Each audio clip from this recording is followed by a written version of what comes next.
video. Just take like 2 or 5 minutes. Let me know when you're doing tomorrow. Okay. Ladies and gentlemen, I hope you're there. I hope you're out there. It is Barbershop Friday. The best part of Friday right now. Right now we have some little audible going on. One of the hosts is something from Heath Dodge, and that is lost in translation. So we get our prayer out to him whatsoever. But tonight, main host is one half of the wrecking team. They got me on multiple panels. He got no love. He got no mercy for the truth. He let you have it. If you give it a sledgehammer, a jackhammer, bazooka, a Gatling gun, whatever he can get his hand on, he wrecked the whole platform. Period. Because he had to tell you the raw, unfiltered truth. Either you like it or you don't. I enjoy it.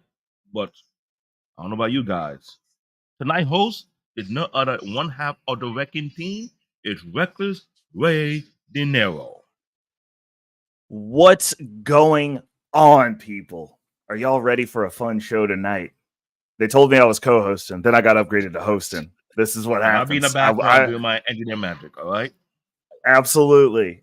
So what are we talking about tonight? You see it in the thumbnail. You see it in the name of the show. How much money does a man need to satisfy a modern woman? We are going to dive into it. We're going to have the conversation. We're going to have the pushback. I'm pretty sure y'all going to... Well, actually, people don't like coming for me, but I'm sure some of you who come up here tonight to have the conversation, they're going to come for you because Reckless Ray De Niro is freaking awesome. But we're going to start off with a little monologue. We're pondering tonight, men. What do we need to do to appease these modern women? That's the way that this is being posited. That's the way that I'm reading it up here. What do we need to do? How much do we need to make? As we all know, there's an attack on the middle class. The middle class is being gutted. If that's your aspiration, you're on a road to failure. I mean, they're just constantly escalating and escalating. Food's more expensive. Taking your honey boo thing out to dinner's more expensive. I mean, hell, keeping the lights on is more expensive. Keeping the air conditioning on is more expensive. Everybody's air conditioning is breaking. And then you got to pay $1 million bazillion for somebody to come fix it. And like, while you sitting up in there, boo thing's sweating. And she's looking at you wondering why she's sweating, because apparently that's your fault, because per these modern warrior queens, we're supposed to pay for everything. These modern warrior queens still believe that you can have a household where one person pays for everything. The question is one of the questions I have is that even possible under the current climate of inflation that we're seeing here in America? I can only speak for America because I live in the heart of America. I always tell them if my area ever goes down, the country sinks into the ocean. It's all over. So we're going to talk about that. We're going to talk about a bunch of different things we're going to talk about. We're going to touch on all of it. And I'm going to be here to host and guide us on this mystical journey that we've got, trying to figure out what a man needs. How much money does he need? Is it 38,000? Because I heard that's the average this week of what most men are making is $38,000. I also heard that the average that most women are making is $25,000, which is actually pretty terrible as well. But apparently the $38,000 isn't enough. But we're going to dive into it. So the first question that we're going to posit tonight is there such a thing as a strong woman? Is there? And my boy Black David's going to play the video. Go ahead, Black David, hit him with that.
What is good, everybody? Oh, we got an all-star panel tonight. I mean, we got Ricky Williams in the building. We got Mr. Bennett in the building. We got Grooming and Reviews 101 in the building. We got R. Payne, Marriage, Politics, and Sports in the building.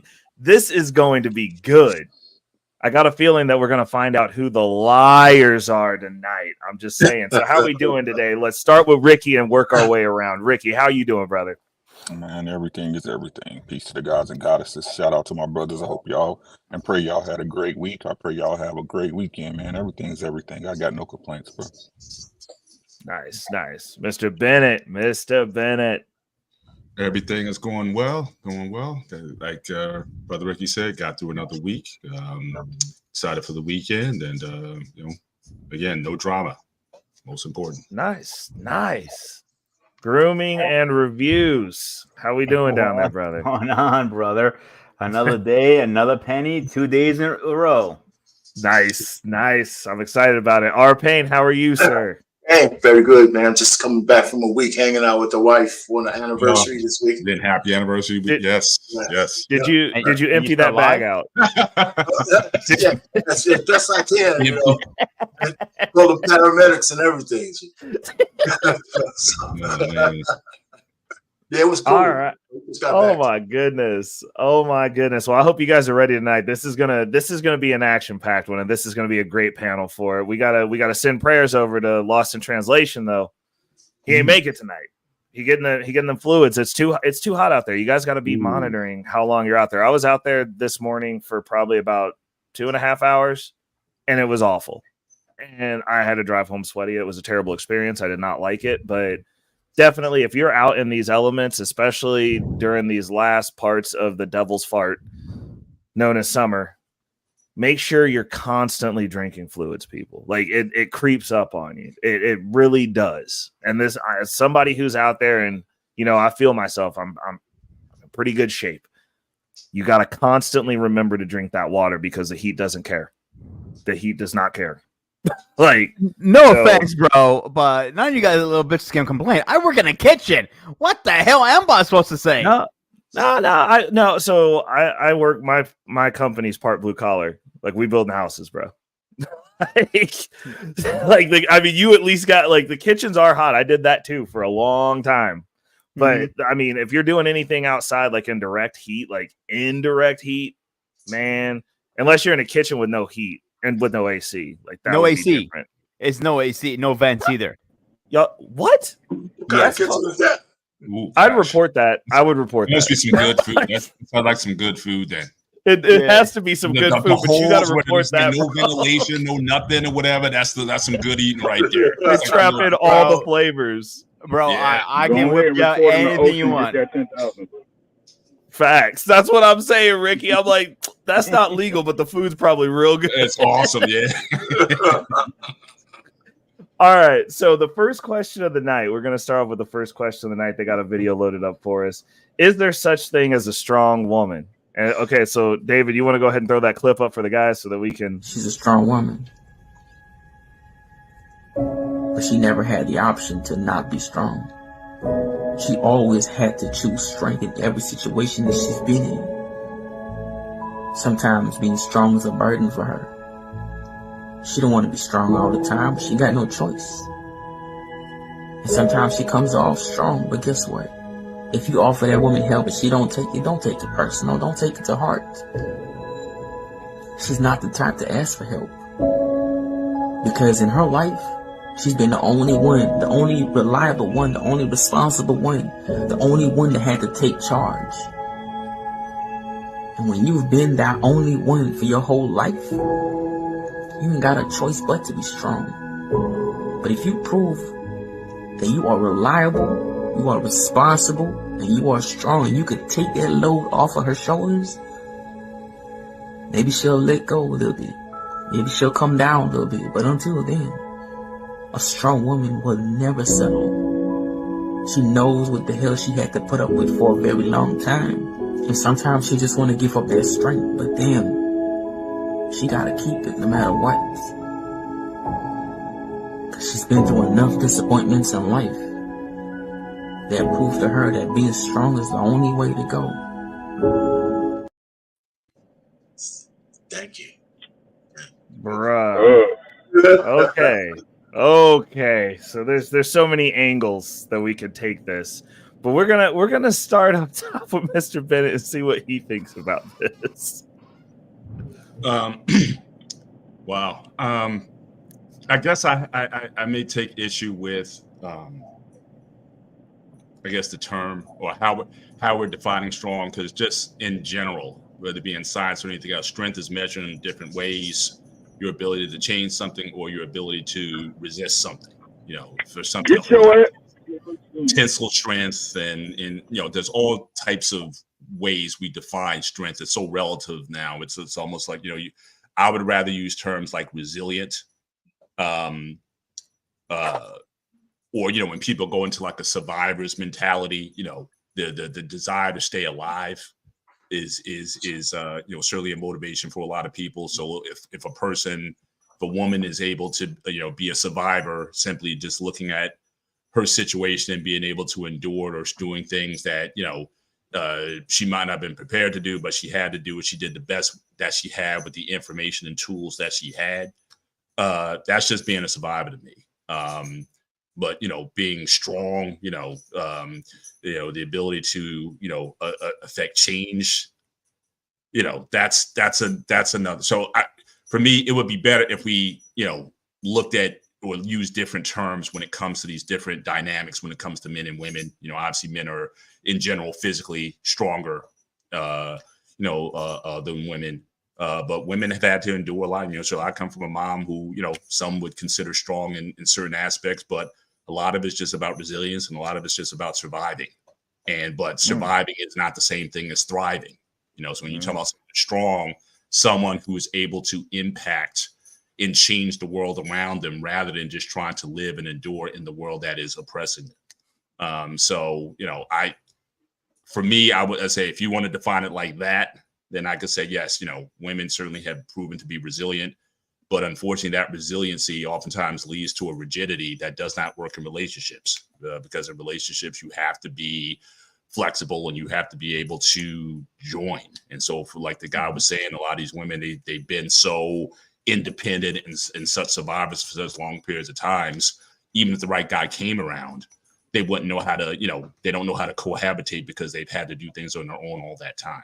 So, so that in that sense, it becomes a weakness. So also strength, we also have to look at condition, what conditions something is in. Sometimes you don't want something that's so strong or inflexible that it can't work in an environment, So the ability to change based on your environment, I think that's a sign of strength also. And I think for a lot of these women, it may work in that survival mindset, but it can't work in a relationship, at least not long term, in my view. Word. Okay. We're gonna get the juxtaposition here. I want to go down. I want to hear what Ricky's got to say about it. I was laughing while I was muted.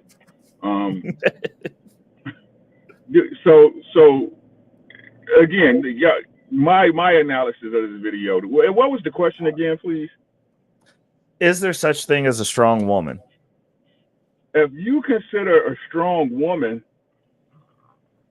raising children about herself, if that's what you consider strong, then yeah, it can be, because it sounds like that's what he was using as his thesis, right? Oh, she's doing something that she wasn't supposed to do, right? Like a strong woman is a woman who take care of a family without a man. So that lets y'all know she is supposed to have a man there. And she's supposed to have a man there. If it takes her to be something outside of herself, which is a woman, and everybody say a woman's supposed to be feminine and blah, blah, blah, right? If you saying that her doing what everybody else would do, let's say if it was a single dad and he had kids and he had to go out to work and hustle and scrape to get by with his kid, it'd be just a man being a man, right? Right. So can she be strong? If that's what you consider strong, but yes, but I don't consider that strong. What I consider a strong woman is a woman that understands a union, that understands a family, that understands a marriage, that understands you building something bigger than yourself. Even when some things you don't like happen, even when the road gets rough, even when the times are good, that's strength. right? A woman being strong is her fighting the innate nature to act the damn fool, to sit still, to be quiet sometimes. That's a strong woman. It's crazy how they make the argument, oh man, these women had to be strong. They had to do that. So they had to raise a family without a father, because y'all keep admitting that's what a man's supposed to be there doing, is help raise his family. And because she's doing it by herself, she's considered Wonder Woman, because it's something she wasn't supposed to be doing. But hey, they can do everything, though. There's nothing they can't accomplish. They are the future. Whatever, man. Y'all keep lying to yourselves, bro.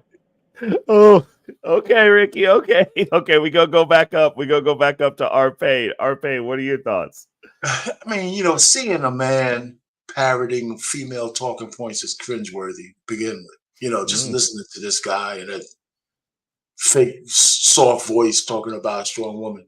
The only thing I thought, and Mr. Bennett mentioned it, is there's a woman in survival mode.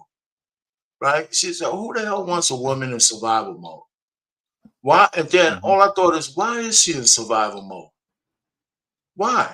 Why the hell do you have to be so strong? What did you do to put you in a position where you're behind an 8-ball and you got to turn into Hercules just to do everyday life shit?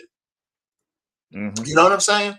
And so I don't have no I don't have no sympathy or empathy for those women. They know better. Ricky alluded to it. It's more strength required from a woman to protect her virtue than all this ratchet shit that's going on right now. And and going against that's solid. That's solid. What about you, grooming and reviews? What you got? What you got for us? So I want to break it into different ways. The old generation, no offense to anybody here is as old, of course. And the new generation, like my mother, for example, she's from the old generation. Toughest person I ever met in my life. Like, you tell her she cannot do something, she's gonna prove you wrong. I seen her literally rip carpets out, build a whole floor, the old school way, screaming, you name it. Now you talk to these new generations. Oh, I got my nails done. I can't do that. Or that's not my job. Or yo, no, I won't do that. I'm not saying every woman's out there. I want to make that clear. But as a good minority, this generation has lost focus. What about guys who actually raise their kids from morning to day, have a good staying job, and the mother's not even in their lives? Do we don't think they're strong? We don't give them credit because he's a man? What's the difference? Expectation. That's where I would come from. Exactly. And I agree with you. It's kind of like what Ricky was saying. It's a strong woman is defined by doing things that a man is expected to do. That's what I got out of that video. And like we can circle around the talking points, and dudes can obviously pull the Derek Jackson and placate to women's emotions and say things that make them feel good. But like the reality of it is, it's someone doing what's expected and expecting some additional trophy, when if you had the counterpart that was expected to fulfill that role, you wouldn't necessarily have to work that hard. But you don't have that. So these are anomalous situations, or situations that should be anomalous, that create the quote unquote strong woman, but that's just a man's reality. It's just normal. That's every day. You get up and go to work. I mean, we see these videos of these women crying about how many hours they have, and now that inflation's happening, they're like, I'm working for nothing. And that's reality. Like when you have to go out and compete for resources, like that's an expectation. Like you're an adult, you have to have a house. If you don't have a partner to help with that, then it could be kind of dicey depending on the decisions that you've made to get to that point. But that doesn't make you strong by going through the normal steps of just being. Let me touch base on that really fast. Yeah. I'm going to cut you off. They're saying they're complaining about, they're working and, and media. Yeah. What should other people like myself say? I'm the only person in the house. who supports his mother who has cancer, pays for her chemo, pays for the food, pays for my car payment, pays for the bills. I'm losing fingers here. I don't have enough. What's sure I should shut the fuck up and not say anything? Is that fair? But they can bitch about every little thing. Yeah. I mean, basically, because that's expected. That's their job. And I'll give it another one. I got to the point I got a little desperate. I'm not gonna lie. To the point I asked the state to help me. I got denied because I have to make under 30,000 and I made 55,000. How the fuck are you supposed to survive on that? That hits home for me really hard. Yeah. Yeah, you gotta be almost destitute to get those guys involved for sure. Yeah. Yeah. So, I mean, me personally, I think that in order for there to be a need to be a strong woman, I feel like something has gone catastrophically wrong in the trajectory of the way that woman's life should have gone to create that scenario to where she has to be strong, but also the definition of strength is the standard of what they expect men to do.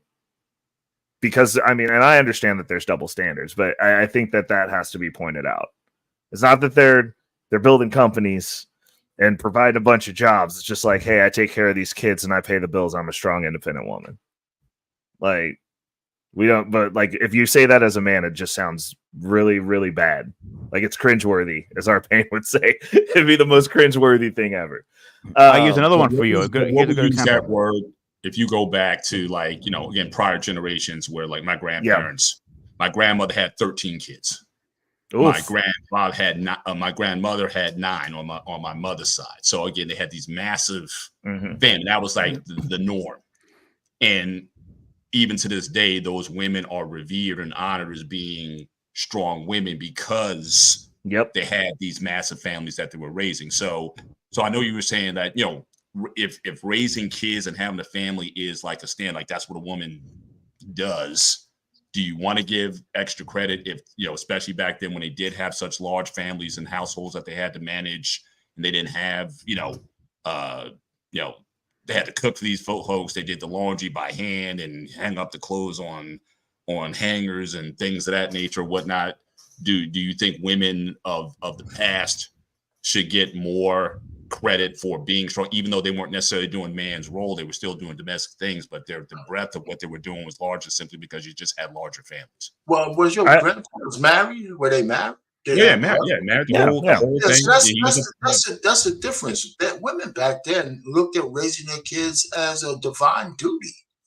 Women today look at it as a chore, and they choose to do it by themselves. So when they actually do it, they want to take credit for doing something stupid and then having kids and then going through a struggle. And then it's going to shape you when you got to go through trials and tribulations. It just shapes you. You're going to either break or you're not. You don't get extra credit for that. But what I'm saying is for those, even you would apply that even to those mothers or women of old. No, I wouldn't. No. Okay, so I'm trying to define again. I'm still on the definition. What do we define it as strength? If their strength was different though. Their strength was different based on values, based on raising family values, commitment to the vow, doing what they said they were going to do. That's their strength. That's strength. I mean, you're married. I mean, it takes a little bit of even if it's bliss, it's still strength to be able to weed off all the things that's coming at you. Sure, but doesn't it make a difference if you're saying whether you have is the difference if she has 1 or she has 10? No, that is you don't think it won't make a difference. No, you don't think that matters in terms of because again, today, it's like you have 1.6 kids today. It's like most women like I got 2 kids and that's enough and I'm done. It's just my life is whatever. When these women back in the day, they were just they didn't believe necessarily in birth control. They were just having these large litters of kids and having to manage all that and manage a household. You don't think that took a different level of what we want to call that strength than somebody today who's barely making it, trying to raise her 2 kids and a dog? I can see to that. I can see them. But I think that we would say that since there's a double standard and we both have our roles, a woman's strength would be defined in her fulfilling her role, right? So like when we look at the older generation of women, because like I can relate to that too. Like I didn't see women that were complaining about anything. They were just like, this is what needs to be done. This is a situation. Right. We're going to go do it. We're not going to sit here and expect some sort of accolade or adulation for what I've done. It's just cool. This is what needed to be done to get the next generation a little bit further ahead, because that was the way that it was looked at. I personally come from a single mother household. My mom did not date. I saw 3 dudes the entire time, from the time that her and my original stepdad divorced to the guy that she married. But like, I didn't see those guys. Like, she had no social life while I was in school, because she was like, well, I need to focus on being on your neck. This isn't about me having girls trip or having a weekend to do whatever I want to do. She was on my neck that whole time. Like, she was focused in on what she was doing. And then if there was any breathable room there, like she whatever she did, I didn't know about it. We'll put it that way. It wasn't around the house. And then the third dude that I ever saw her entertaining was the guy that she married. And like, that was it. And like, that was as I was graduating. Like, it was a different mindset. Like, I didn't hear them. My mom never complained about anything. There was no talk. And I lived in a household of 2 generations of single women that were separated. Mm-hmm. Never heard a bad word about dudes. Okay, it was just like, hey, this is. Yeah. Well, you're kind of getting to where I'm trying to drive this conversation, because what you consider your mom a strong woman, you personally. Yes, but I mean, that's on every measurable metric. My mother could put down probably anybody on this panel, including myself. Like, she did that for. I mean, that was her job. Okay. So so like, from a physical strength perspective, from an intellectual perspective, she's very intelligent. She's capable. She knows how to figure stuff out on her own, but she's also capable of submitting. Like, her and my stepdad, my mom could take my stepdad out if she wanted to. Like, if she really wanted to, she'd take that man off this planet easily. And she submits to his will. She chooses to. It sounds like your mom and my mom probably get along really well. So, and I want to get back to that, because again, grooming, you started off also saying how strong your mother was. Yeah. Because of certain things, like you said, toughest woman right? Yeah.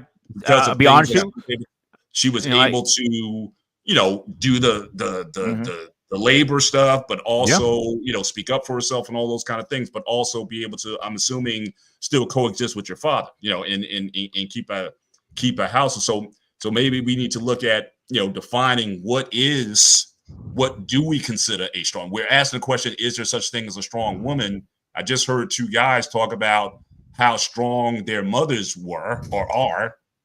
So maybe we should spend some time talking about, well, what if there is such a thing, such as a strong woman, what does that look like? Well, and I got from Reckless and I got from Grooming 2 examples of what they define as strength, and then maybe compare that to the women today, and to see are we seeing women exuding those same qualities today versus women of old. That's why I was asking about back in the day when women were having these, again, big families all over the place, and kids just popping out left and right and still keeping a household together. To me, we consider that a different level of strength than someone today who just got 1 kid. You think your life is tough because you got one, when these ladies were like really, they really had to do something a lot different, or what they considered as a as their duty and their honor and being a mom or whatever is much different than what we're seeing in women today. See, to be 100% frank, part of it, my mom's strongness, comes from her mother, my grandmother. My grandmother was originally raised during World War II. She was raising 3 kids, 2 twins, and the crazy one, my mother. So my mother learned that, but also as she got older, she went through life experiences. Some stuff I know that she dealt with my father, and that's one reason why they're not together anymore. The other stuff are some other things, like something like my uncle did or a person did. But I'll tell you right now, my mom never backed out from any fight. She'll go full blow with anybody, verbally or even physically. She has never got physically with anybody, but if she had to put hands down on somebody, I feel sorry for that person. I'm like honestly, if my mother was feeling up, I would literally grab my setup, take it downstairs, let her jump on, and let her answer these questions herself. And she would, trust me, she wouldn't have a problem with it. But her cancer gets the better of her. But as I was saying, her strongness, she has gone. This is her second cancer. Let's put it this way, and she hasn't not let this beat her. She beat the first one. Now she has a different kind, and she beat it once. She's going to beat it again. I know my mother. As much she looks like she's going to give up, she doesn't. She doesn't know what giving up is. She doesn't know what surrendering is, and that's where I get my warrior mentality, because that's how I was taught. You don't give up. You give up when you're in the ground. And that's the only way you give up. Agreed.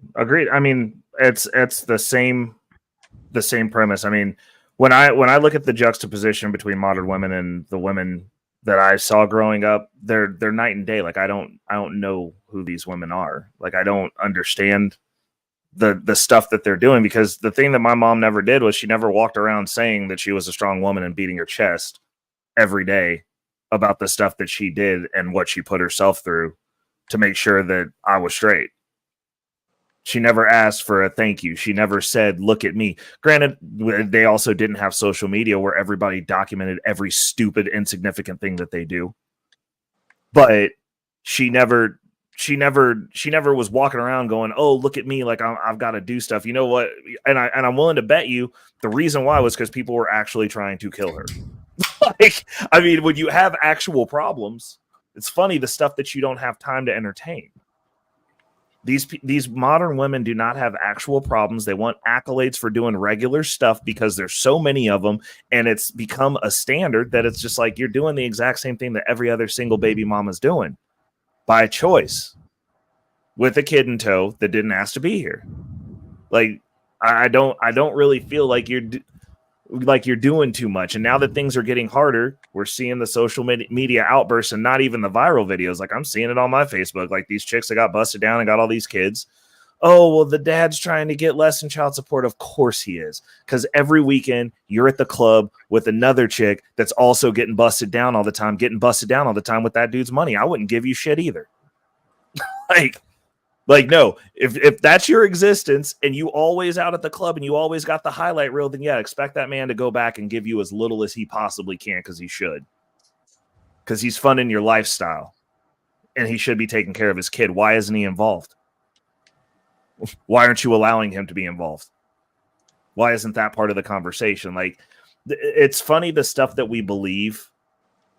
And when we're in the space that the man in this video was, where it's just women are just wonderful before we realize what it really is. Because like these chicks that are asking for the most attention and the most outcrying and the crying the loudest, there's a bunch of context that they leave out. Like why ain't y'all got split custody? Why is he on child support? Why couldn't you sort it out between the two of you? If you're doing 50-50, then why can't you pay for the 50% that you got the kid? Why does he have to pay extra? I'll give you another example.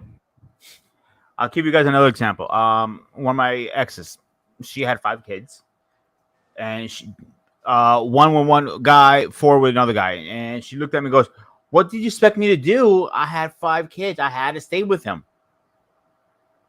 Am I processing this? I looked at like, you did have an option. If you're not happy, is nothing wrong moving on. And I think all of us can agree on this panel. If you're not happy, move on. Well, agreeing, to be honest with you, when there's kids involved, that brings a different dynamic to the situation. Mm-hmm. You know, a lot of times, I mean, granted, most people do separate, but a lot of times I think it's for the best interest of the kids if you could put your differences aside and just tolerate each other until your kids are at least grown. Because they need that 2-parent involvement, really, in all honesty, if you can make it happen. Once one of the parents leave, the chances of them being involved, the other one being involved at the same level that they are while they're in the home, gets cut in half instantly. I'll give you a better example of that. My buddy King, he has a channel. He spoke about it publicly. That's why I'm not worried about talking about it. His divorce was pretty mutual. He lives a block away from his ex, and they co-parenting to the T. Anytime he wants to see his daughter, he just walks a block down. Same thing with his daughter. And his ex are literally good friends now. His girlfriend and his ex are best friends. I'm like, really? I'm like, this has to be awkward. Like, actually, no, it's cool. I'm like, okay, that is a very fluke situation. I totally understand that. And I agree to the point of saying that, yes, when you split up, is a lot harder on the kids and so on. But she could have be more vocal about it, for example. Not like say, I have 5 kids, what do you expect me to do? Absolutely. Welcome to Easy Money Jones and Angry Snowman. So the first question for we're gonna bring Easy Money in next. Is there such thing as a strong woman? So I want to start by addressing that video. That video was awful. Do we actually agree on something? Okay, elaborate, Easy Money. I like this. Like seeing that video reminded me of those commercials with the Sarah McLachlan song playing with the abused dogs and whatnot. That they gave me those vibes, and like it didn't. And then on top of that, his talking points just didn't feel right. Like it's weird hearing a guy nearly point for point, give these strong black woman talking points. Like the whole thing just felt really off. All right. And like I'm the simp on the panel. So like if I'm calling it out, like it's something off. All right. So that's number one. Number two, to answer your question about strong women, I think that there is a such thing as a strong woman. And the reason for that is because, much like the other gentleman on the panel, I've seen it in my life. My mother was largely a single mother, and there's a whole story about how that happened that, I might tell on Patreon one day. No, I'm joking. I don't have Patreon. But, but to that OnlyFans. Oh yeah, I get my OnlyFans going. Yeah, there we go.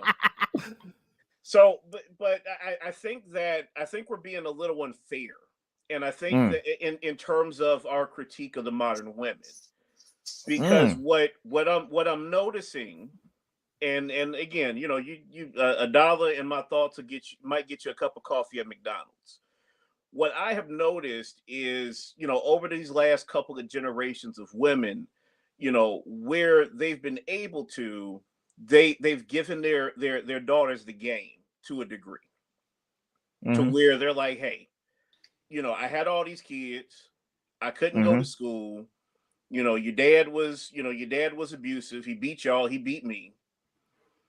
You need to do something different. Don't be like me. Always have your own. Have enough money to get back home. And so that next generation took that and they gave that to their daughters.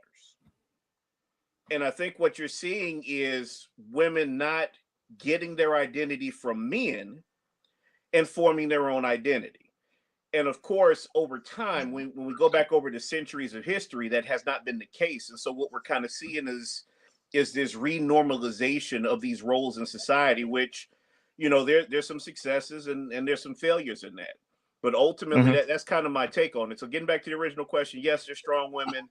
And I think that the women who have gone through what we consider to be strength or like those strong woman roles, they're telling their kids, hey, don't be like me.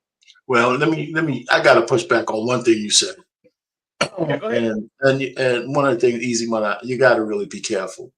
Most men don't beat their women. That's just a bullshit narrative. What time period are we? Wait, hold on. Let me just say, when your scenario about the women being the way they are is because abuse at this level passed down. Most of those women, you know what happened? A lot of those women who chose the government money over having men in their houses, they passed that shit down. They passed that narrative that I'm strong, independent, I don't need no man. They didn't say it because the man was beating me. They were saying I could have just maybe a little bit less money from Zaddy, but I don't have to put up with any of the responsibilities of being a wife or a helpmate to a man. That's more prevalent than the guys was kicking their ass. Of course, there was abusive men, but you can't go about blanket saying men are just whipping up on the ladies. That's just bullshit. So hang on there. It happened, hang on there. But that's not how the narrative went. That's part of it, but you can't say it's the majority. Go ahead. So real quick, let me explain that really quick. So I was speaking about a specific example. But if we're going to go that route, the numbers bear it out that more women than not were being beaten back then. Well, I mean, where's those numbers? Yeah, you got to show. Well, yeah, that's what I was about to say. I was like, I want to. That's not. You got to show those. The fact that we still, I'll tell you like this: the fact that we still walk around here talking about rule of thumb, knowing where that came from, like that was common. It's common, but because that was the narrative that's been pushed. That's not a narrative, Rick. So my question is this. My question is this. Okay, so let's proof. So the fact is the most women that are in domestic violence situations are in lesbian couples. Like those are facts. That's an actual fact. More lesbians are whipping other women's asses than men are. Like that's an actual fact. Easy money. Like I understand that there's that narrative, and I get it. And you know what? Easy. I can even go so far as to tell you that in some of the households, some of these women that I do view from that old guard are giving that are not of our culture. They're also teaching that same rhetoric to their granddaughters. Oh, she's going to be able to do it herself. Oh, and I'm like, so you saying you don't like the husband that's provided you this lifestyle, this money? Like, I don't understand. Like it's interesting because, and I think it's just because women are emotional, and there's a thing called secondary trauma where if you consistently hear these horror stories, you start absorbing it as your own and you ingest it and you make it yours. So that it's the same way that you have all these people in the Victim Olympics that think that when they read about slavery and all the horrible stuff that happened, it's also happened to them personally. And then when you ask them, what's happened to you? Well, this, and this happened, and this is why I feel like this. But what happened to you? Oh, well, nothing. But you go down a rabbit hole and you ingest that trauma. So you bring it into yourself. So Ray, real quick, I challenge every man on this panel and every person that's listening to this to go back and if your older relatives are still around, go back and ask them for real. Mm-hmm. What really happened between them? But I mean, based on your logic, that means that at least two of us up here have beat a woman before, though. Is what I'm saying. You're making it sound like all dudes are beating women. I didn't say that. This is a problem. This is a problem. What I'm fighting back against is our pain specifically said that was rare, that didn't happen. No. I said that your narrative that it happened across the board is overkill. Yes. And I even said that some of it might be true, but that's not why the narrative got pushed down today. It was more that women chose Zaddy over having relationships. Well, look, and to what the other gentlemen on the panel are saying, I mean, it just logically doesn't make sense. If you look at the women of the past, they were more apt to try and keep the marriage together rather than try and run out on it. Whereas now you have women that are running out on the marriage. If you're going to sit and want to try and say that, women or men are violent to women, it would actually make more sense to make that claim today than it would yesteryear. But let me also say this though, because Reckless said it right. It's kind of the analogy of black people today talking about slavery and reparations and we're victims, and these guys are making six figures. We got black men who own businesses talking about, I'm a victim and shit like that. I mean, what kind of psychosis is that? Because right? He is. He is. This is a problem. How? Well, wait a second. Easy money. Hold on a second. How impact you today?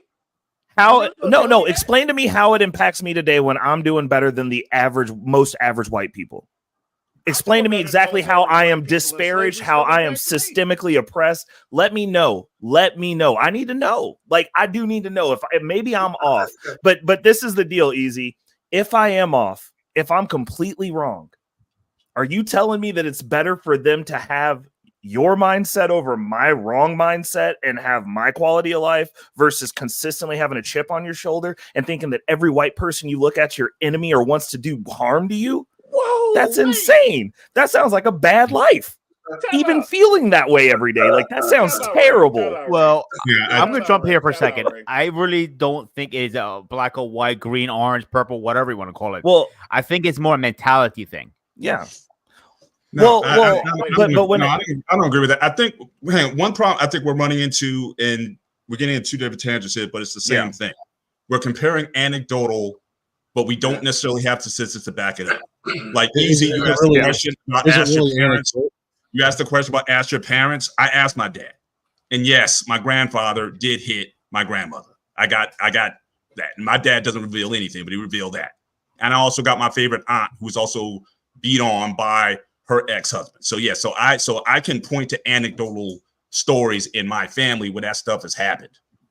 But can I make a statement to say that was happening rampant? I don't have evidence for that. So I'm not gonna make a statement saying it was rare, or I'm gonna say it's plentiful.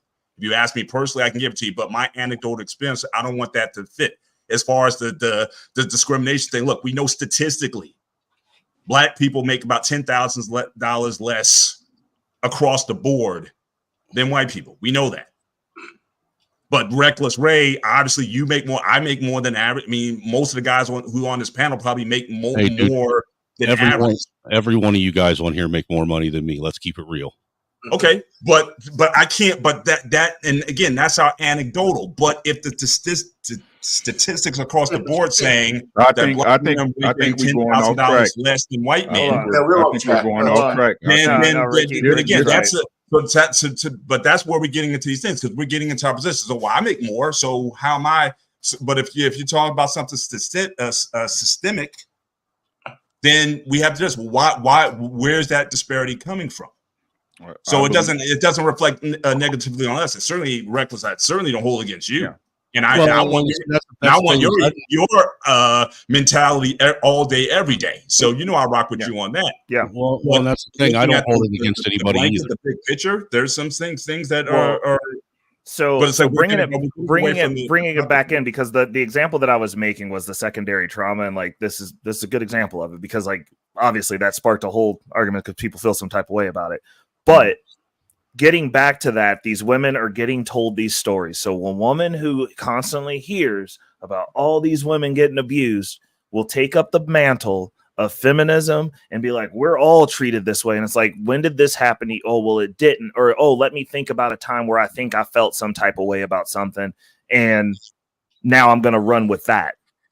The reality of the situation is, if it didn't actually, like, to the women who terrible things have happened to, shame on those men, to hell with those men. And I'm sorry that happened to you. But if it didn't happen to you, and we are in 2023, and you're running off, and we're running off statistics and talking points, and it didn't happen to you, then that's not a real scenario for you, which makes it like it's completely anecdotal. So like we're talking about a situation that doesn't, like, if all men are out here beating women, then that means that like we're all culpable, like we're all hitting women up here. Like, well, really, but I don't. That's not the case. Just to add to what you're saying, the thing you got to keep in mind about a lot of these statistics that are used is they're outdated, to say the least. Most of these statistics that people are using when it comes to, things as far as relationships and any of the things that we've been talking about so far on the panel, they're all outdated statistics. We don't have an updated metric of statistical information that we can use that's actually pertinent to today's day and age. Everything we keep using is from 10, 20 years ago. So hold on, Anissa, let me read this real quick. 40% of Black women have experienced DV from an intimate partner. Black women are 3 times as likely to be deleted. Please check your facts, man. But I will tell you my dating history. Black women are also more likely to hit you. Y'all get into an argument. I think this is a false argument. And Latinos. Right? This is a false argument. It's used to derail conversations. Yes. My question is this. Okay, you use that stat. You know any of your girlfriends that's been killed by a boyfriend or husband? Yep. Oh, I know at least one. Oh, Jesus. A few. I know boyfriends that have been killed by I know a couple husbands that were killed by their wives. Okay. That's cool, but that's not, statistically, that doesn't vet out. Actually, if you look at when it comes to death and stuff like that, men are more likely to get murdered by the wife or a member of the wife's family than more than likely than the woman is. My point is, it doesn't happen more times than not. Yeah, it doesn't happen more times than not. No, right? That's the point. So why do we use it as a talking point? Well, right? it's a discussion. You just saw a stat, Rick. You can't refute that. But let's address. What do you mean you can't refute a stat, man? All that is somebody typing in the chat, dude. Hold on, bro. Right. My question is this, right? Why is it that when it's one particular, it's a particular situation, like Mr. Bennett said, it happens, right? Why is it that the mentality of men take on that pain and that result as if it's everybody? Oh, because I have nieces, I have sisters, I don't. have a mother. That's not you. I got aunties. I got not you. Girls. That's not you. Again, I cannot judge. I cannot hold another man to my accord.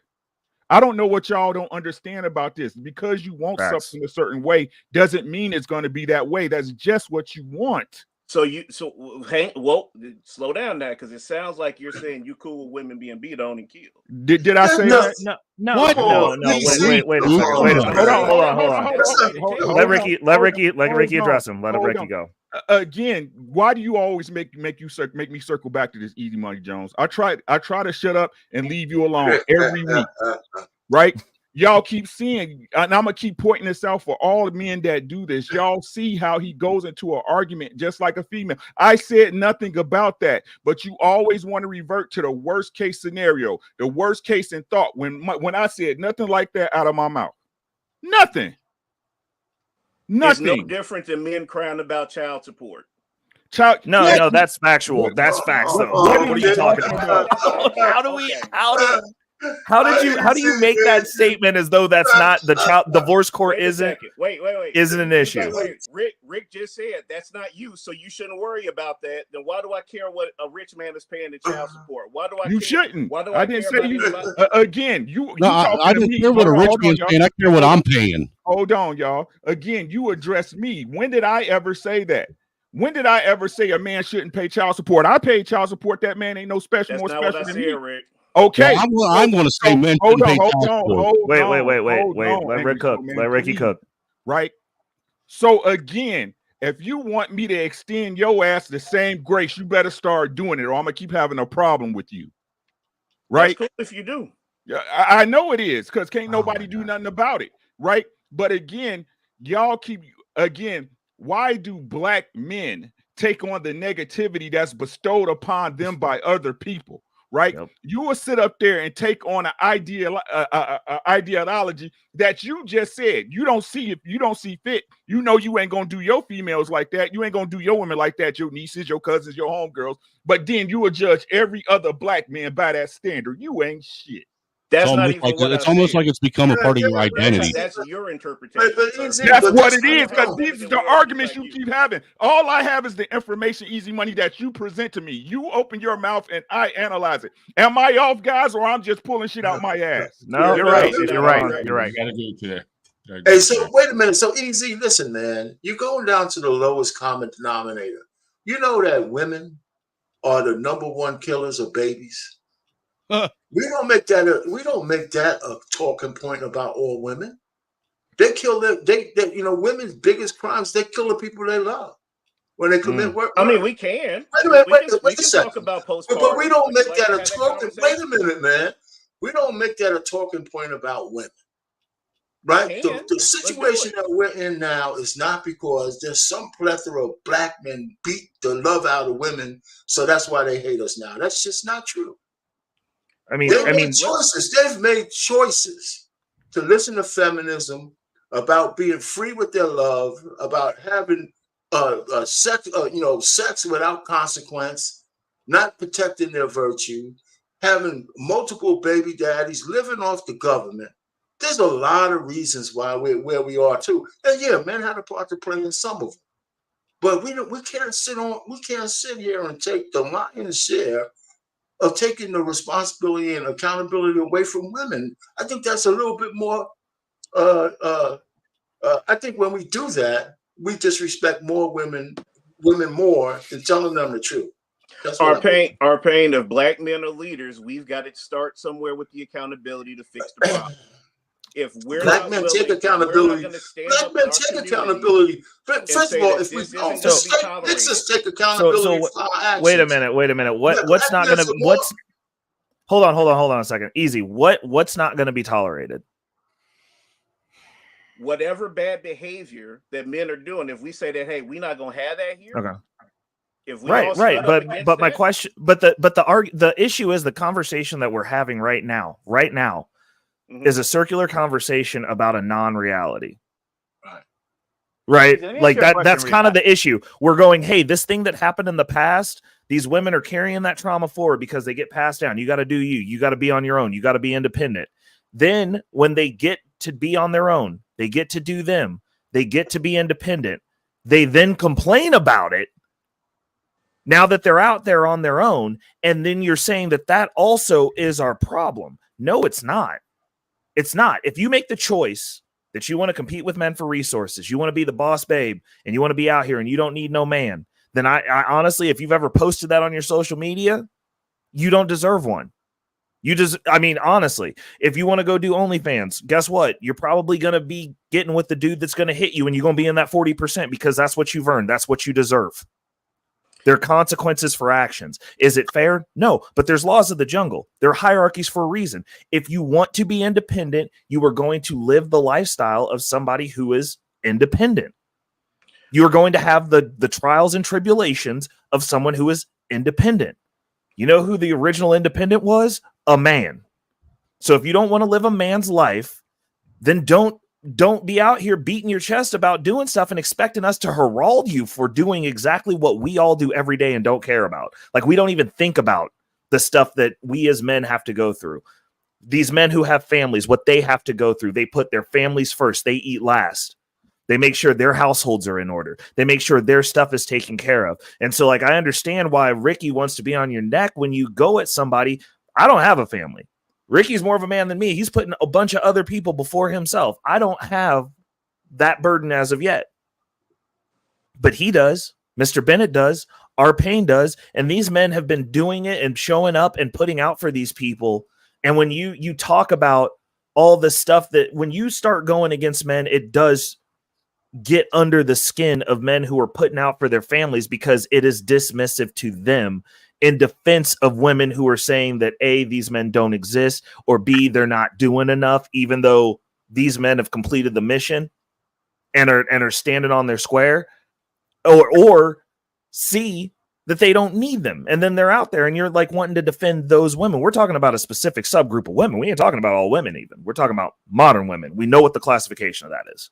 Let me add a little something. Go ahead. I'm not gonna take too long.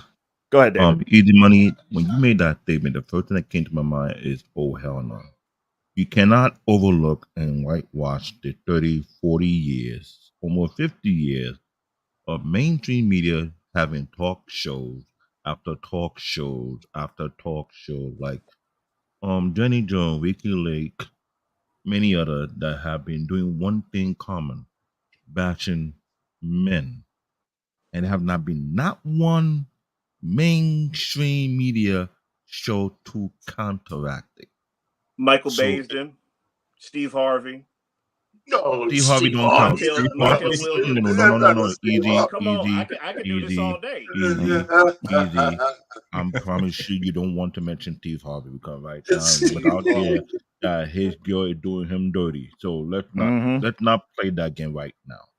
Please do not. Michael Baisden's right there, man. What about Michael Baisden? I'm not. There are three people watching him. I'm not. Michael Baisden was on 100 radio stations, R-Pain. Let me make it simple. Easy, let me ask you a question. Let me make it something simple. Let David rock. If you like me, who pay attention to close detail all across the board from the early 80s to the 90s to the 2000s, if you do that count, it was almost, tell me if I'm wrong, guys, almost 30 to 40 different talk shows throughout that period of time that were making the huge bread bashing men. Facts. Mostly black men.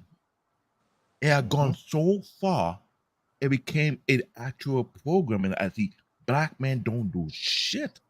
And me being, pure African men who pay close attention to history and facts, and then being a country that have the shortest attention span to history, want to whitewash or rewrite or remove or replace and make it does not exist. It makes me African look at you guys like something is wrong. Maybe you're drinking some weird ass water that is messing up your brain cell, but that needs to stop. It literally needs to freaking stop. It's all that Boca burger he be eating.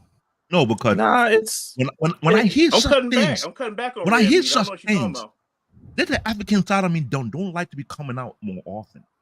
When I hear guys like you say that BS, and yeah, guys out here working, I don't know, 60, 70, 80 hours, working 2 jobs, working 3 jobs. What the thing you say out in New York City?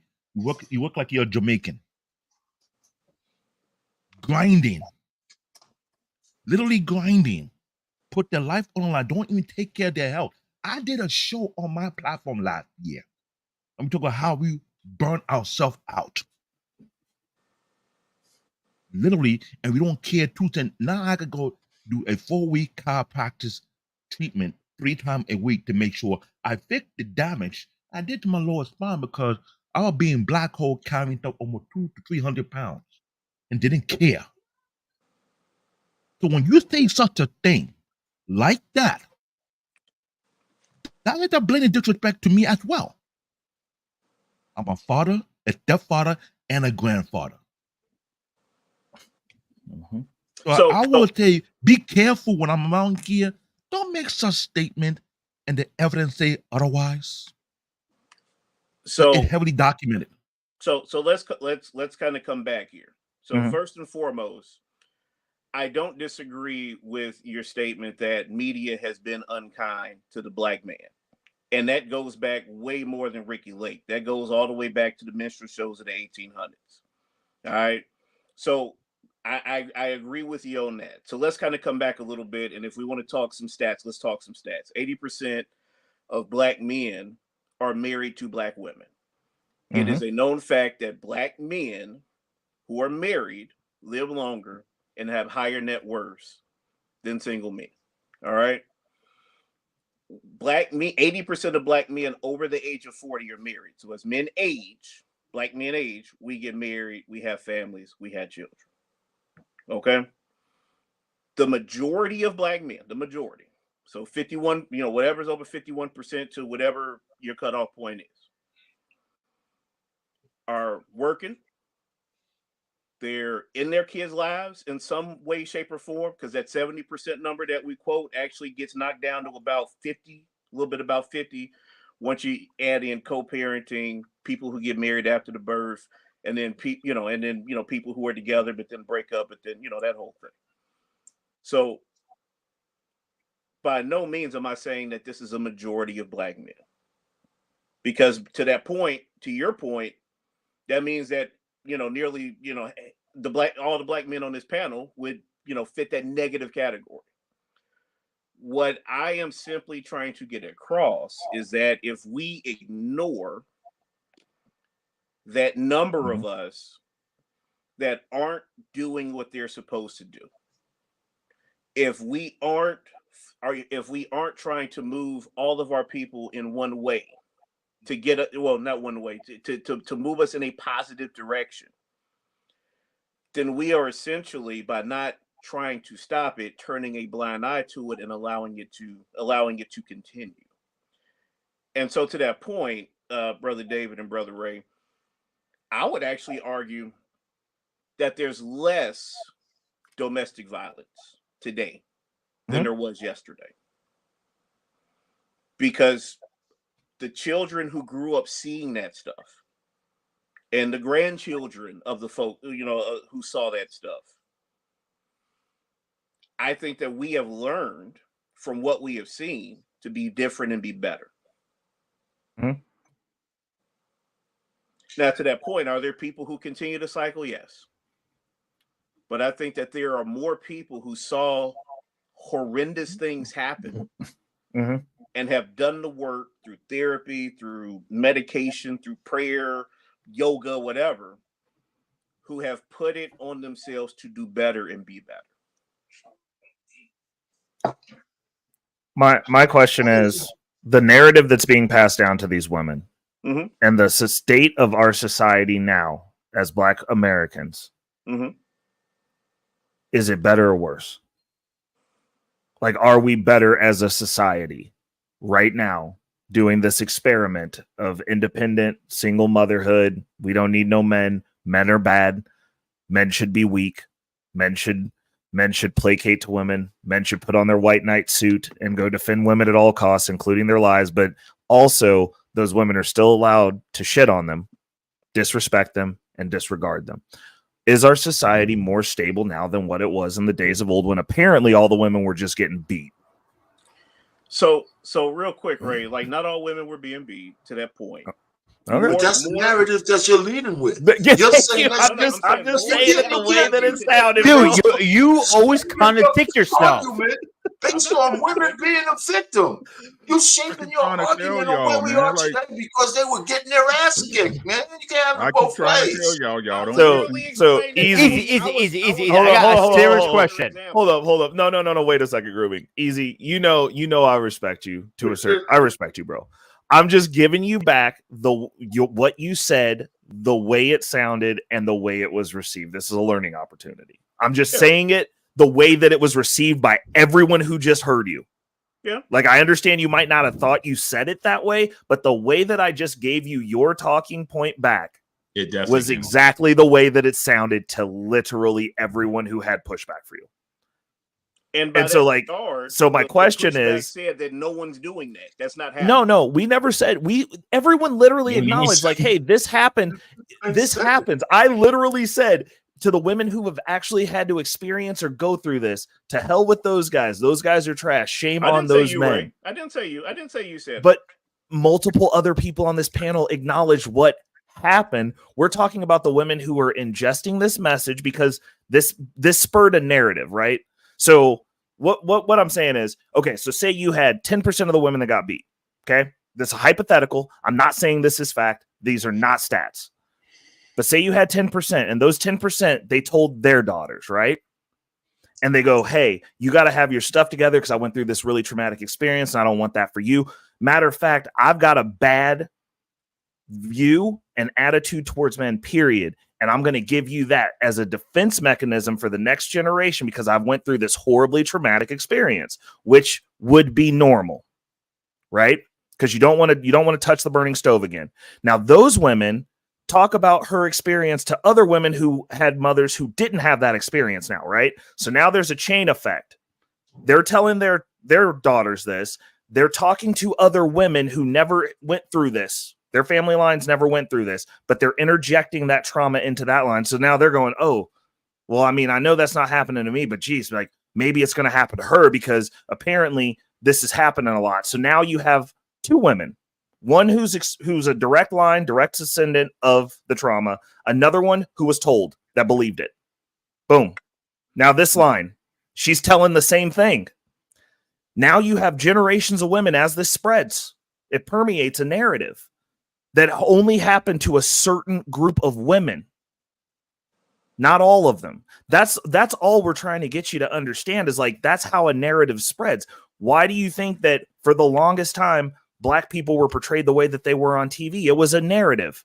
Mm-hmm. People have assumptions about Black people that have never met a Black person, that think they know how Black people are. And then they meet somebody like me and they're like, oh, well, like, you're nothing like what I thought you were going to be. All the time.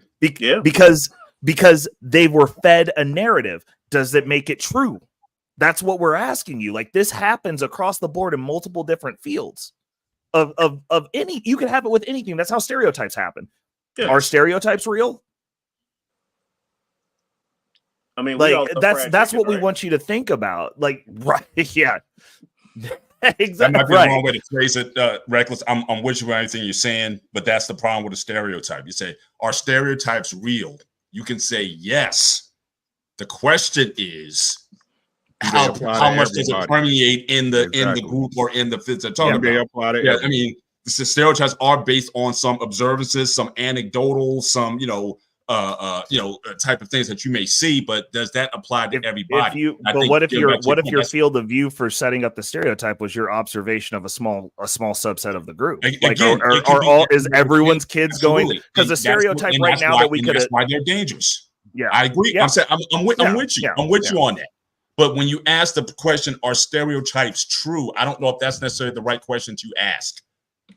Because certainly, if it does happen in certain quarters, we can still say, it may be true on base of what you see, but it does not apply to the group, or it should not. You should not use that as a basis to apply to the group. But a lot of this stuff is based, like I said. I admit, I'm the only guy admitted. I admitted that my family has shared with me DV events that have happened to people very close to me, so I know that it's happened.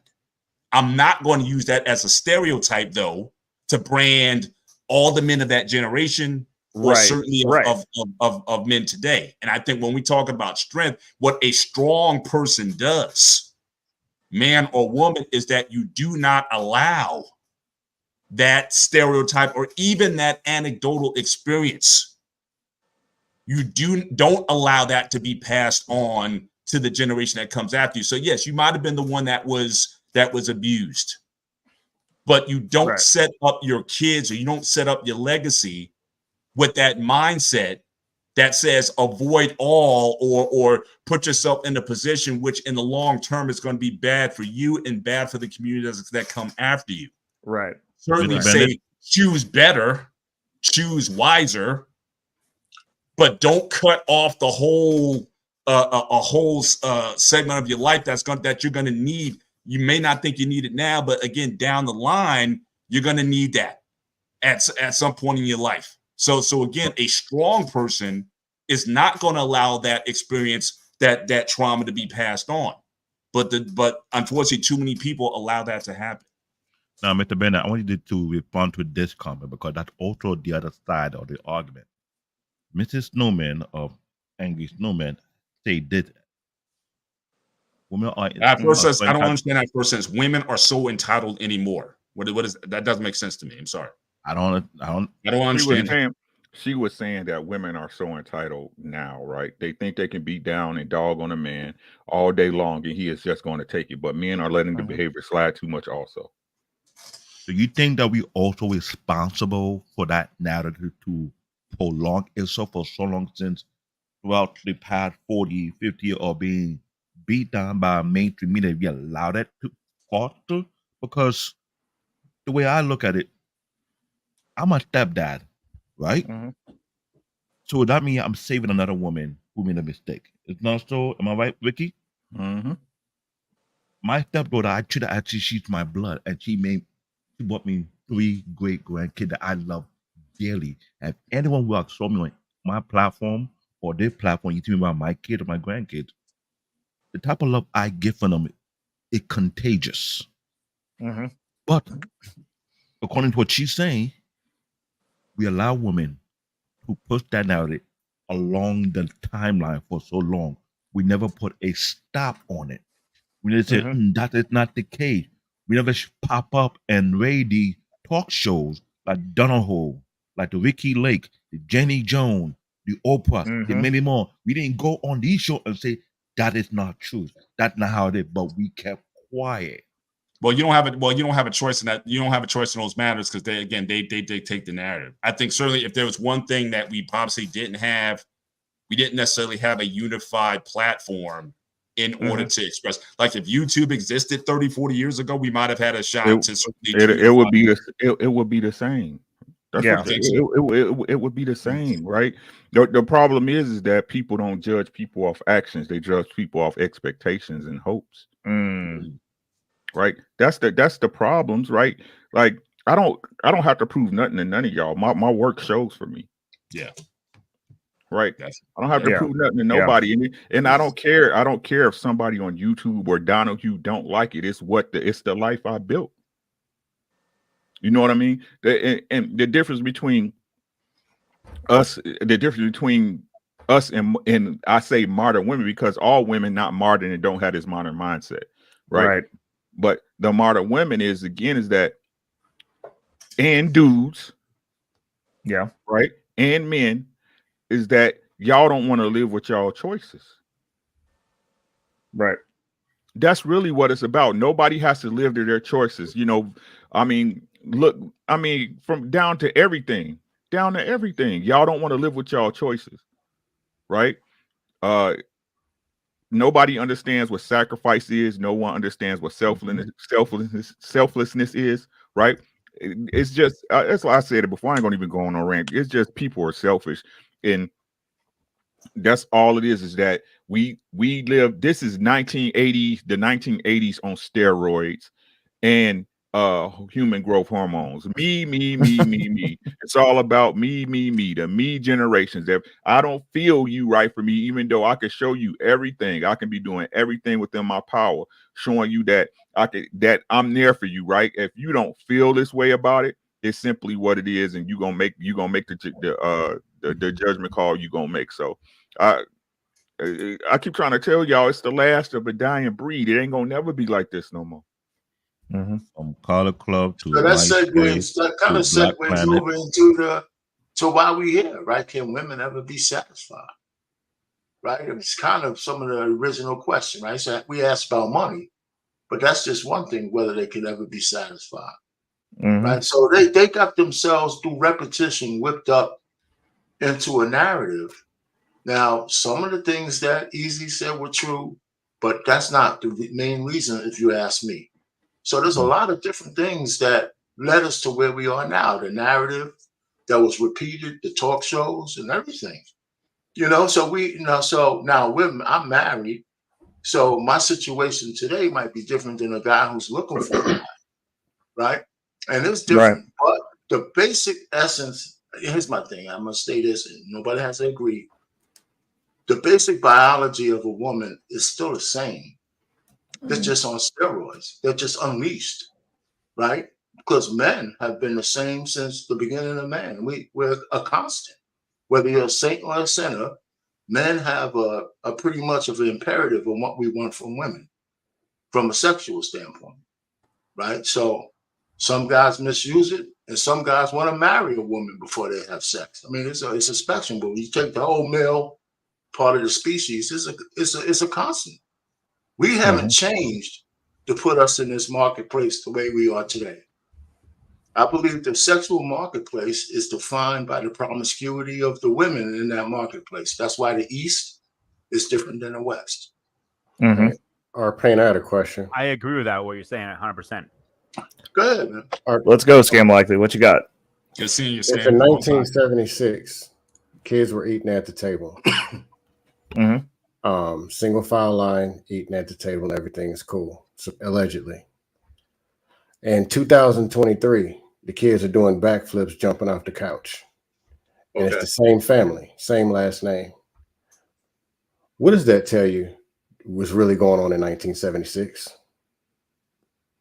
Nah, you got to draw that string from because I don't agree with your premise. I was about to say, I was like, Mandel was jumping off the roofs of buildings, but if we're gonna go with anecdotals, and like, I mean, technically speaking, like I see some very wealthy families that still eat at the table, bro. It's called culture and legacy. Like they keep their cultures together. Because I've been back there. My family, we do eat at the table. I cook Sunday dinner for my family. I have my daughters come over and my family. So you got to explain what you mean, right? I think I know what you're trying to say, but draw the string. Just come on out and say what you mean, man. Let's not play games. Say what you mean. If things were so perfect back then, how did they get jacked all the way up? Nobody said shit was perfect back then.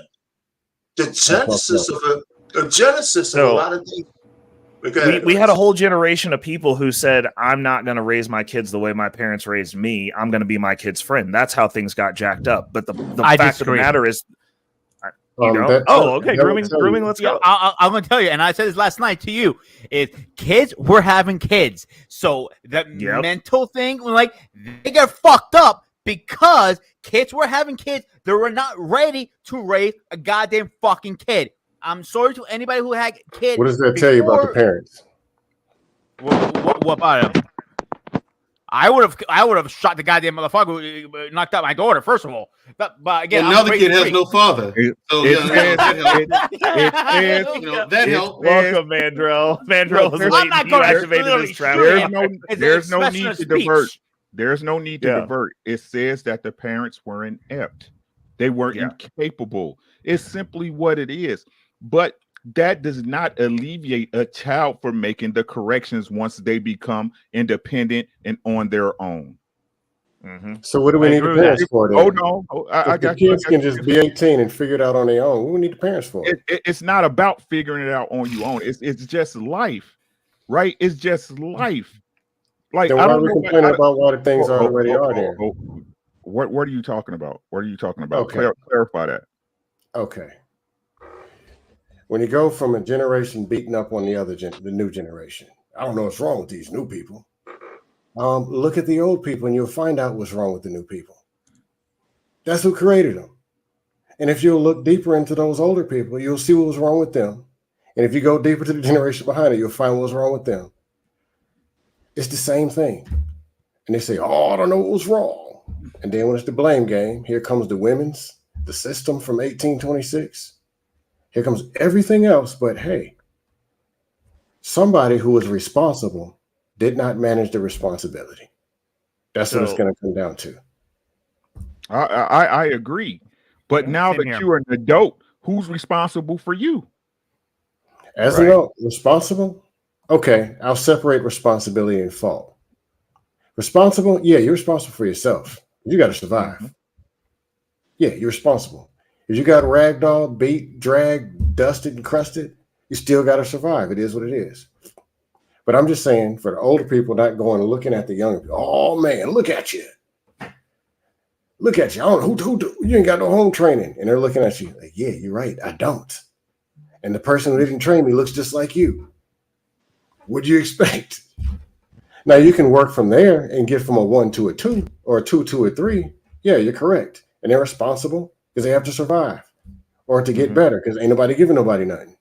But I'm saying if we're talking about why people are the way they are, it is what it is. Yeah, Scam. First of all, this I understand this is your shtick, okay? But again, you another one coming up with this whole thing that everybody in the let's just talk about black people for now. That everybody in the past generations were fucked up. They just weren't. They were. No, they weren't. Every single not all of them, but a lot of them. Hold on. Here's why I say that.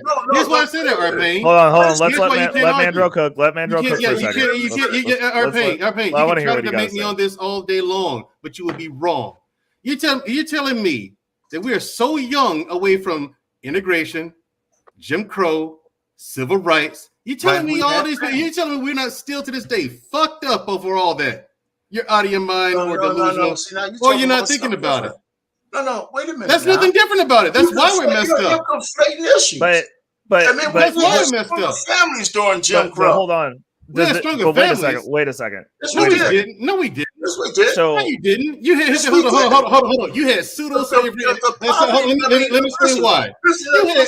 We had people. We had marriages. They had husbands and wives. They weren't good marriages. They weren't good ones. You had pseudo slavery and Arpain. Here's the thing. Because you had pseudo slavery. Here's why. Let me ask you a question. If we had such strong families, why did the grandmothers teach our mothers to be independent so they don't have to depend on a man? Then those women taught their daughters to be independent so they don't have to depend on a man. These women today are teaching their kids the same thing. All her daughters and our great grandmother. No. So you're making stop talking so I can finish explaining. Let me flesh it out. You didn't let me finish because I already knew you was going. Yeah, the thing is, brother, Arpain, these women weren't happy with yesteryear. They stayed in those marriages because they had no other choice. They had no choice but to figure something out. Now, they were right to teach their kids to be independent so they can be self-sufficient, but they left out the part where they actually, over time, did figure out how to stay together and get along at least, to the least. They left that whole lesson out. Nobody learned it. No one taught their sons how to be men and how to be chivalrous, how to treat women, the whole nine. No one taught girls how to be women and woman-like. No one taught, no one taught boys how to get along with girls and girls how to get along with boys. Stop saying no one, because that's bullshit. Well, no. Okay, Wait a second. How do you explain that? No, we were bottom line. Our pain. A lot of the vast majority. Let's change the language. The vast majority of us were left to our own devices to figure this out all on our own. The vast majority of us. The ones you're talking about are an infinitesimal group. If what I was saying was not true, we would not have the Class A clusterfuck that we have right now. Called the manosphere. No, that's not true. Wait a minute. Wait, Mandrell. The part that's not true is you're saying that like there's so many happy women now with all their antidepressants. They're not. That's my point, Ray. So they're not. That's my point. So they trained a bunch. So wait a second. You're saying a bunch of miserable old bitches trained some miserable young bitches, and now these miserable bitches are just out here. Yes. Okay. Generation after generation after generation. That's exactly what the fuck happened. And you can look. Take the stuff. I want people to stay when I say this. What's their excuse, Mandrell? Whose excuse? They don't have the same pressures their great grandmothers had. What's their excuse? But they have bad programming. Arpain. They have bad programming. They have the programming. Okay, so the programming didn't just come. Wait a minute. The programming didn't just come from their parents. It came from the government. It came from how they got taught to school. It had so many different factors that went into it. It came from the Monahan report. It came from a lot of different factors. You can't just say parents just dropped the ball. They did. Some did. They did. Here's where they dropped the ball, and I said it earlier. They completely left out the lessons and the teachings of how to get it right. All that because our grandparents and great grandparents and so on, they stayed in those marriages out of necessity, and eventually they did figure out how to at least live together and get along. Even if they slept in separate bedrooms, they figured something out. Hold on. That lesson. Why were there more marriages? I just told you, dude. Out of necessity. Wait a second. Wait a minute. Out of necessity. Let's go generation by generation. How come there were more marriages in the baby boomer generation? Because they had no choice. So they have a choice. Wait. Arpain. No. Think about this though. You just touched on a very interesting fact because there's about to be more marriages because these dusty bum ass people are going to have no choice because two shiftless Negroes is better than together is better than one shiftless Negro by themselves. They're about to have to.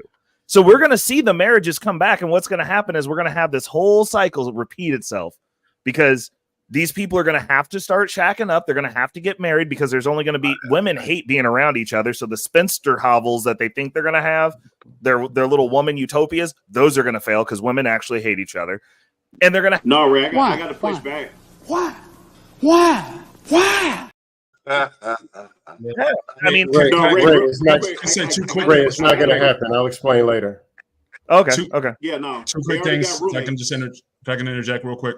One, again, we keep getting caught up on this majority. It happened most of the time, or it happened rarely. Can we simply say it was enough? Right? 20%, depending on the situation. If your car is 20% bad, that's enough. All right.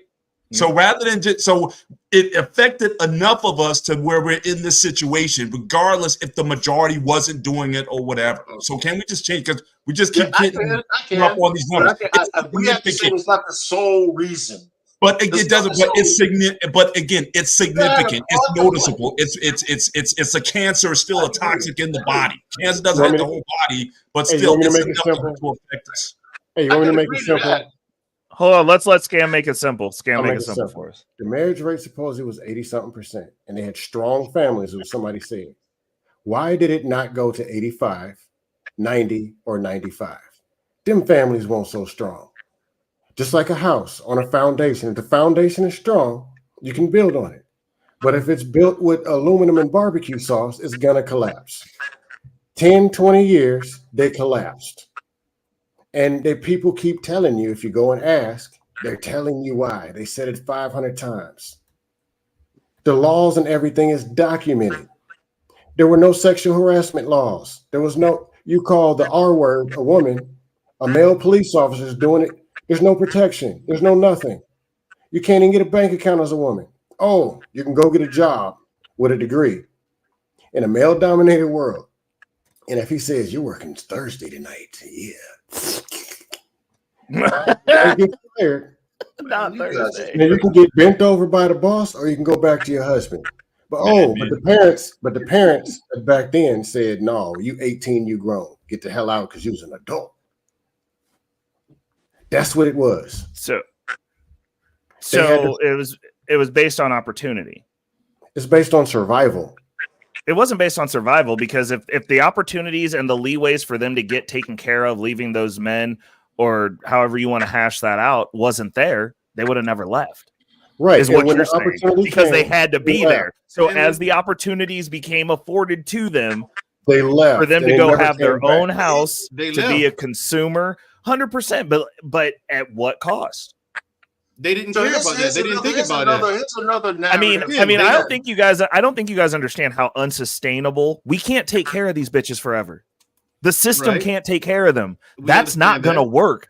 Okay, and when that falls, I get it, Ray, but it's not going to work. Ray, hold on, it's not going to work. Ray, you're right. It's not going to work. I'm not dark. What I'm saying is, we can't afford to keep giving wick to fucking everybody. We're out of money. But what we're saying, the point is, Ray, you're right. It's not going to work eventually, but that's where we are today. Yeah. Now we're there. Is it going to work long term? Absolutely not. So we're going to be left with no choice, either to figure something out or die. Well, what you mean? Who's right. Well, I think most of them are. Look, Mandrell. Most of them are figuring out. I ain't having no issues with women. Period. Like, that's not a problem. No problems. Yes, okay. But men are figuring it out. The women are the ones who are not figuring it out. We don't have the same marriage rate that they do. Like, I'm just saying. So who are they marrying? I mean, there's no rule that says like you have to marry a black woman. No, I'm not talking about just not have to. Like, I mean, you can marry up there, like if you're on your square, you can marry fucking anybody, bro. Like, what are you talking about? No, I'm saying it's not like there's 75% marriage rate amongst black men and 22 with women. It's not that far off, regardless of race. Somebody got to marry somebody. Just like when they're talking about syphilis amongst the women. Okay, where did they get it from? Raw Dog Ronnie. He's a man. Well, I mean, they're all getting it from Raw Dog Ronnie, actually. Oh, CBN. Oh no, CBN. I want to debate this. Easy money shooting shots from the chat while he on the panel with the light on, bro. What is going on? That ain't ready. It's love. Is it the barbershop? It's love, though. It's the barbershop. I mean, we can't talk straight in the barbershop. Then where can we talk straight? We can't talk straight nowhere else. You know, this ain't nothing but healthy conversation. That's all. You gotta tell who's the pop down. It ain't nobody exempt in the barbershop. You know that. Ain't nobody exempt. You can talk about whoever and whatever, whenever you want to in the barbershop. Yeah. Yeah. Bottom line is we're doing a lot. There's plenty of blame to go around on both genders. Okay. It ain't like men like we were just stellar back then. We weren't. Bottom line, we weren't. Nobody liked the circumstances we were in, and we were left in a position where there wasn't much we could do about it. Okay. That's a fact. There wasn't much we could do about it. However, we have to admit that we have to admit that something was catastrophically wrong there. Otherwise, the women wouldn't have been so comfortable teaching their girls to be independent, but never teach them to get along with men or the value of men. You know, for these words like never and all this, just absolute pure bullshit. Listen, but you know, my whole sorry for my language again. Listen. There's a lot of things that impacted the way we came out of the 60s into the 70s. Social mores, cultural differences, the birth control pill, everything. It wasn't just that men were messed up and women didn't teach their kids how to be married. It's just not true. I mean, it was not in the totality the way you guys are talking about.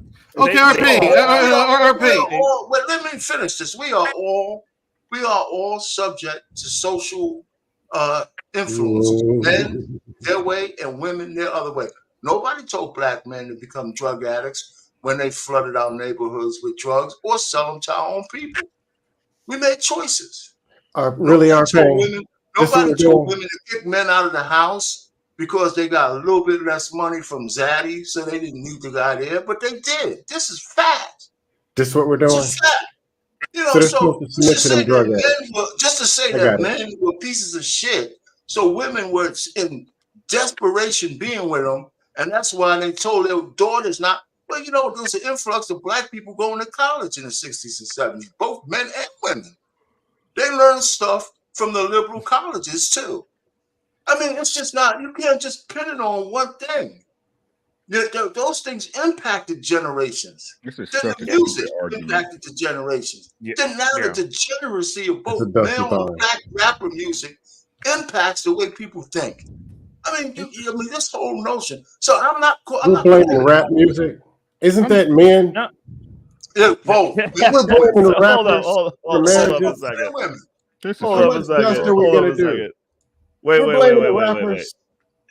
Wait. So the actual King. Hold on. I want to read this comment real quick, guys. Hold on. We're gonna mix it up a second. The actual King Smith said modern men need enough to support going to a Beyonce or Taylor Swift tour. Each made over $1 billion. Who paid that? It's a good question. Solid question. He has a good point. I know the King personally, and he has some good points sometimes. Yes. I don't blow his ego too bad. That's what I say sometimes. the deal is, I can acknowledge that some of those women aren't happy, which is fine. They train their daughters to hate men. And they train their daughters to hate men. That's okay, fine. You know what the natural consequence of that is? You're going to either go find yourself someone who's going to knock you up so that you can have your token kid that didn't ask to be here, like the dumbass that you are, and bring an existence into this planet that didn't ask to be here and force them to live through your trauma that you're replicating out generations later because you believe that men ain't shit. And then they get to go die alone. And eventually there's going to be a generation that goes, hey, we don't like this either. And the pendulum's going to swing back the other way. And then stuff will sort itself out. The market will decide. In the meantime, men, just don't deal with those women. It's that simple. Shun them. Kick them out of society. As far as we're concerned, those women don't exist. They don't exist to me. Reckless. But didn't they start in middle school? Did that same nonsense start in the middle school whereby they go after the sport jocks? Yep. The potential Pookie and Wewe, but those who bury them from their study, they're not considered to be man. They're considered to be lame. And the vast majority of them are going to live very hard, arduous, tedious, vapious existences that are just going to be hard, and they're going to work to death. Like, that's fine. That's what you get. Like, you're going to be miserable, and I'm going to enjoy it. It's fine. Like, I'll get my entertainment out of it. Like, what other options do we have? We can go around in circles, but like, those people are going to die off and live miserable lives. Why do we? Who cares? The only option you have is for you, to do the right thing in your situation. Yep. That's it. No matter what she's doing, you do right. Plain and simple, right? We keep at. I don't look. My mama was fucked up. My daddy. It don't matter. At the end of the day, I'm responsible for me. Right? I understand what y'all saying, but you can only use them excuses so long because they ain't gonna go looking at your mama or your daddy to pay no mortgage. Facts. Right? Your daughter or your son ain't gonna be like, oh well, granddaddy didn't show you. No one gives a fuck. We need to stop using that shit as an excuse. What are you doing to correct it? Because whether you want to believe it or not, it's your responsibility, especially if you got a family and bringing children into this world. Right, so stop with that. Oh, that shit is dead, man. Let that shit go, bro. That shit is dead, man. Do the right thing. I keep trying to tell you, nice guys finish last. Good guys don't. Right, good men don't, man. Like, don't deal with no woman that's not on your program. How much money you need for a woman? You will never have enough money for the wrong woman. That's true. Absolutely. And as men, She we're don't like your ugly responsible ass. to change the code. Simple. Like the we keep repeat ourselves and do the same thing over and over. Why don't we just change how we approach things sometimes too? Well, I think we have. Hold on. You mentioned change. Mandrill mentioned that last year about how a group of people that came together and built their own new community out in the new Black Wall Street in Macon, Tennessee, and we were on the Arkansas. Am I correct, Mandrill? Tell me if I'm wrong, because no, there's one in Pine Bluff, Arkansas. There's a Black Wall Street there. They're trying to do the same thing up in Tennessee, but white people are just not having that. They're trying to take the land back. They're trying to take all kind of stuff back. It's a trip. But see what I'm talking about right now. We have a group of people who want to separate themselves from their old community that's full of trash, right? So what did they do? They did something like what Reckless Ray would do. Take him out of the situation, build himself, build a network with people who think the same way he think. When you get more than enough people in your network, what the fuck did they get? You know what? Let's build a community for ourselves so you can separate ourselves from that community. They did just that, right? But when you get so good at it, what happened next? Man, Joe said in Macon, Tennessee, the white people don't take the land back because they don't like the fact they were doing well. But the thing I'm trying to look at is this. We can make excuses all we want. Ricky was saying it very, very well, but here's the problem. You cannot change the present issue right now. I tell my young generation, I mentioned to my son's friend and to my daughter's friend, find your 5-year plan, get it documented, what you want to do with yourself. Stop chasing all the smoke and mirror, which is the bunny rabbit trying to be chicken wings. I ain't calling them chicken head, but the new chicken wing before they become chicken head. Chicken head are mostly the one who popping our babies. But before they become chicken head, they're chicken wings. They're trying to flap their wings. Stay away from those. Set your goal for yourself. When you start setting your goal for yourself, what would it do? It would distract you from chasing after the smoke and mirror. That's the problem. And when they do that, what happened? You have a lot of these guys who, quote unquote, they're saying statistic, they're single with no kids. They're not chasing after this. See what's going on in the land. They keep it to themselves. They're trying to stack their bread. They're trying to stay under the radar. That's not what's going on these days? But no, actually, the men said no. They said no. They say no? Yes. Report to the nearest dust panel and just listen. They said no. I'm not referring to the fake panels. You call them dust panel, I call them fake panel. Because 9 out of 10, you talk to the guy who worked with the first social media platform, collarclub.com, back in the late 90s. These guys are trying to reinvent themselves because they don't want people to see who they really are. So I don't listen to those jabronis. I'm talking about real life. People who imitate what they do on real life here as well. That's the minority. That's the minority of men, just being honest. It won't be a minority because a lot of times some of these guys are watching in the shadow. They're not speaking up. So we're watching to see how these jabroni, these idiots, these nick and boot make a fool of themselves. For example, I can't call them fetch and I call them the funky and dumber. I'm just this shit. I call it as I see it. They had 1.5 million subscribers. That should tell you something. Yeah, by conning them, making a complete fool out of themselves. And here's something I always ask myself this question. Why would a bunch of people listen to people who don't have a lot of years of experience in proving it correctly? But you get winkle and scam out of it. That means you have to be the dumbest people on the planet to fall for it. To be entertained, man. That's what they did. I know. Do you want to answer that question? So I know the answer. What they like to do is get everybody called jesters. No, that's not it. Dukes, it's what it is. I see as I see fit. When you're that much of an airhead, when you don't have to pay attention to detail, you don't have to tip butt and get to the next level. You want to find the quick easy way to get there. What do you think gonna happen? When you have a nation that don't hold on to information in their head, they got a short attention span. That is bad. Twitter messed you up.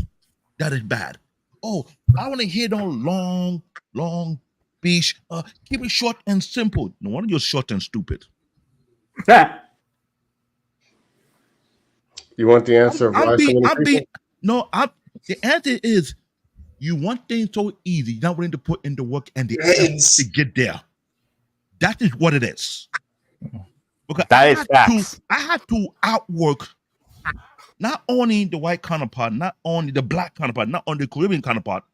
I had to be the workhorse to do a 5-man, 10-man worker by myself, make it look easy because I had a bunch of idiots who do not want to work. Sometimes I want to take that 200-pound crate and beat their head on it. Like, are you freaking kidding me? CBS scam is dying to give you an answer. The answer is pure laziness. That is what it is. Wait. It's not that hard to understand. People want to be lazy and make excuses. Yeah. That's what it is. Like David, let me ask you this: what's wrong with being lazy? What's wrong with mediocrity? What's wrong with it? Everything for men. Let's see. I gotta be sure I'm driving out the road. I don't get a pothole or the sinkhole or the bridge collapse because a bunch of people don't do their job these days. All right, round 3, ding. Yeah. So I mean, go ahead. Go ahead. You need some mediocrity. True equality is the ability to be mediocre, right? Like this black excellence push. I mean, it's great when it works out, but I don't think everyone has to be black excellence. It's okay to be a bus driver or a truck driver or what have you, because in my humble opinion, in my anecdotal experience, that's really been the way to turn this community around, our black community, which, some argue exists and don't exist. And I'll give y'all a quick anecdotal example. Some time ago, through means, I was in charge of a program that was federally funded where I had to hire 300 people to do some work. And so I had a say in the hiring decisions. And at that time, we were coming out of the peak of the recession, and nearly everybody in my circle was hurt. They were down bad, couldn't get diapers. Like I was helping them buy diapers and all that. I was able to get at least a dozen of my homeboys from my hood, my partners, positions. They were able to get licenses, certifications, and all of that. And today, at least half of my circle makes 6 figures because of that. And then what happened from that was they had homeboys. And then, one of my homeboys that I helped out, he helped out another dude who was like knee deep in the dope game, needed something else to do. Now that man is legit, 100%, got his own business and all of that. He making 6 figures. And then he reached down and pulled up 2 of his homeboys, got them about the street. So where I was going with that, Black David, because I saw your face when I said, what's wrong with black mediocrity? Was it's okay to be in places where you're just average, because most people are just average. But what we don't usually see in our averageness is our ability to be a link in the chain to help pull somebody up and pull them out of poverty and pull them out of the street or whatever they got going on, so they can make a positive change in their lives, and therefore bring somebody else up. And now all of a sudden, like I'm like damn near like I'm on like the top of the pyramid. I got to figure out a way to monetize this. I ain't figured that out yet. But easy money. I'm glad you mentioned that. But you talk to a guy about our community, we are known for doing that. We take the shitty ass jobs. Either we work in McDonald's, Mickey D, we do security, we cab driver, and use that as our stepping stone. We grind super hard. Some of us will work 2 or 3 jobs. As long as we're able to pay off the bill and we get put food on the table, we could not care less. Try working a job at the airport. You got to go to school in Manhattan, and you're pushing it. You only get 4 hours of sleep. That's what New York City folk were doing. Mostly immigrant people. I work in Mickey D's. I work in Wendy. I did security job. I get it. I understand it. I'll make sure I outwork anybody else, and you got to freaking stepping stone. But while I'm in there in those shitty ass jobs, I see people who don't really want to work. They want the fast money, but they don't like to put in the effort to get there. Before I got into the IT field, I was doing shitty job first, so I get it and I understand it. Hard work is in our blood. We don't quit until we make it. But what I don't like when I see my fellow brother, even though we're not from the same continent, make all kind of excuses, want me to do his workload and his boy workload and his other boy workload on top of my workload and will get paid the same thing. Better be careful, because if I get you, I will palmer bomb you. Yeah. That's I mean, easy. That's the issue. Is like when you say what's wrong with being average or mediocre. I mean, if you're mediocre, that means you're doing what you need to do to subsist. The problem with that is those people are about to just be outside. Like that's the first issue. The second issue is I'm not saying that you can't be a bus driver. I'm saying that if you're financially literate, it really shouldn't matter. After a certain threshold, you should be able to speed up the velocity of your money to where it shouldn't fucking matter. That's not the conversation. People have decisions to make. Now, if you just want to go put in your 40 hours, go sit on the couch and clock out, and you're just going to do the bare minimum to subsist to get your bills paid, cool. That's fine. I need someone to hand me my sandwich until they get you up out of here to get the robot to hand me my sandwich, because you're talking about working a child's job as a fucking career, as a grown man. It's fucking pathetic. I think you're better off this planet, because generally speaking, those people are dysgenic fucks and they serve no purpose in society. And easy. That's my take on it. I'm like, if that's your career plan, nobody sits there. I don't give a shit. Look, handing me my sandwich was an essential worker during the pandemic. It was a child. Exactly, you're correct. It was a child back in the 80s and the 90s. Those are not careers. No child looks up at the sky and goes, you know what? I want to drop fries when I'm fucking 40. Like, the fuck? What are we talking about, guys? That's like, think about that. That's a pathetic fucking existence. Let's be honest. But that's not mediocre. Let's be honest. But right, that's not mediocre. You're still talking living below the poverty line. I don't think that's where easy money was going. So I mean, average. I would say average is the median, but like mediocre, I always take that's like a hair below average. Like you're doing less than the average guy. Okay, but again, you're not in poverty. You're talking about people who are. You're talking about people who are in poverty. Yeah, but there are jobs that are mediocre. Like you alive. Like when you mentioned bus drivers, I used to work for NT as a contractor. Bus drivers make good money.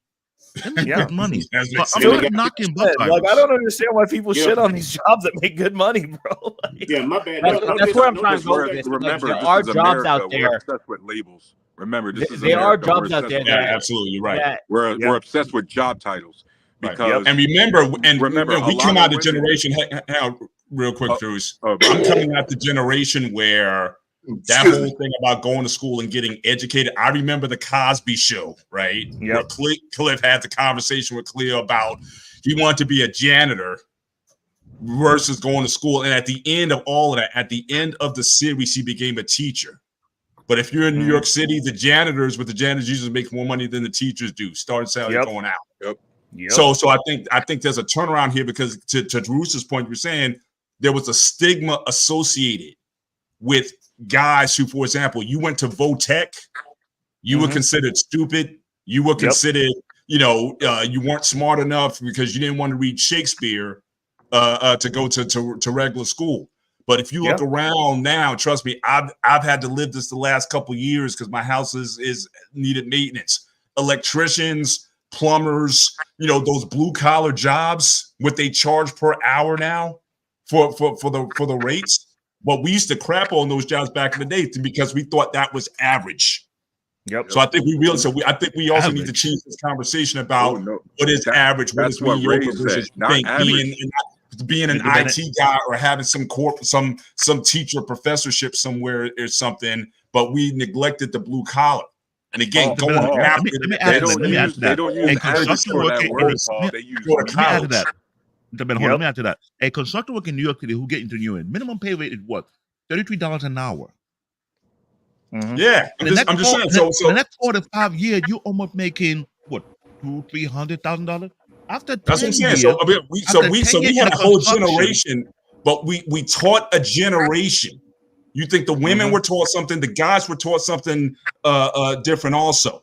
That if you just had a high school education and you had a degree, you became an auto mechanic. They called you a grease monkey, right? All these terms we used to label jobs, and now, especially with these high-tech cars now, I don't even want to change the oil because just how high tech these cars are right now. So again, we I think had a part in terms of defining what high value was, or what mediocre was, or what your average was, or whatever. A lot of these jobs and careers and whatnot, and just the image, how we see them. That's why you got women talking about, I don't want to date a bus driver. I don't want to. The issue is as a culture, we look at the paycheck and not the access. Like a lot of y'all take jobs for a paycheck. You take what you're given. You show up. I can't tell you how many people I've gone in. I got an insurance company that is one of my clients, and I go in there. I'll be dirty as hell all the time, and they got a bunch of people up in there in suits. Now the owner's son always hits me with respect, but like all the black people that work there look down on me. Funny thing is, I go to lunch with the guy who owns their company and getting poured into by the guy who owns their company. They don't get to have the conversations that I have with him. Like when he's like, "Hey, I owe you a favor here. Let me tip you." I'm like, "No, I'll take a lunch." Word. Well, the thing is, Ray,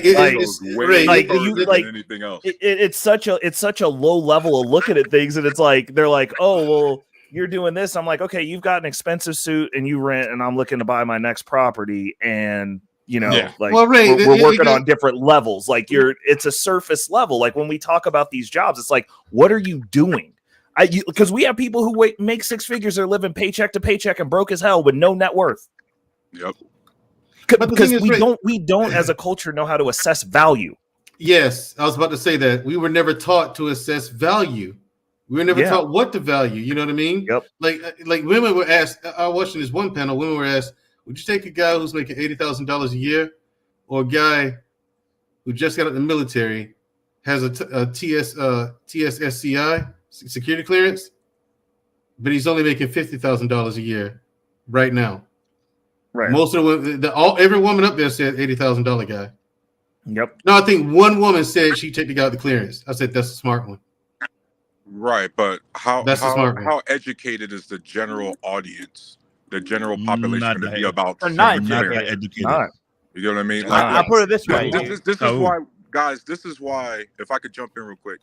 This is why when we talk about this, we have to talk about it from a software update standpoint. This is why I tell a few months ago when I first came up here, I was saying men need the software update.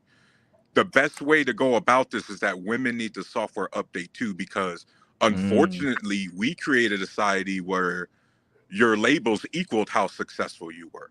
You see, because like what Paul was saying, what Mr. Bennett was saying, and this is why I tell guys go into trade, we need to actually deprogram the stigmatization behind these labels, because we told men and women, young boys and young girls, the best way to success is go to college. We didn't tell them go to college for a specific degree or program. We just said go get that education.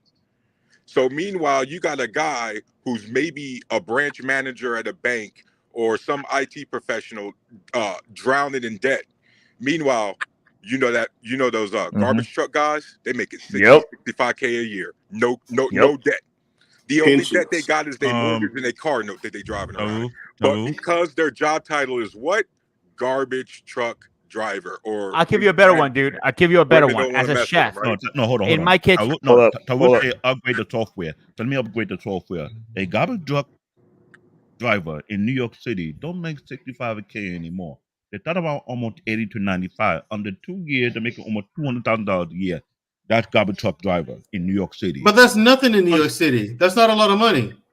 I know it's not nothing, but it's more than people working in the private sector and still owning debt. The garbage truck driver ain't paying no student loans. The one in corporate, but then again, $80,000 in New York City that's no money. But guess what though? Majority of people who move into Long Island are not blue collars. No, not blue collar. They're not white collar. They're blue collar workers moving to Long Island. Yeah, they're white. No, blue collar moving to Long Island quicker than people in white collar. Construction. Oh, they're moving to the Pocono area. Construction works are creating undercover millionaires that people don't even know about. Yep. But yeah, at the same time, it goes back to what me and Ray said. I mean, we're not taught to properly assess value. We put value on the wrong things. People Again, we just weren't taught the wrong things. Our page tried to argue with me on this, but Ray came up here and made my point, because you can put this on across the board on everything. We were not taught to properly assess value. That's why people hold up. That's why people have such a hard time, and I'm speaking in the general, Art Payne, the vast majority, you're only talking about maybe 1 or 2% at best who are taught how to properly assess value. It's a sad state of affairs out here, man. And that's why people, that's one of the reasons, just one of the many reasons why people end up in poor relationships. I'm not going to argue. Can I hit a point before you keep moving on? Listen, Go ahead. I don't disagree that people weren't taught properly, but a revelation has to come, even if it comes late, right? So you can't go through your life saying I was never taught something when there's enough information for you to learn better, right? There's nobody stopping you once you become an adult from finding out things, right? And what we can do for the people behind us is what we learn. We teach them that stuff when they're younger. And that's how it has to go, right? Like, so, my parents were good parents, right? But they didn't tell me nothing about the stock market or invested money.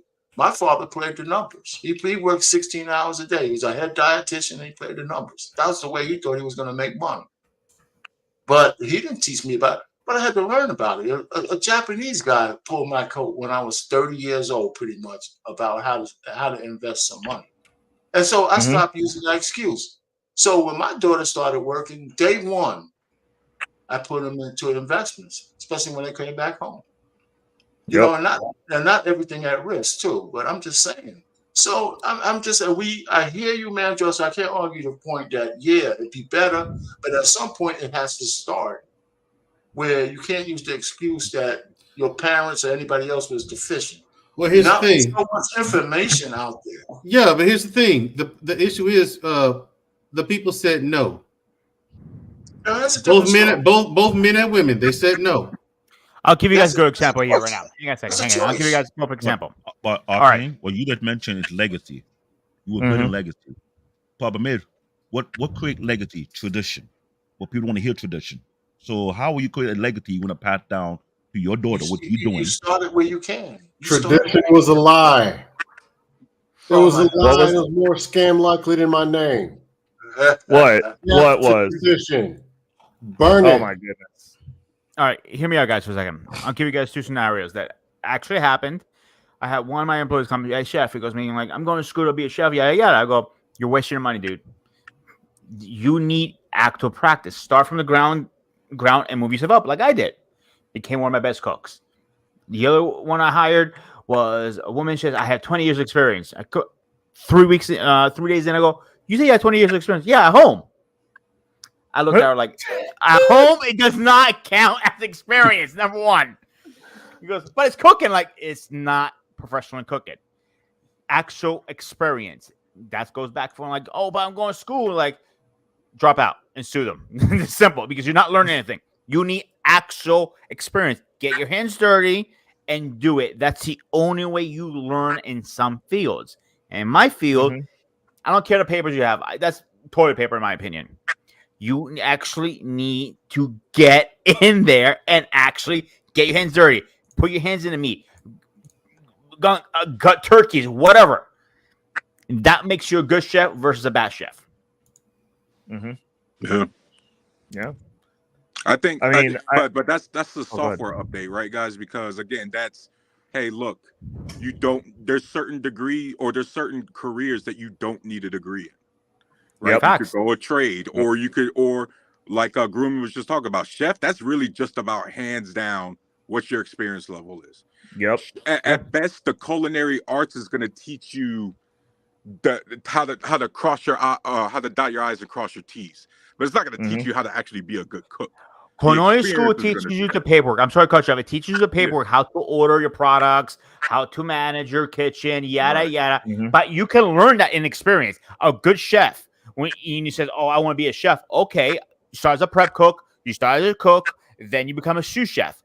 As a sous chef, that's where you develop those skills, how to manage your team, how to order stuff, and so on. So you don't even need it. That is a technical term that came over the years as a special term. This is how we take money from you, and you don't get nothing. You stay in debt. Right. Yay! Right. But that's what I'm saying, Grooming. We need to make sure we're specific. If we're going to do the deprogramming and reprogram with the software update, we can't be vague anymore. Hey, look, we all understand. Yeah, I don't care how long med school is. We want our surgeons to be in that school that long, right?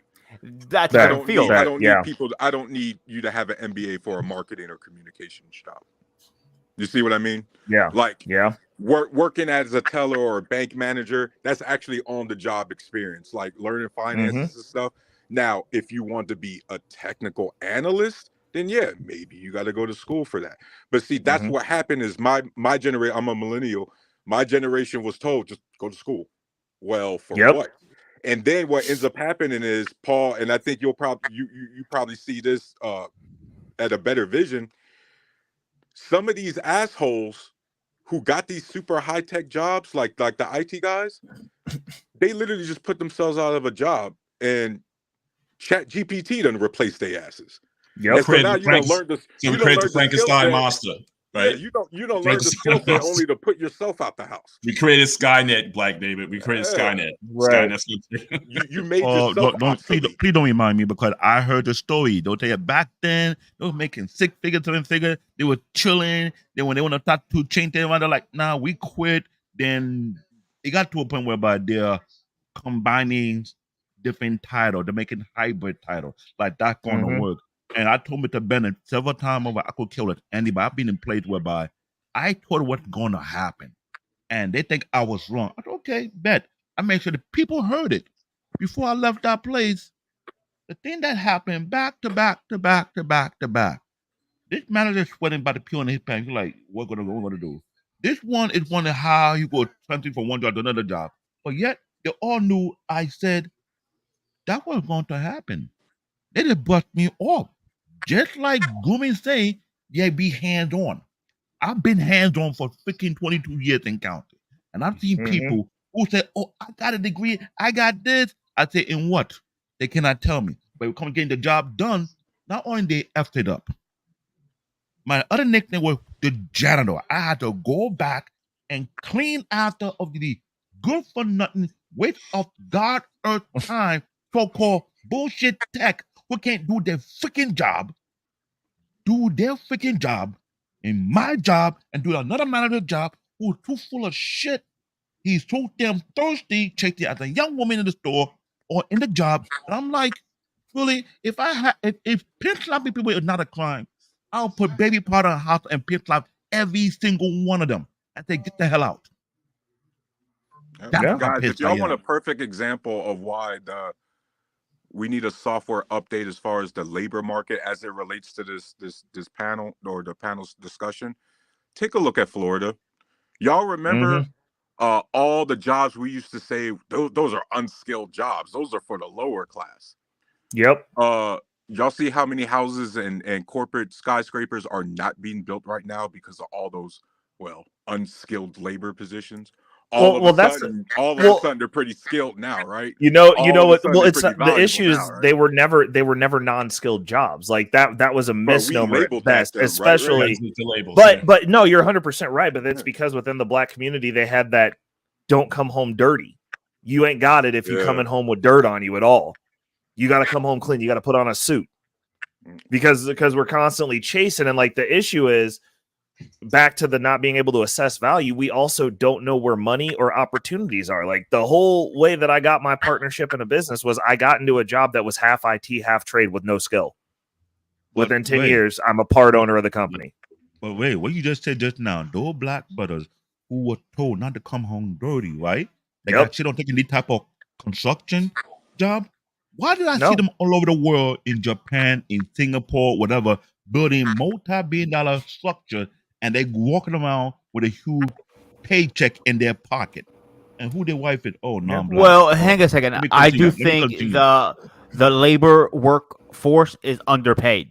Like right now, my field, cooking, is the lowest in history. I cannot even give the jobs away for $40 an hour if I could. And like high is I mean, it depends on what field you're in. Unless you're working a 5-star restaurant, that's when your pay goes up. That's the game they're playing right now. Like if you're in concrete, You're in construction, you're a framer, you're in any type of high-end specialized form of trade, you have command of the bank because there's not people working. Like over COVID, when everybody was sitting at home not getting paid, I racked in $15,000 in raises, easy, and negotiated a partnership because I was like, well, I could not come up in here. Like, what are we like? I mean, the issue is it depends on where you are, but like these are choices. Like I said, you got to be able to ascertain. Most concrete companies are owned by old white dudes. They're paying illegal immigrants $50,000 to walk on and start working, guys. What? And they have no succession plans. No succession plans. That's another one. You can get in there 5-10 years. You could own a concrete company, but y'all don't want to go do that because it's hot outside. They do that in New York City. For one union worker, they get we're Americans, bro. We're illegal too prideful immigrant to do the job. Facts. I mean, it's just what it is. But it's like, what are you willing to do to win? Like, people would rather look wealthy than be wealthy. They want to get on these panels and talk about that everybody's making six figures. I'm getting ready to buy my second property. I don't make six figures. I know how money works. I'm smart with finance. Like this is not like I know how to navigate a situation for the long term, and I'm planned out more than like getting a paycheck today. Like it's mindset, really Ray, sad. But that started early. Like this whole thing with the college thing. Tarush, you're talking about yours. It didn't start with yours. It really started with the Gen Xers who came not too far after the baby boomers. That was in the 70s. That was told to us that we needed to do that. And then, like I said, when you had shows at the Cosby Show and everything was like just go to HBCU, all that dream, that life of what was going to be like, regardless of what the job was. I said being a teacher, which I think certainly is as important as it is. I would never tell my girls to become a teacher by no means, because again, the money there's virtually no money there. Yeah, how many stories have we heard of teachers having to buy their own school supplies for the kids in schools? That was New York City. That was New York City. And with the debt now, again, you got these guys coming out with six figures in debt coming out of college. Facts. How's that going? So we talk back to the start of the show. Should a woman pick a guy on how much money? But who cares how much money you're making is if you're six figures in the hole before you even start. But that's a conversation they never have. They look at the things. Women look at things. That's the issue.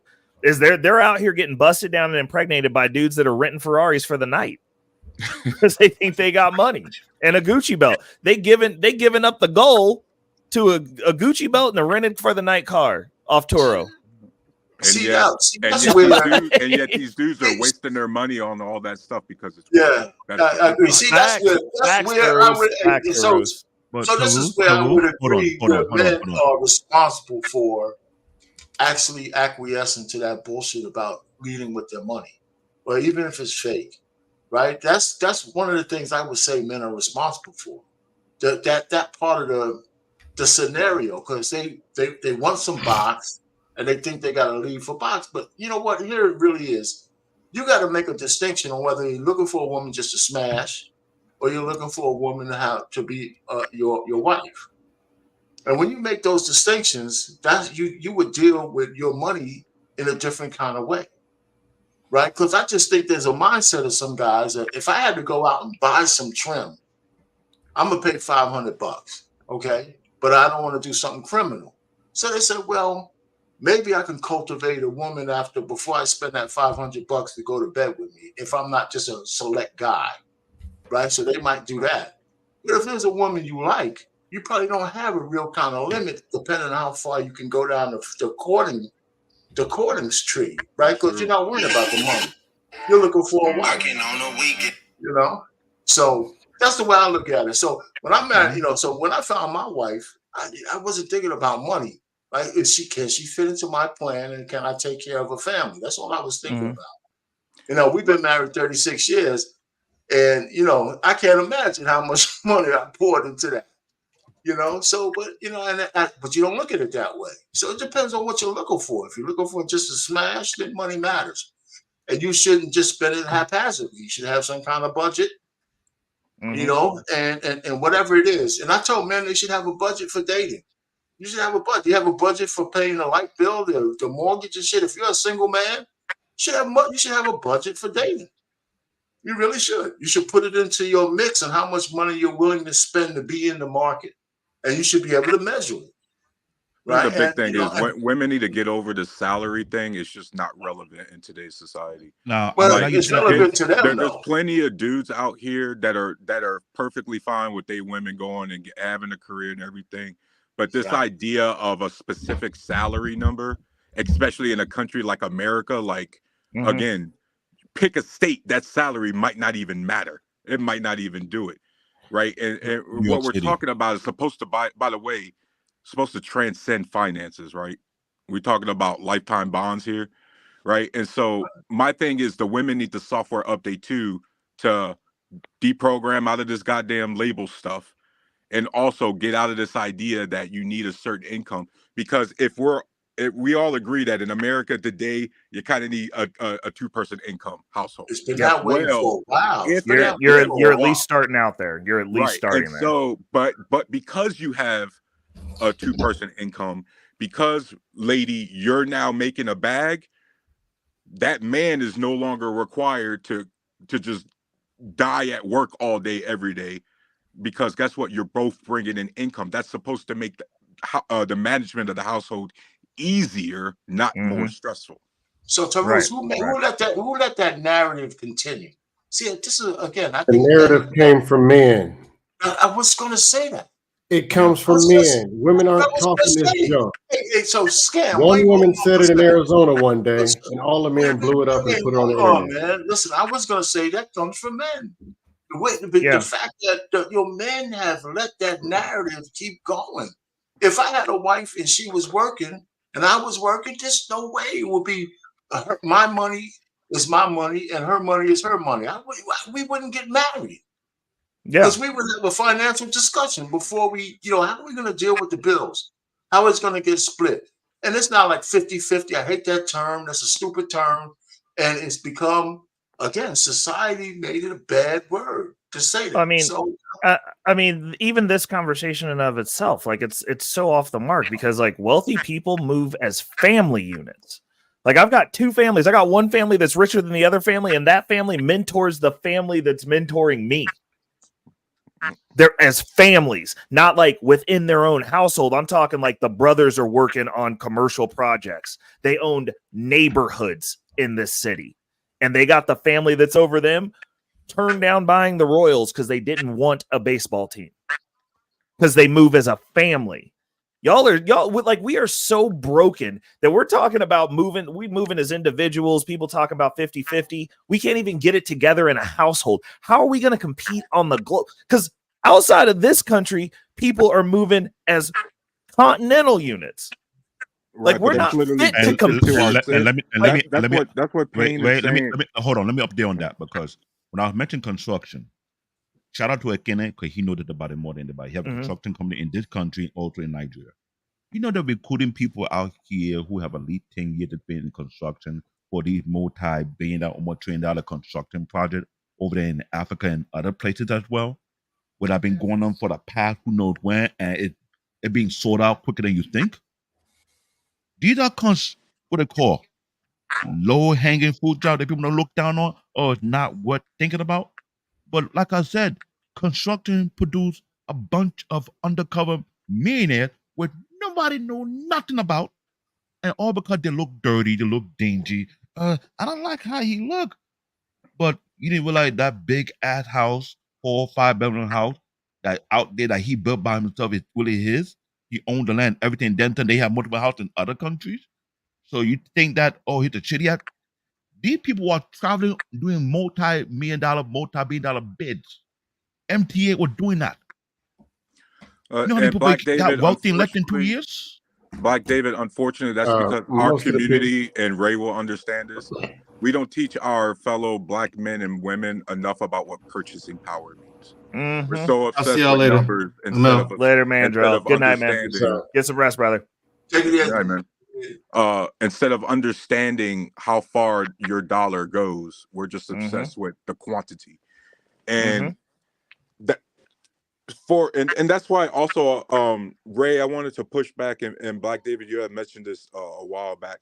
This is why I said, like, I don't like the idea of such a long 5-term plan, and it's not to not have no plan, but just a perfect personal example. Today, I was going to do a whole bunch of stuff in the house, right? The girls go to school. Kaya had work today. So it was just going to be me and my dog, and I was going to be, you know, doing some DIY projects. We just had a nasty ass storm up here in Northeast Ohio, knocked all the power out. I couldn't do anything. So there goes my plans, right? Think about how many people in Eastern Europe had all these grand plans of what they're going to do with their career. And then Russia invaded Ukraine. Well, there goes those plans. You see, what I mean by that is, unfortunately, we as men are trying to be way too rigid in a society that requires us to be more adaptive and able to evolve more. We're trying to be way too rigid and unmovable, right? We got our values solidified in all the wrong things. Right. We want things to be a certain way when that's not the way we created. And that goes back to Payne's point. It's a lot of times we're reacting to women's reaction to a society that we built. Men created this country, or created the world, the society the way it is. We control the government from the top down. We control the infrastructure from the top down. For God's sakes, men created a way to literally make money playing video games, streaming. Right. And yet we're reacting to women's adaptation and evolving to the society that we created. Right. And so it's like, as a leader who looks at other men as leaders, it's like, well, okay, we're mad at women looking at all these labels, but aren't we the one in the music and entertainment industry telling other guys that it's important to flaunt your wealth as much as possible to get the woman you want? I will partly agree with you, because it's the man who created OnlyFans. If I find that man, I'm going to punch you in the forehead. What the hell you were thinking? Bruh. Black David's always been that way.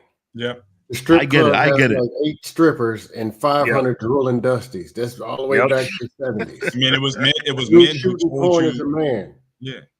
But it was men who told us what size ring to buy. Right? Also true. What did you say? It was men who told other men what size ring to buy, right? And I mean, that was the media. We didn't even 2 months. But I'm saying, but who's that? That's the beers. That was a marketing campaign. Diamond rings used to not even be a thing until they didn't have any use for the diamonds anymore. The beers came out. You can save 2 months of your income, 1/6 of your income for the year to buy a ring, and that was determined what your engagement ring cost you. That is true. The diamond mines, men own those. Yep. They also enslave other men to work those mines. Yeah. And then sell the narrative to other men from Africa. That diamond I mean, men also get bored and walk and take over everything to the left and kick those people off their land. I mean, it's just what we do. It's men. It's what it is. This is the circle we're in. My guys gotta understand. This is the same thing. Why I kind of snicker at people who whine about corporations and then, well, wait, you said you wanted tax cuts. You wanted deregulations. Well, guess what? The corporations get all of those things. And now you're whining about the power that you gave these people. Like, what did you think they was going to do? Not use it? I mean, it's the same people who whine about corporations, though, are the same people who don't want to go in and finesse the system or feel that they want to go change a place where they go work. I mean, perfect example is Amazon. Amazon gives you $5,300 a year as a full-time employee there to get educated in whatever you want, even if it doesn't benefit them, because they give a shit about making people better. But all we hear is Amazon expects us to work hard. If you can't get to work, they will pay to have an Uber come get you to work if you have car trouble so that you won't lose your job. But they're the assholes. Hold on. Wind that back. They pay for Uber. They pay for Ubers to come get you if your car breaks down. If you having car trouble, they will come get you. They will also have the best health insurance. One of the best health insurances in the nation. But they're assholes because like what, you work, it's a warehouse job and people don't want to fucking work hard. Like, but I mean, hold on. They were paying double time. They were paying double time during COVID. Hold on, guys. People still wouldn't show up. The flip side is they couldn't pass a drug test.